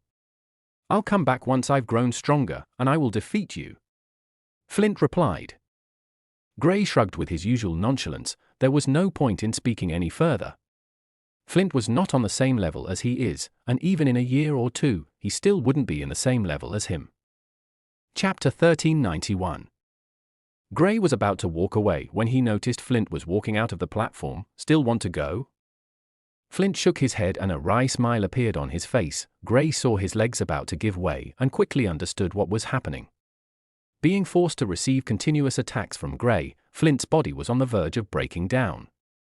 Had he not accepted defeat, he would have done more damage to himself that would take a long time to fix. Gray disappeared, taking Flint along with him. Flint had a certain pride, and Gray didn't want to be the one to squash it. He had already defeated him, but he liked how Flint finally realized there was no point in fighting and gave up, hence his current attitude towards him. The old man was about to react, but he sensed that Gray only took Flint to an area where no one else was present. The middle-aged man also sensed this, but he had something else on his mind. He appeared on the platform and took a look at the young lady before giving her a knowing smile. The young lady, as if already knowing what the middle-aged man wanted, stepped on the platform and looked straight at Klouse. "You're my opponent," she declared. Klouse, who was seated, was stupefied when he heard this. "What? Who told you I'm willing to fight with you? Your friend already showed what he has in store, wouldn't you want to do the same?" the young lady asked. Klouse thought about it, and given the fact that Gray would steal all the shine if he didn't fight, he couldn't help but nod his head. "You're right, I should also try out my strength." The young lady sighed when she saw that Klouse was willing to fight with her. As much as she was curious about his strength, she also knew that there was no way she would be able to beat him. She was not as deluded as Flint, who would self-hypnotize himself into believing no one was superior to him. She knew how the world works and knew that there would always be someone stronger. Well, in the case of Gray, she didn't know if that would be possible. Gray stood with a calm and collected expression, his hands on his back as he looked at the young lady. "May I know your name?" The young lady was taken aback, but she replied, "Ares." "Nice name." Klouse complimented. "Well, I'm Klouse. Don't forget the name of the man who's going to make you famous just by being defeated by him." Hearing Klouse, Ares realized Flint was not on the same level as Klouse when it came to self-hypnosis. Klouse was on a level of his own when it came to this. It was genuinely shocking that someone as powerful as Klouse had such a habit. Klouse, naturally, didn't know anything about what she was thinking about. His main priority was defeating her in style. He felt he would be able to show an even more dominant style compared to Gray. He saw the battle and knew Gray held back to a certain extent. It had to do with Flint breaking through, but it was still a little sad that he didn't show off some of his strength. Klouse wasn't going to do the same. Well, this depends on if Ares made the same breakthrough as Flint. If she makes the breakthrough, then he would let her advance. If not, he would beat her up. The battle started and Ares attacked with the fire element. She was a fire elementalist, one of the best in the present-day Phoenix faction, among those in the younger generation. Klouse, a water elementalist, was fighting a fire elementalist who was close to an active volcano that would increase all her attributes, yet he showed no fear. He stood against her valiantly and blocked all the attacks she sent his way. His ice was impenetrable. No matter how much Ares attacks, she isn't able to break through it. It was one thing when you're fighting against someone, it's another when you can't even break through their defenses. As long as Klouse doesn't make a move, she will never be able to win or even break through his defense. After her first 3 attacks, she knew there was no way she could break his defense. Klouse, seeing that everyone was speaking about his lack of attacks, he decided to spice up the battle. The entire arena started to freeze up as his domain came into play. Snow started to fall, and with each one that touched Ares, she felt her body showing signs of freezing. Such intense cold, how is this possible? The middle-aged man was stunned beyond words. Klouse being able to use such an intense amount of cold was frightening. This shouldn't be possible for someone of Klouse level. A grade 9 expert, just how terrifying are they? He asked himself. The Fire Lord was known as a grade 9 expert who roamed the world. His strength knew no bounds. He traveled to multiple places and his name shook the world. With Gray and his friends being grade 9 experts, will they have the same fate as the once famous Fire Lord? The middle-aged man had a lot of questions, but there was no answer. These guys were shockingly powerful for their age, and there was still more hidden potential to be unlocked. Ares called upon her fire domain as well. She knew against Klouse ice domain, she would most likely turn into ice before she could even try to do anything. Ice shards appeared in the sky and attacked Ares. Ares used her fire element in a bid to block the attack, but she found out to her shock that the ice shards were not melting, even under her blazing hot flames. She couldn't melt the ice. She found it strange, but continued attacking. After a while, she noticed the platform turn wet, and curiously looked below. When she saw it, her heart tensed up. Klouse was turning the platform into the perfect ground for him to fight. And just as she feared, the water on the platform started to show its use. Klouse used the water to attack her, while also using ice attacks. She decided to fly up since there was no way she could withstand the double attack. Klouse went after her, attacking continuously in a calm manner. The difference in strength, just like in Gray and Flint's case, was evident for all to see. Ares was on the losing end in this battle, and it was only a matter of time before she was defeated. Ares was finally forced down after a snowstorm pushed her down. The entire platform was shrouded with the storm, and when it died down, Ares was held up by ice, as her body from her chest down had been frozen. A large ice spear floated above her head, and Klouse could be seen sitting on the other side of the platform with a peaceful expression. Other than those above the venerable plane, the others didn't see what transpired inside the snowstorm. The middle-aged man looked at Klouse, and then he looked at the old man. "Did you see that?" he asked. The old man nodded, his eyes almost closed. "These kids are all unique. How is his water and ice so different from that of a regular water elementalist? Do you think the other two will have any special treats for us? The first two has already blown us away." The middle-aged man asked. "There's no harm in trying. At least, we get to watch some entertainment," the old man said. The middle-aged man appeared on the platform and Klouse removed the ice holding Ares hostage. "You did good," the middle-aged man said. Ares nodded. She wasn't disappointed with her defeat, she already knew what awaited her. But to be honest, she did find the experience worth it. Now she understood why Flint was able to level up during the battle. These guys were just too strong. Klouse smiled at her and turned to leave the platform. The middle-aged man spoke up. "Since we've started out this way, why don't others come forward and challenge these young champions?" A peak venerable jumped out almost immediately and pointed straight at Alice. Alice was in the 8th stage of the venerable plane, so it might be a little odd that someone at the peak challenged her, but she still stood up and walked to the platform. She would never back down from a fight like this. Besides, she had seen Gray and Klouse show their strength. She wanted to see how well she would do. On the side, Klouse and Reynolds started talking. "Do you think they're testing us?" Klouse placed his hand on his chin. "Isn't it obvious?" "It is, I'm just curious as to why.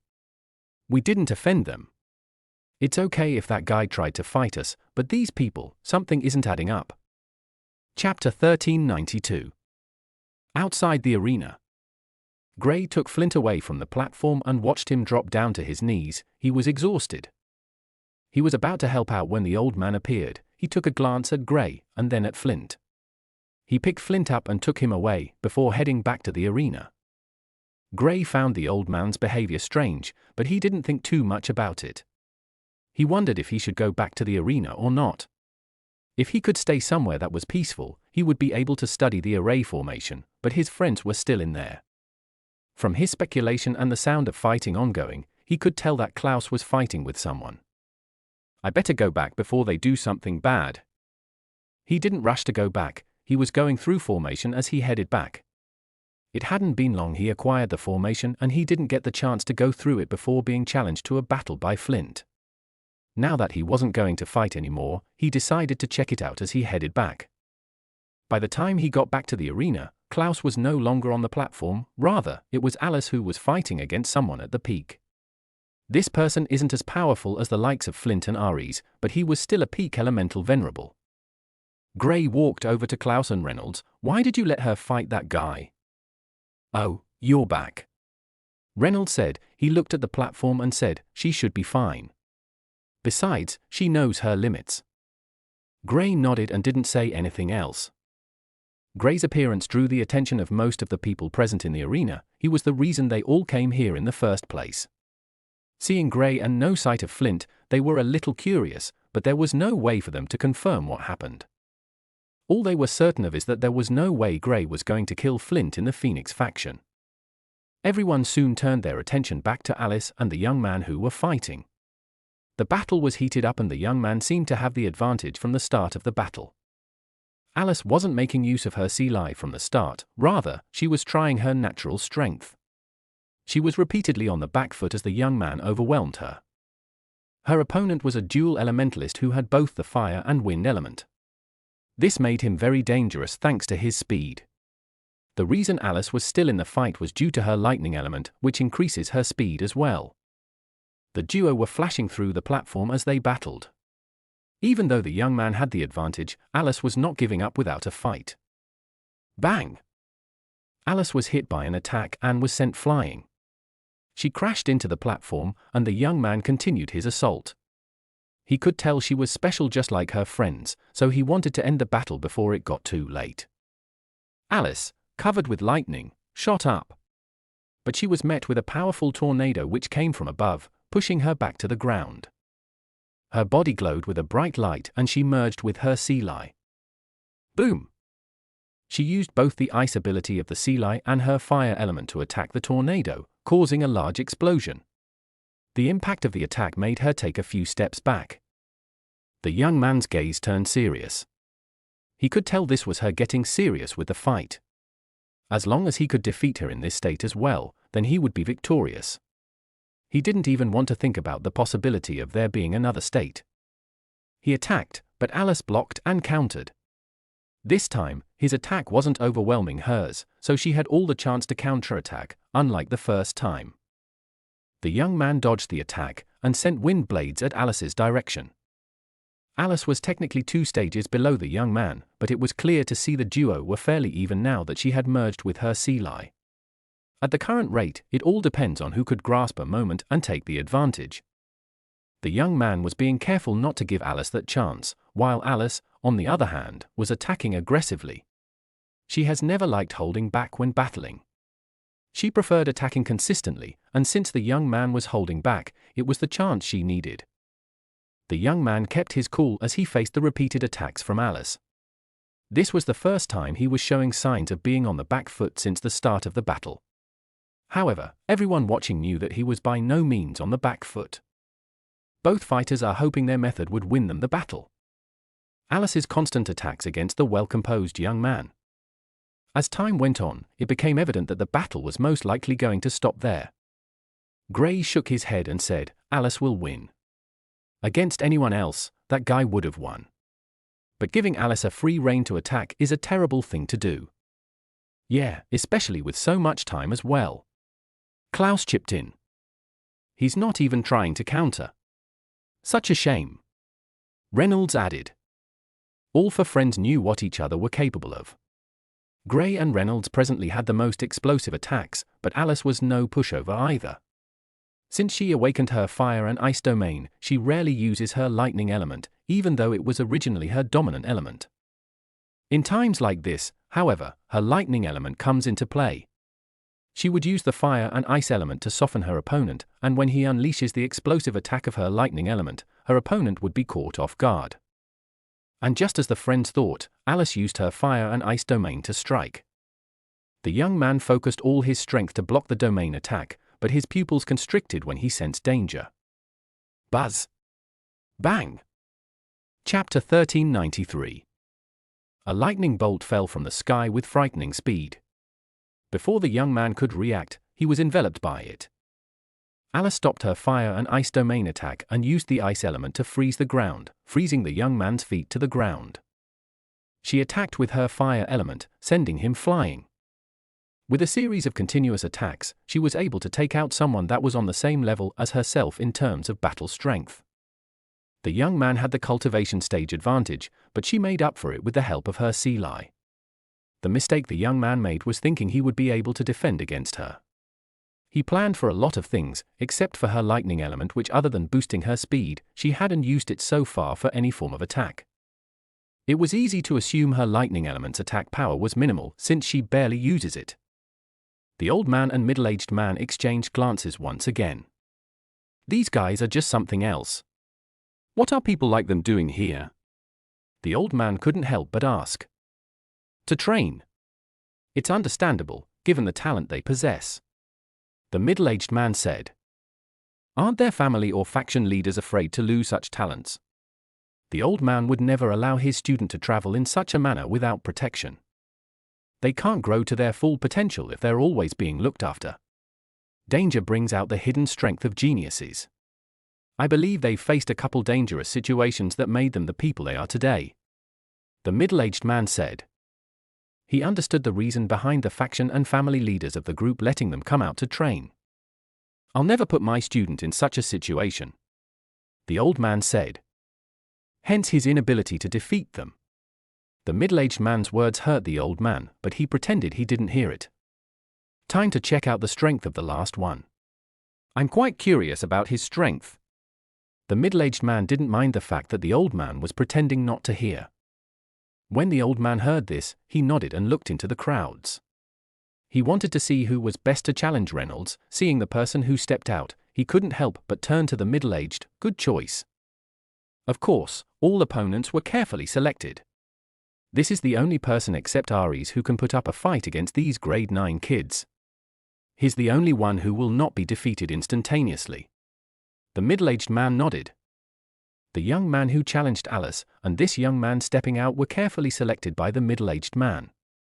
When he came out to give the announcement that battles would take place since they were already here, he transmitted his orders to the duo secretly, while also ensuring they were the first to come out after Aries and Klouse battle ended. The young man stood on the platform and pointed at Reynolds. I'd like to test the strength of a foreigner, please. The young man was polite in inviting Reynolds onto the platform. Reynolds took a look at the young man and nodded. On his way, he turned to Klouse and asked to borrow the throne. Klouse, being Klouse, refused to give it to him. Reynolds grumbled as he walked to the platform. When he arrived, the young man prepared to fight. Reynolds, on the other hand, walked to the edge of the platform, sat down cross-legged and closed his eyes. The young man was a little startled and he asked, "Foreigner, what's the meaning of this?" Reynolds opened his eyes when he saw how the young man was staring at him. He replied, "Oh, don't mind me, you can attack." Reynolds wasn't making a move, and the young man felt disrespected by this. He attacked, sending a fire snake at Reynolds. Reynolds was motionless. Just as the fire snake was about to hit him, a humanoid figure appeared and grabbed a hold of the snake. The snake struggled to break free from the grip, but it was impossible and it was destroyed. When everyone saw the humanoid figure, they thought someone was helping Reynolds out. Only after a few seconds did they understand what happened. An elemental warrior. An exclamation came from the crowd. Summoners are highly regarded anywhere, a high-grade summoner even more. Reynolds, being a summoner, already gave him the advantage in this battle. The elemental warrior that appeared had the strength of a peak venerable, the same as the young man. The middle-aged man was surprised. He recalled when Reynolds was fighting with the Phoenix, he wore a strange armor.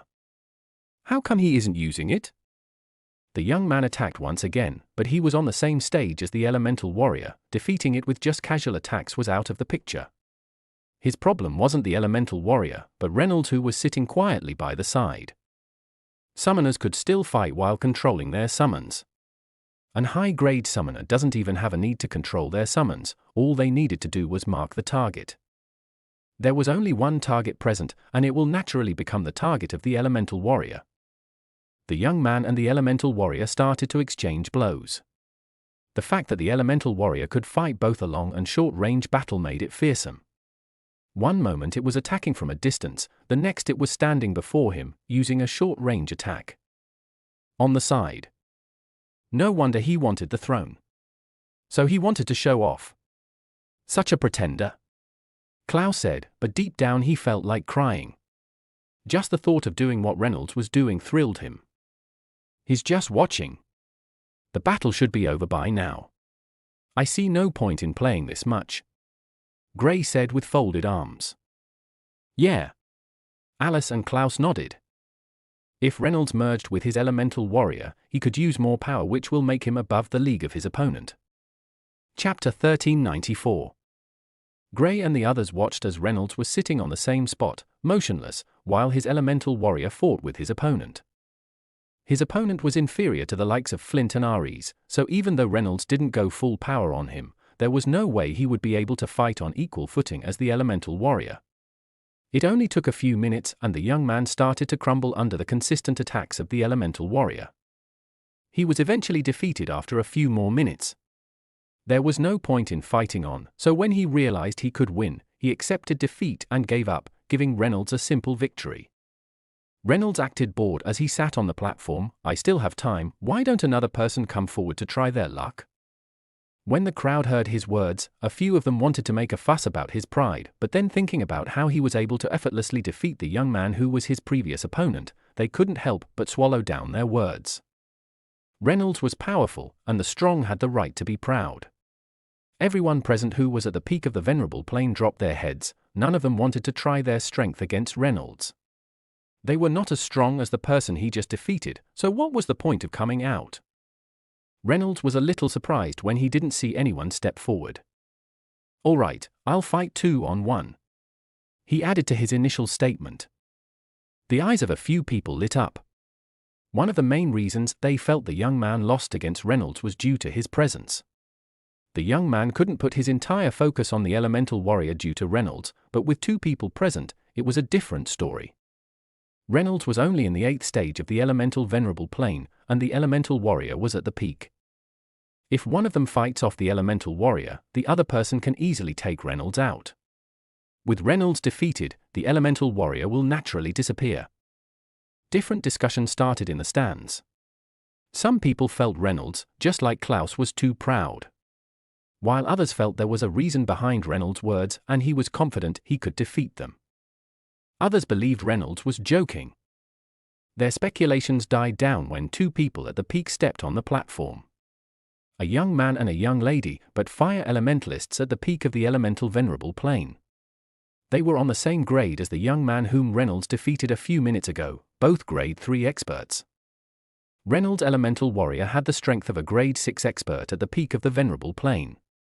A difference of 3 grades was quite massive, but against two opponents, unless he was like Gray who had a lot of tricks under his belt, it would be difficult to defeat the duo with just that strength. The young man and lady stood on either side of the elemental warrior, but prepared to attack. Reynolds, who had always been seated, finally stood up. "Don't be in a hurry, since there are two of you, I need a little power up," he said with a smile. The duo didn't attack as they waited for him to power up according to him. Reynolds appreciated their patience and walked over to where the elemental warrior was standing. He ran his finger across the body of the elemental warrior before chuckling and walking into the body of the elemental warrior. Those watching were stunned beyond words when they saw this. This was the first time they were seeing a summoner enter their summons. "What's happening?" an elder asked. "He's merging with it." The old man and middle-aged man replied at the same time, their expressions as serious as it could be. Each one of the 4 friends have shown abilities unlike no other. They are all unique and they use abilities that would shake the cultivation world. How did they become like this? The middle-aged man was shaken. The old man was just as astounded as the middle-aged man. If he were told he would witness such geniuses in this lifetime, he would have never believed it. As they watched, Reynolds fully merged with the elemental warrior. The elemental warrior disappeared from view and Reynolds, donned in silver armor, appeared before everyone. His eyes had lightning arcs flashing through them. It was a sight to behold. The aura Reynolds gave off scared the duo who originally felt they had a chance against him. The young man he defeated the last time didn't feel any sense of shame being beaten in such a manner. If anything, he was grateful for Reynolds for showing him mercy and giving him face. If Reynolds had used this technique from the start, he would have blown him away with only a few moves. Just the thought of it frightened him. The duo who were facing Reynolds felt like crying. They didn't expect his power up to be by this much. They felt even if he could increase his strength, it still wouldn't be able to match up to their combined strength, but with what they could feel, they knew the chances of them being able to defeat him was almost zero. The duo exchanged glances and couldn't help but feel a little excitement. Fighting people of this caliber always tends to be thrilling. Geniuses like these could always stimulate their opponents, making them grow stronger. Therefore, even though they were weaker, there was a good chance they could improve. They all saw how Flint leveled up during the fight with Gray, and couldn't help but think if something like that could happen to them too. "Ready?" Reynolds asked after fully merging with the elemental warrior. The reason he didn't speak early was because he was giving them time to take in his look. After hanging out with Klouse so much, he had picked up a thing or two. Chapter 1395. Gray and Klouse felt their eyes twitch repeatedly. "Beat him up when we're leaving?" Klouse looked at Gray. Gray nodded. He was willing to indulge Klouse this time. Reynolds was showing off too much. For some reason, this entire trial has been a means for Klouse and Reynolds to show off. Even Alice wasn't an exception. Due to the blazing performances of her friends, she couldn't be left out, which made her show off to a certain extent. Of all of them, Gray could be said to be the only one who acted naturally. Well, given the fact that he was always the first to make a move, which would in turn set a high bar for the others to attempt. Reynolds didn't know the plans his friends had for him, he was more focused on dominating his opponents. The duo attacked, charging at Reynolds with flaming swords. Reynolds created a lightning spear and started an epic battle with them. Elementalists rarely fight in this manner, so it was a great sight for those watching, as it was something fresh. While watching, most of the elementalists recalled their days before they got to the arcane plane. During those days, they couldn't manipulate the elements outside their body. Other than using the elemental essence to strengthen their bodies, there was no way to use elemental attacks. For those in the Aurora continent, they don't really have much experience with this, since they blaze through the first two planes due to the abundance of essence present here. But for those like Gray and his friends who grew up in the Azure continent with lesser essence, their first journeys always have to do with them heading out without being able to use elemental attacks. How well one could strengthen themselves with the elements determines how strong they are. Ray has the advantage in both speed and strength. Adding the fact that he had a longer time fighting with weapons, he shouldn't have a problem quickly defeating them. Gray speculated. Klouse and Alice also felt the same way, but they didn't come to a conclusion since they knew nothing was certain. On the platform, things went just how Gray said it would. Reynolds was using his superior speed and strength to get the better of his opponents. The fact that he was also using a spear made it even more terrifying for his opponents. They could barely get close to him, while due to his long range of attack, he is able to strike them. At this rate, they will lose even before the start of the fight. The middle-aged man said. The duo, as if they could hear what the middle-aged man said, changed their tactic. From swords, they started attacking with flaming arrows. They knew there was no way they could get close to Reynolds, so they started using long-range attacks. Reynolds tried to close the gap between them, but they kept their distance as they started to use long-range attacks. I thought I'd be able to play a little longer. Guess I have to go with the flow too. Reynolds stopped trying to get close to them and multiple lightning bolts fell from the sky. He used the technique, lightning rain. When he was still at the Lunar Academy, he attempted learning this technique, but it was one of the top lightning techniques in the faction that was very difficult to master. Gray caught the hang of it very quickly, and so did Alice, although a little slower than Gray. Reynolds learned it a little slower, but he was able to learn it. With his current strength, he could cause a continuous lightning rain for a few days if he wills it. Of course, it would expend a large amount of essence, but it's something he can work with. The lightning rain forced the duo into a corner, but they were covered with flames as they both made use of their domains. Reynolds, seeing this, also used his domain. The domain of the duo clashed with his, while he sent bolts of lightning at them. A large lightning snake flashed through the sky as it opened its mouth and tried to swallow the duo. The duo knew if they were caught in that attack, it would be the end for them. They steeled their minds and created two large fire dragons that charged towards the lightning snake. The attacks crashed into each other, causing a large explosion. The impact of the attack rampaged on the platform. Reynolds, being the superior one, stood on the same spot, not moving an inch. The duo were forced to take some steps back. This was their strongest attacks, but even when combined, they were only able to just barely block Reynolds' attack. They knew for sure that this was not Reynolds' strongest attack. They started to have a feeling of doubt. If Reynolds used an even stronger attack, they were finished. Reynolds looked at them, he chuckled and attacked once again. There was no point delaying any further. The duo prepared for this attack. They wanted to make use of their domains for this attack. A lightning snake appeared once again. This time, it was larger than what it used to be, the attack power was more than the previous one. The duo created the fire dragons once again, this time, their domains were placed inside it. The fire dragons were stronger than the previous one, just like Reynolds' own. Boom! The attacks struck each other and a powerful shockwave spread across the entire platform. Everyone watching stared at the platform with curious eyes. They didn't think the battle would be this intense. This was the strongest clash so far. Gray overpowered his opponent, so did Klouse. Alice fought with her opponent due to being at a disadvantage, while Reynolds was fighting against two people. The attack died down and the platform came to view once again. Reynolds was standing on the same spot, while the duo were both on the edge of the platform, both breathing heavily. Blood could be seen on the side of their mouths. Chapter 1396. Reynolds and the duo stood on the platform. Reynolds was still in the same condition, but the duo were finding it hard to catch their breath. Blood was dripping from the side of their mouth as they tried to breathe. They looked at Reynolds, both stunned beyond words. They never thought Reynolds would still be able to overwhelm them even with their combined strength. Yes, they saw that Reynolds' attack had an increased strength, but they also increased the strength of their attack and still weren't able to get the advantage over him. "He's too strong," one of them said. The other one nodded. He was also confident they would be able to at least fight Reynolds to a draw. Reynolds looked at the duo. He didn't feel strange by the fact that they survived the attack.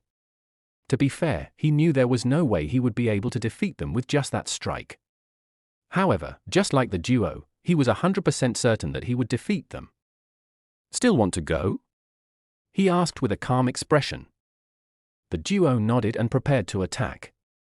They've come to understand that giving Reynolds the chance to attack was a grave mistake, so the best option was to be the one taking the lead.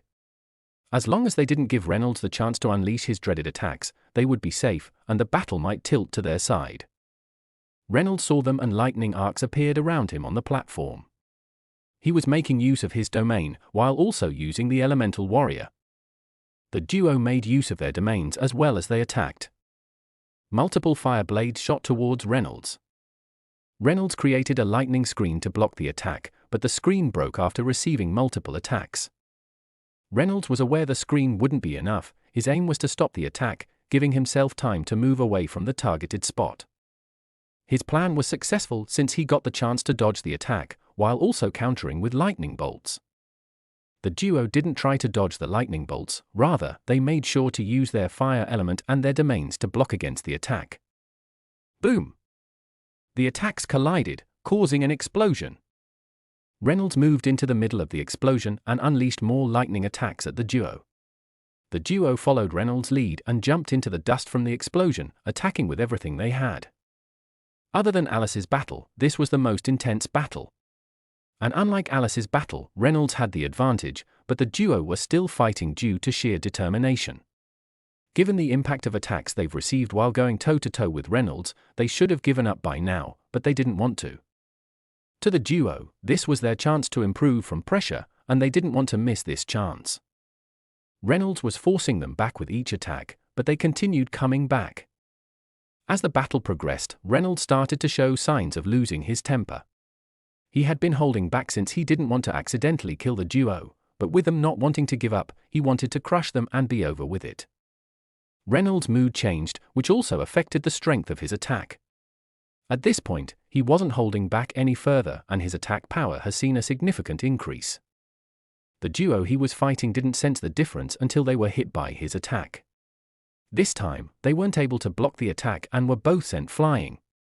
One of them left the platform completely, but the other was able to stay inside with the help of the other one. "You can't fight me on your own," Reynolds said when he saw just one of them left, blood dripping from the side of his mouth. "Since we challenged you together, he can come back to the platform. We haven't been defeated yet," the young lady said. The young man sacrificed more injuries to ensure the young lady stayed inside the platform. This will give them a chance to continue their battle with Reynolds. Reynolds laughed and his figure flashed through the platform. Like a lightning bolt, he appeared close to the young lady and attacked. His attack power was beyond what the young lady could defend against on her own.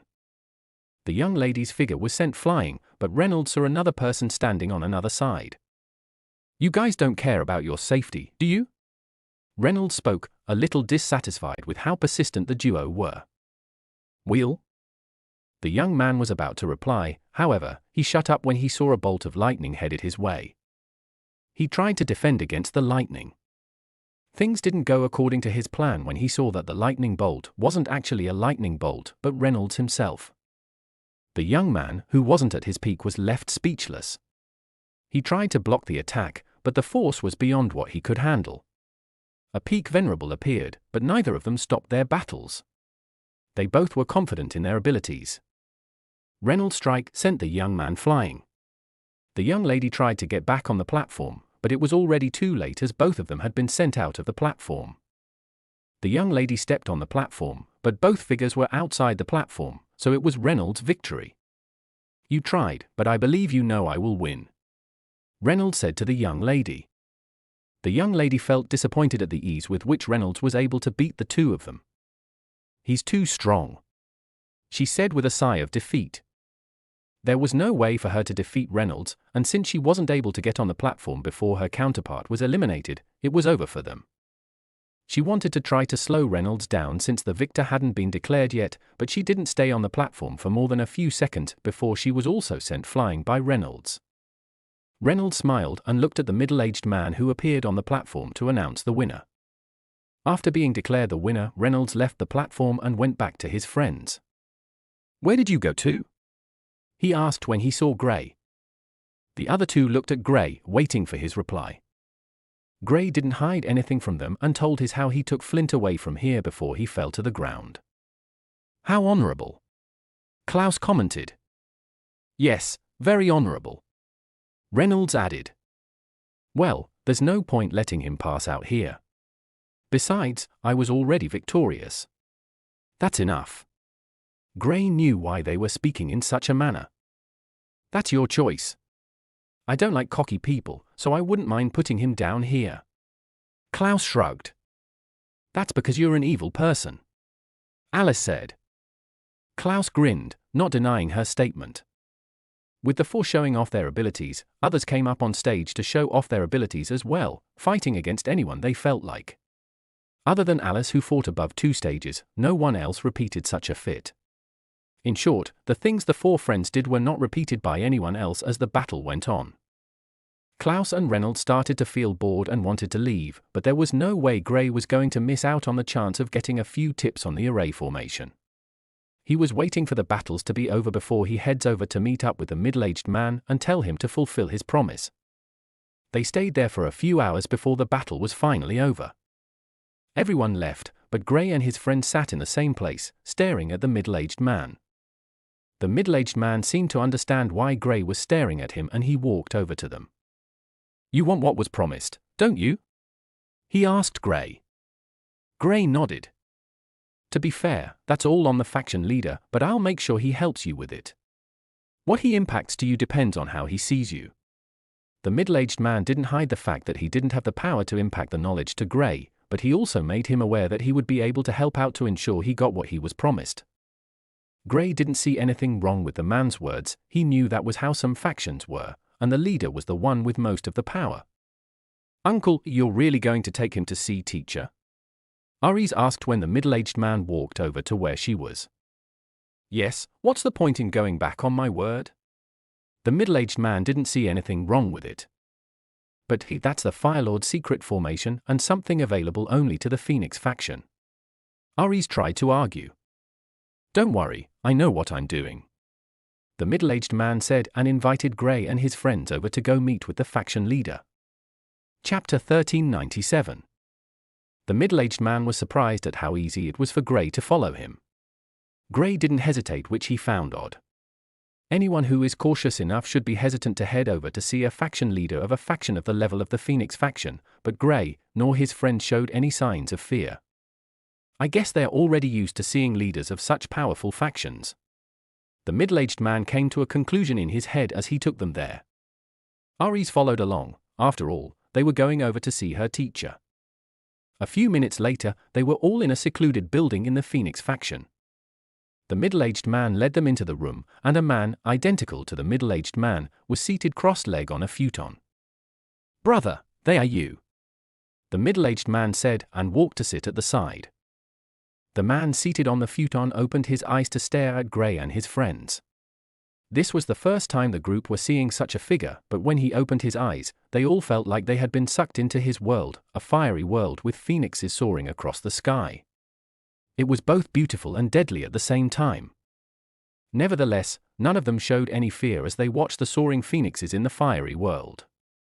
"For tremendously talented geniuses, I wonder where you are from," The man opened his mouth to speak after a short moment of silence.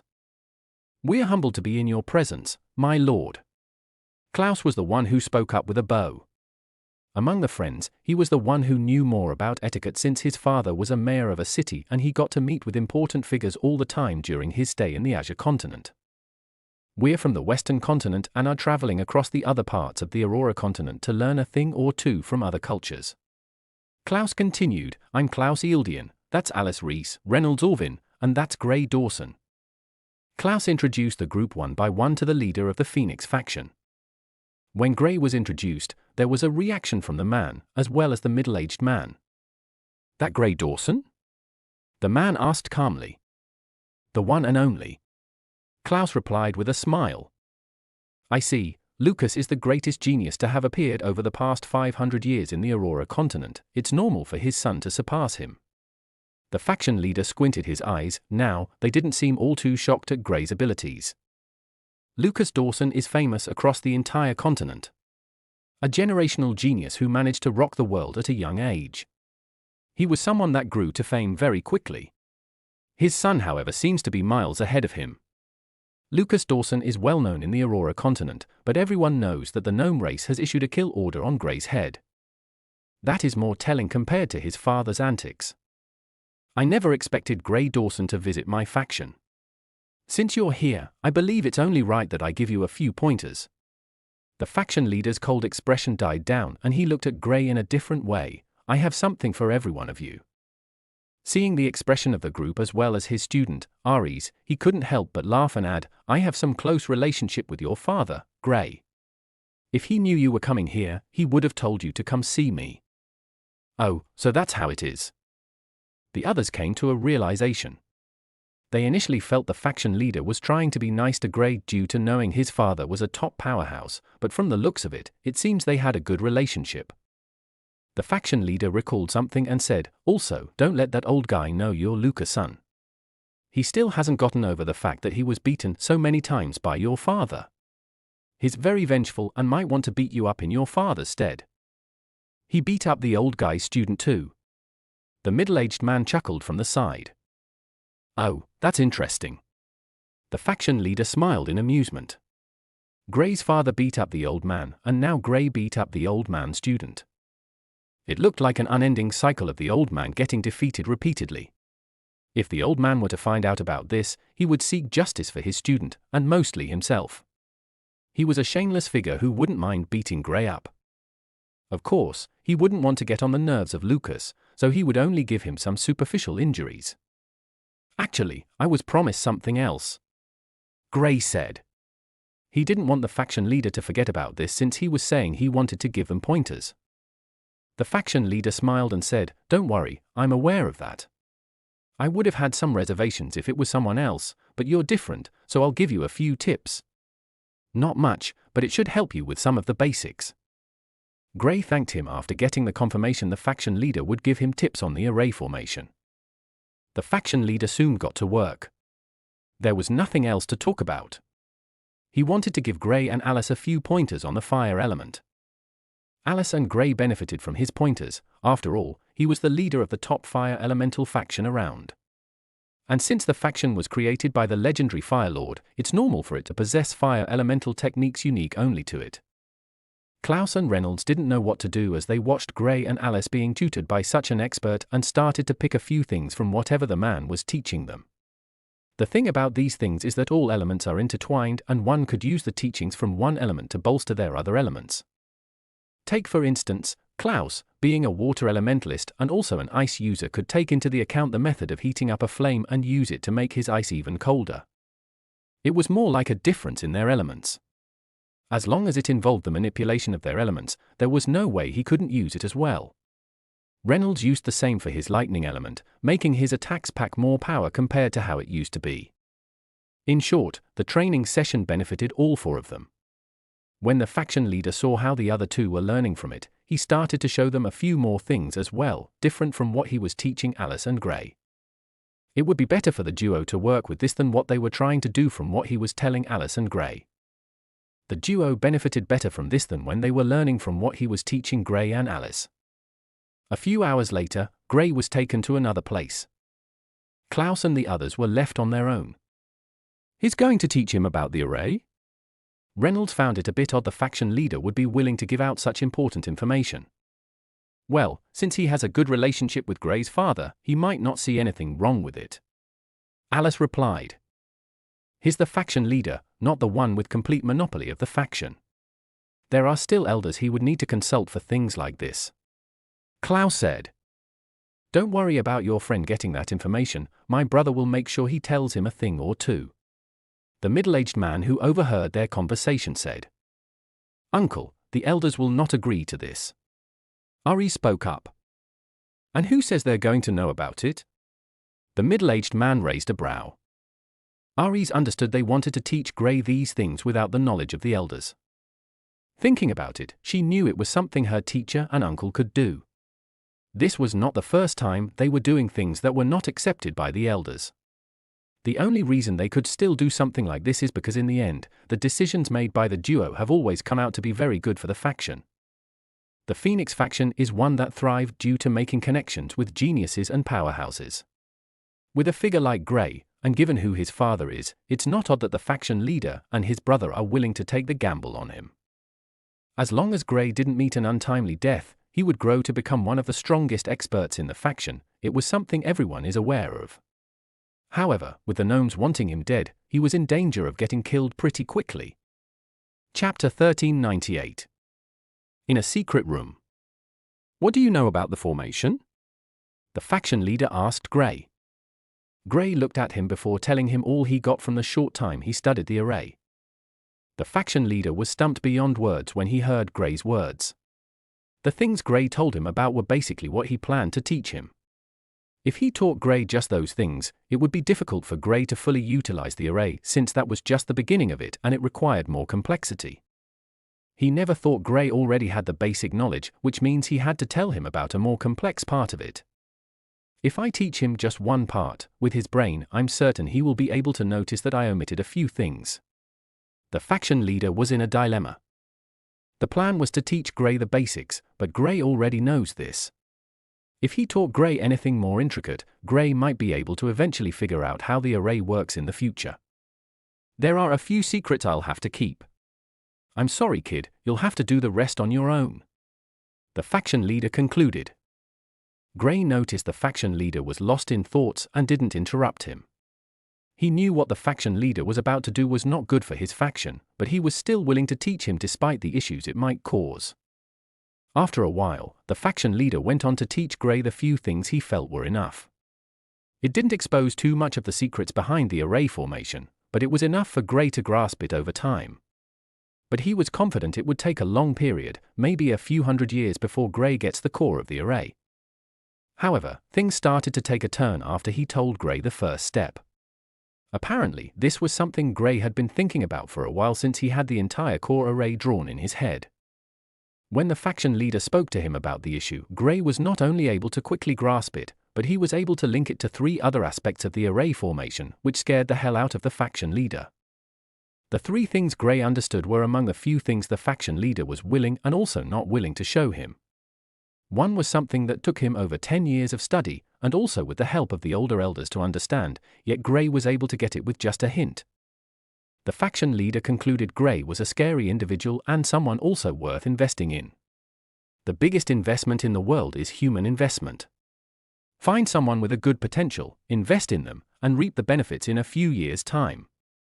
This was something the Phoenix faction and a few other top factions and families has been doing since time immemorial. They all have a few people they've invested in due to the potential they see in them. Gray is someone even an enemy would want to invest in just to make sure they were on good terms. A genius both on and off the battlefield was a rare sight. For a moment, the faction leader was stunned beyond words when he heard Gray's analysis.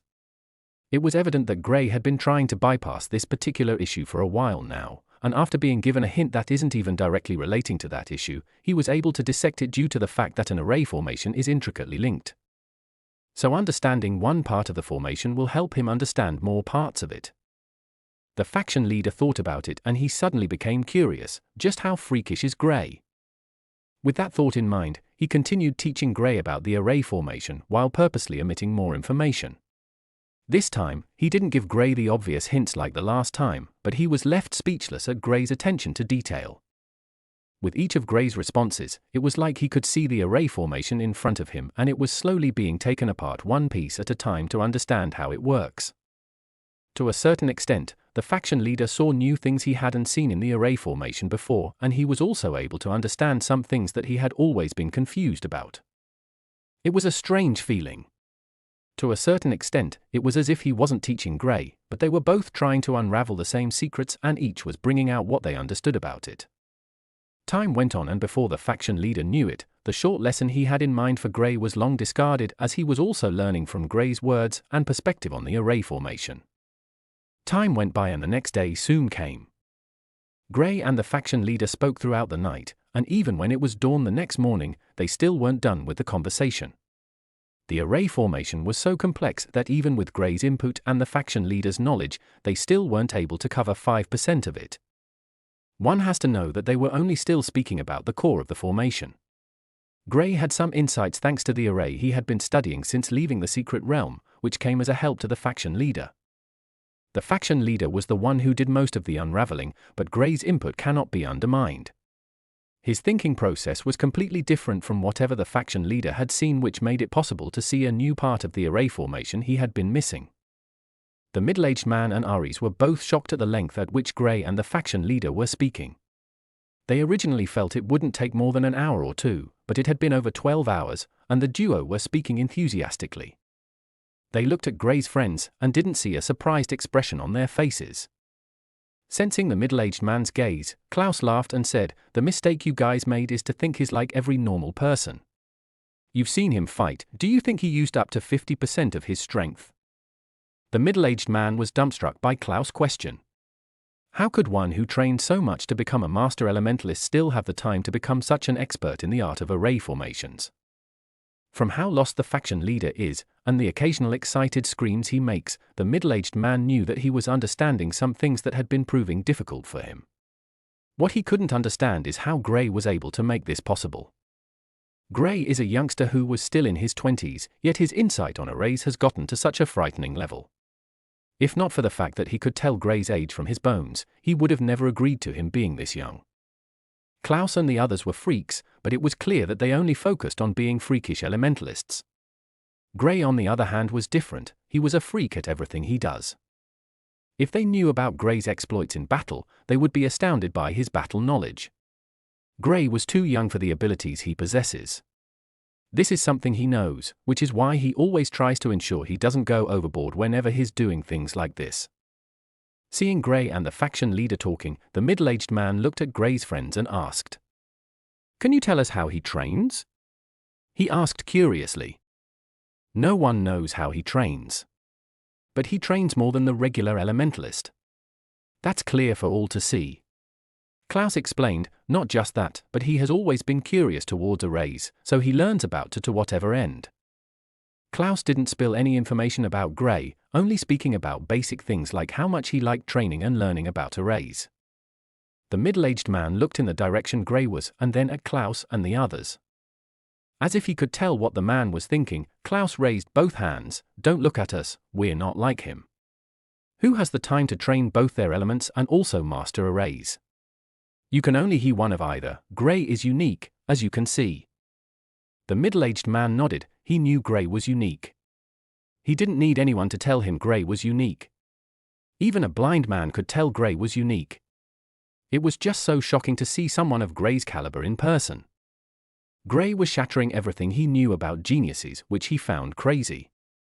If he were to continue watching Gray, he might pass out. Chapter 1399. Gray had spent 2 more days with the Phoenix faction leader, speaking non-stop on the array formation. In the end, they were only able to uncover a few more things about it. As they unraveled things about the early stages of the array, it started to get even more complex the deeper they went. Gray got to understand why the faction leader and the elders of the Phoenix faction hadn't been able to understand the array even after so long. This was an extremely complex array that required a long period to understand. With what Gray understood, there was no way he would be able to set up the formation. Even making an easy form of it was impossible. There was no easy form of this particular array, you either get it or you don't. Klouse was getting bored waiting for Grey, so he went to the city close by with the others to have fun. There was nothing special about the city. Other than the faction that was close by, there was nothing else to do around. In the Phoenix faction, Ares looked at the bored Klouse and asked, "Do you want to follow us for a raid?" Klouse's ears perked up when he heard this, and he nodded. A look of curiosity appeared on his face. "You guys go for raids?" Ares chuckled when she heard this and replied, "Occasionally. Mostly when we're bored. There's a group of bandits that usually nest close to a volcano.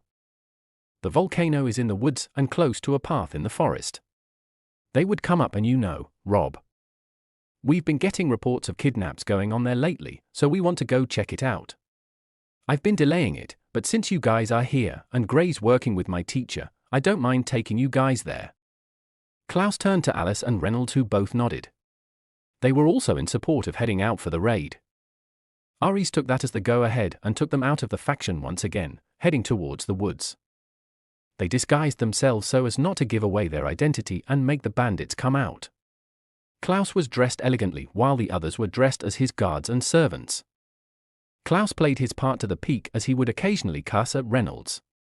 Reynolds didn't have the chance to speak back since he was technically a guard. Although he couldn't speak back, it didn't mean he can't get back at Klouse while doing his duty as a guard. He would occasionally swing the spear in his hand, which would then go on to hit Klouse's head. "Fuck! If not for my father, I would have killed such a stupid pig." Klouse fumed when Reynolds did it again. Reynolds dropped his head as Klouse continued cussing at him. Klouse was about to hit him when a group stepped out of the bushes. "My lord, you shouldn't be yelling this much. Don't you know you might attract bandits?" One of the people who just came out from the bush said with a sarcastic smile. "Who are you to tell me what to do? Get the hell out of my sight, clowns!" Klouse turned to the person that spoke and yelled at him. He looked at the others and seeing how they were dressed, he asked, "Are you guys going for a show? I'll pay good money to watch you guys fool yourselves." The mouth of the man who spoke twitched when he heard Klouse's words. They were clearly dressed like bandits, yet Klouse was saying they were clowns. It was clear he didn't take into account what they could do to them. In the group of bandits, 3 of them were at the peak of the elemental venerable plane, while 5 were in the 9th and 8th stage. Ares didn't bring anyone else with them, so they were clearly outnumbered. Of course, these people at the peak couldn't be measured with Klouse, Reynolds, and Ares' level, but they were still at the peak, nonetheless. With 8 members in the late stages of the elemental venerable plane, this could be said to be a deadly force in the woods. There were still around 10 that were in the early and mid stages of the elemental venerable plane. "Kid, I don't think you know what's good for you. If not, you would have shut your mouth," one of the bandits at the peak said. "Shut up. What do you know, swine?" Klouse cussed and even picked up a small rock and tossed it at the man.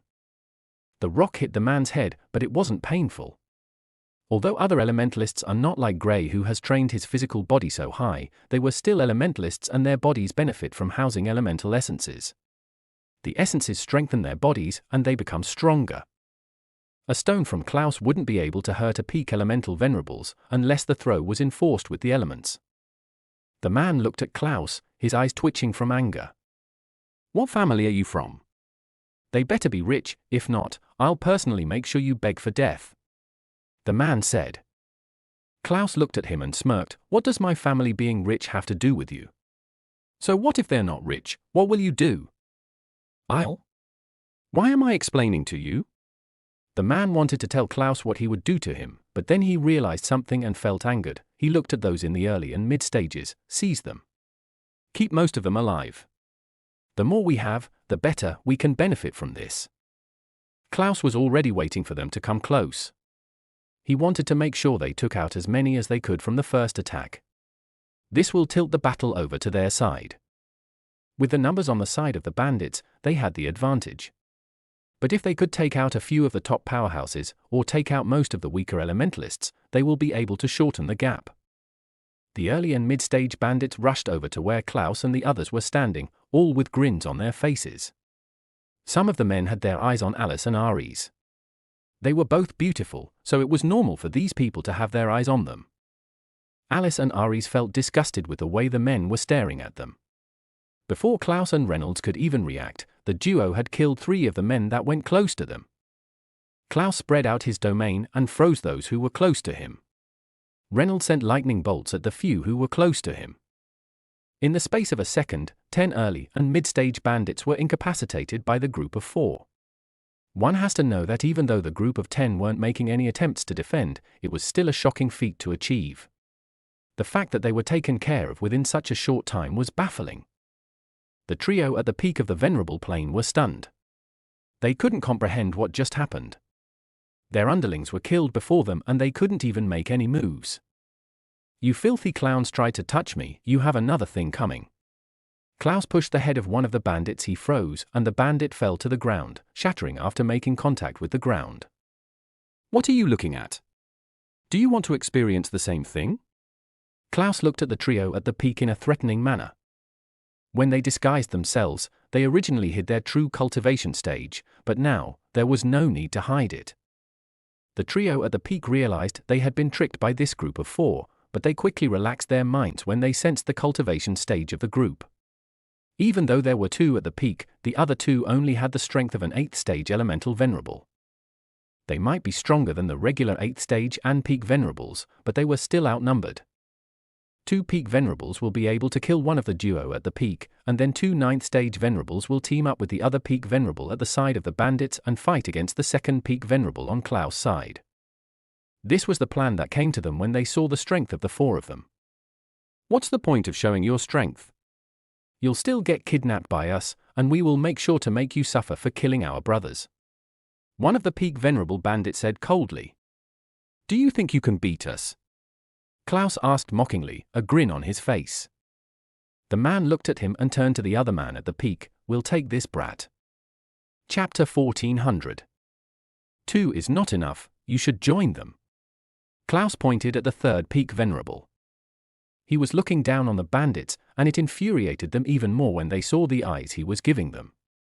Klouse had no respect for them and felt he could defeat all of them on his own. This was something the bandits didn't want to accept. There was no way they would believe they would be defeated by a single kid. Klouse didn't have any qualms with fighting them on his own. Well, he didn't really want to fight them on his own. He's just riling them up before the battle. The man moved close to Klouse. One of the bandits at the peak joined him and they charged at Klouse. Klouse snorted and an ice wall appeared before him, blocking the path of the duo who were coming his way. "Don't rush. I'm enough for you guys. Tell the others to wait, I'll kill them when I'm done with you guys," Klouse said to the others who were about to attack Aries and the others. Aries couldn't help but take a glance at Klouse. Alice, seeing her reaction, said, "That's how he is. He has no interest in fighting with them. He's just distracting them." Realization dawned on Aries when she heard Alice's explanation. Now she understood why he was talking this much. In all honesty, she could see that the bandits all had him in mind, and if given the chance, they would all charge at him. To be fair, she thought this was a nice skill to have, but being able to irritate so many people was not something just anyone could do. "Has he still alive?" she blurted out. "Well, we're always with him. And he's smart enough not to annoy people above his backing." Alice expected her to feel this way. For someone able to annoy people this much, it was easy to assume he had too many enemies. Reynolds didn't rush into battle. He brought out his elemental warrior before fighting with those in the late stages. Aries was fighting with 1 peak venerable and 1 9th stage venerable. Alice didn't merge with her Seeli and was fighting with someone in the 8th stage just like her. Reynolds took over those that were left. The appearance of Reynolds' elemental warrior took the entire battlefield by surprise. The elemental warrior made things tilt over to Klouse and his friend's side. The duo at the peak who were fighting with Klouse couldn't believe their eyes. They looked at Klouse, who had a grin on his face. "You guys are morons. Don't you even think? Do you think we'd want to fight with you guys without being confident?" Klouse started cussing at the bandits. His voice was loud enough for all of them to hear. He abused them in so many ways that even when the thought of escaping came to their heads, they were too vexed not to even think about it. All they wanted to do was to kill Klouse. They weren't too interested in fighting with the others, all they wanted to do was to kill Klouse, that was all they were concerned about.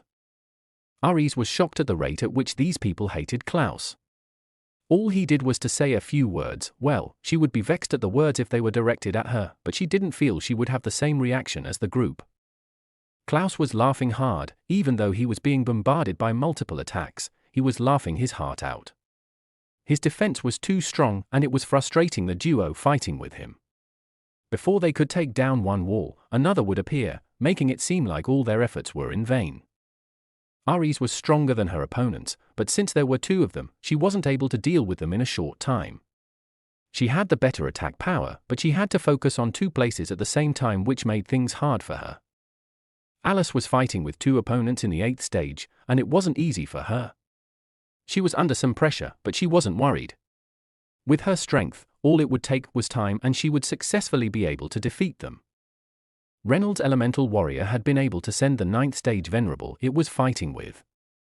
Being at the peak, there was no way this person would be a match for it. After injuring him, it moved closer to Reynolds and attacked the person fighting with Reynolds.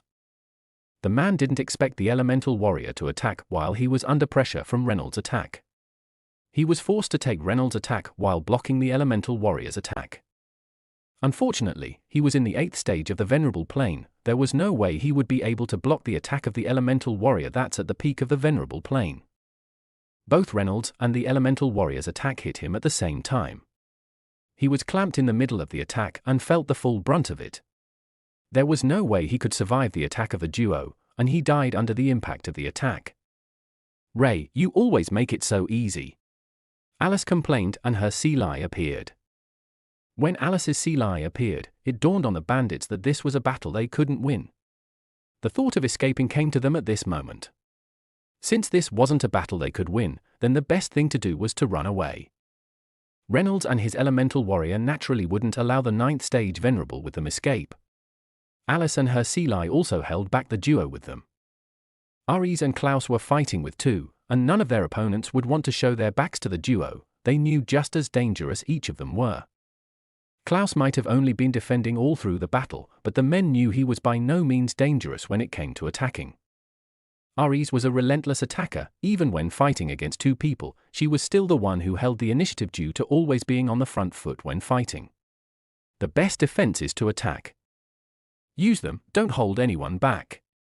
One of the peak venerables fighting with Klouse screamed. They could see their defeat slowly coming. After Reynolds joined his elemental warrior against the 9th stage venerable, they killed him in a very short time.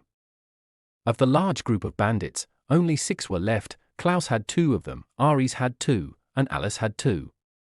Reynolds had killed the duo with him, and he didn't help anyone else, rather, he was standing on the side, waiting for who might attempt to escape from the area.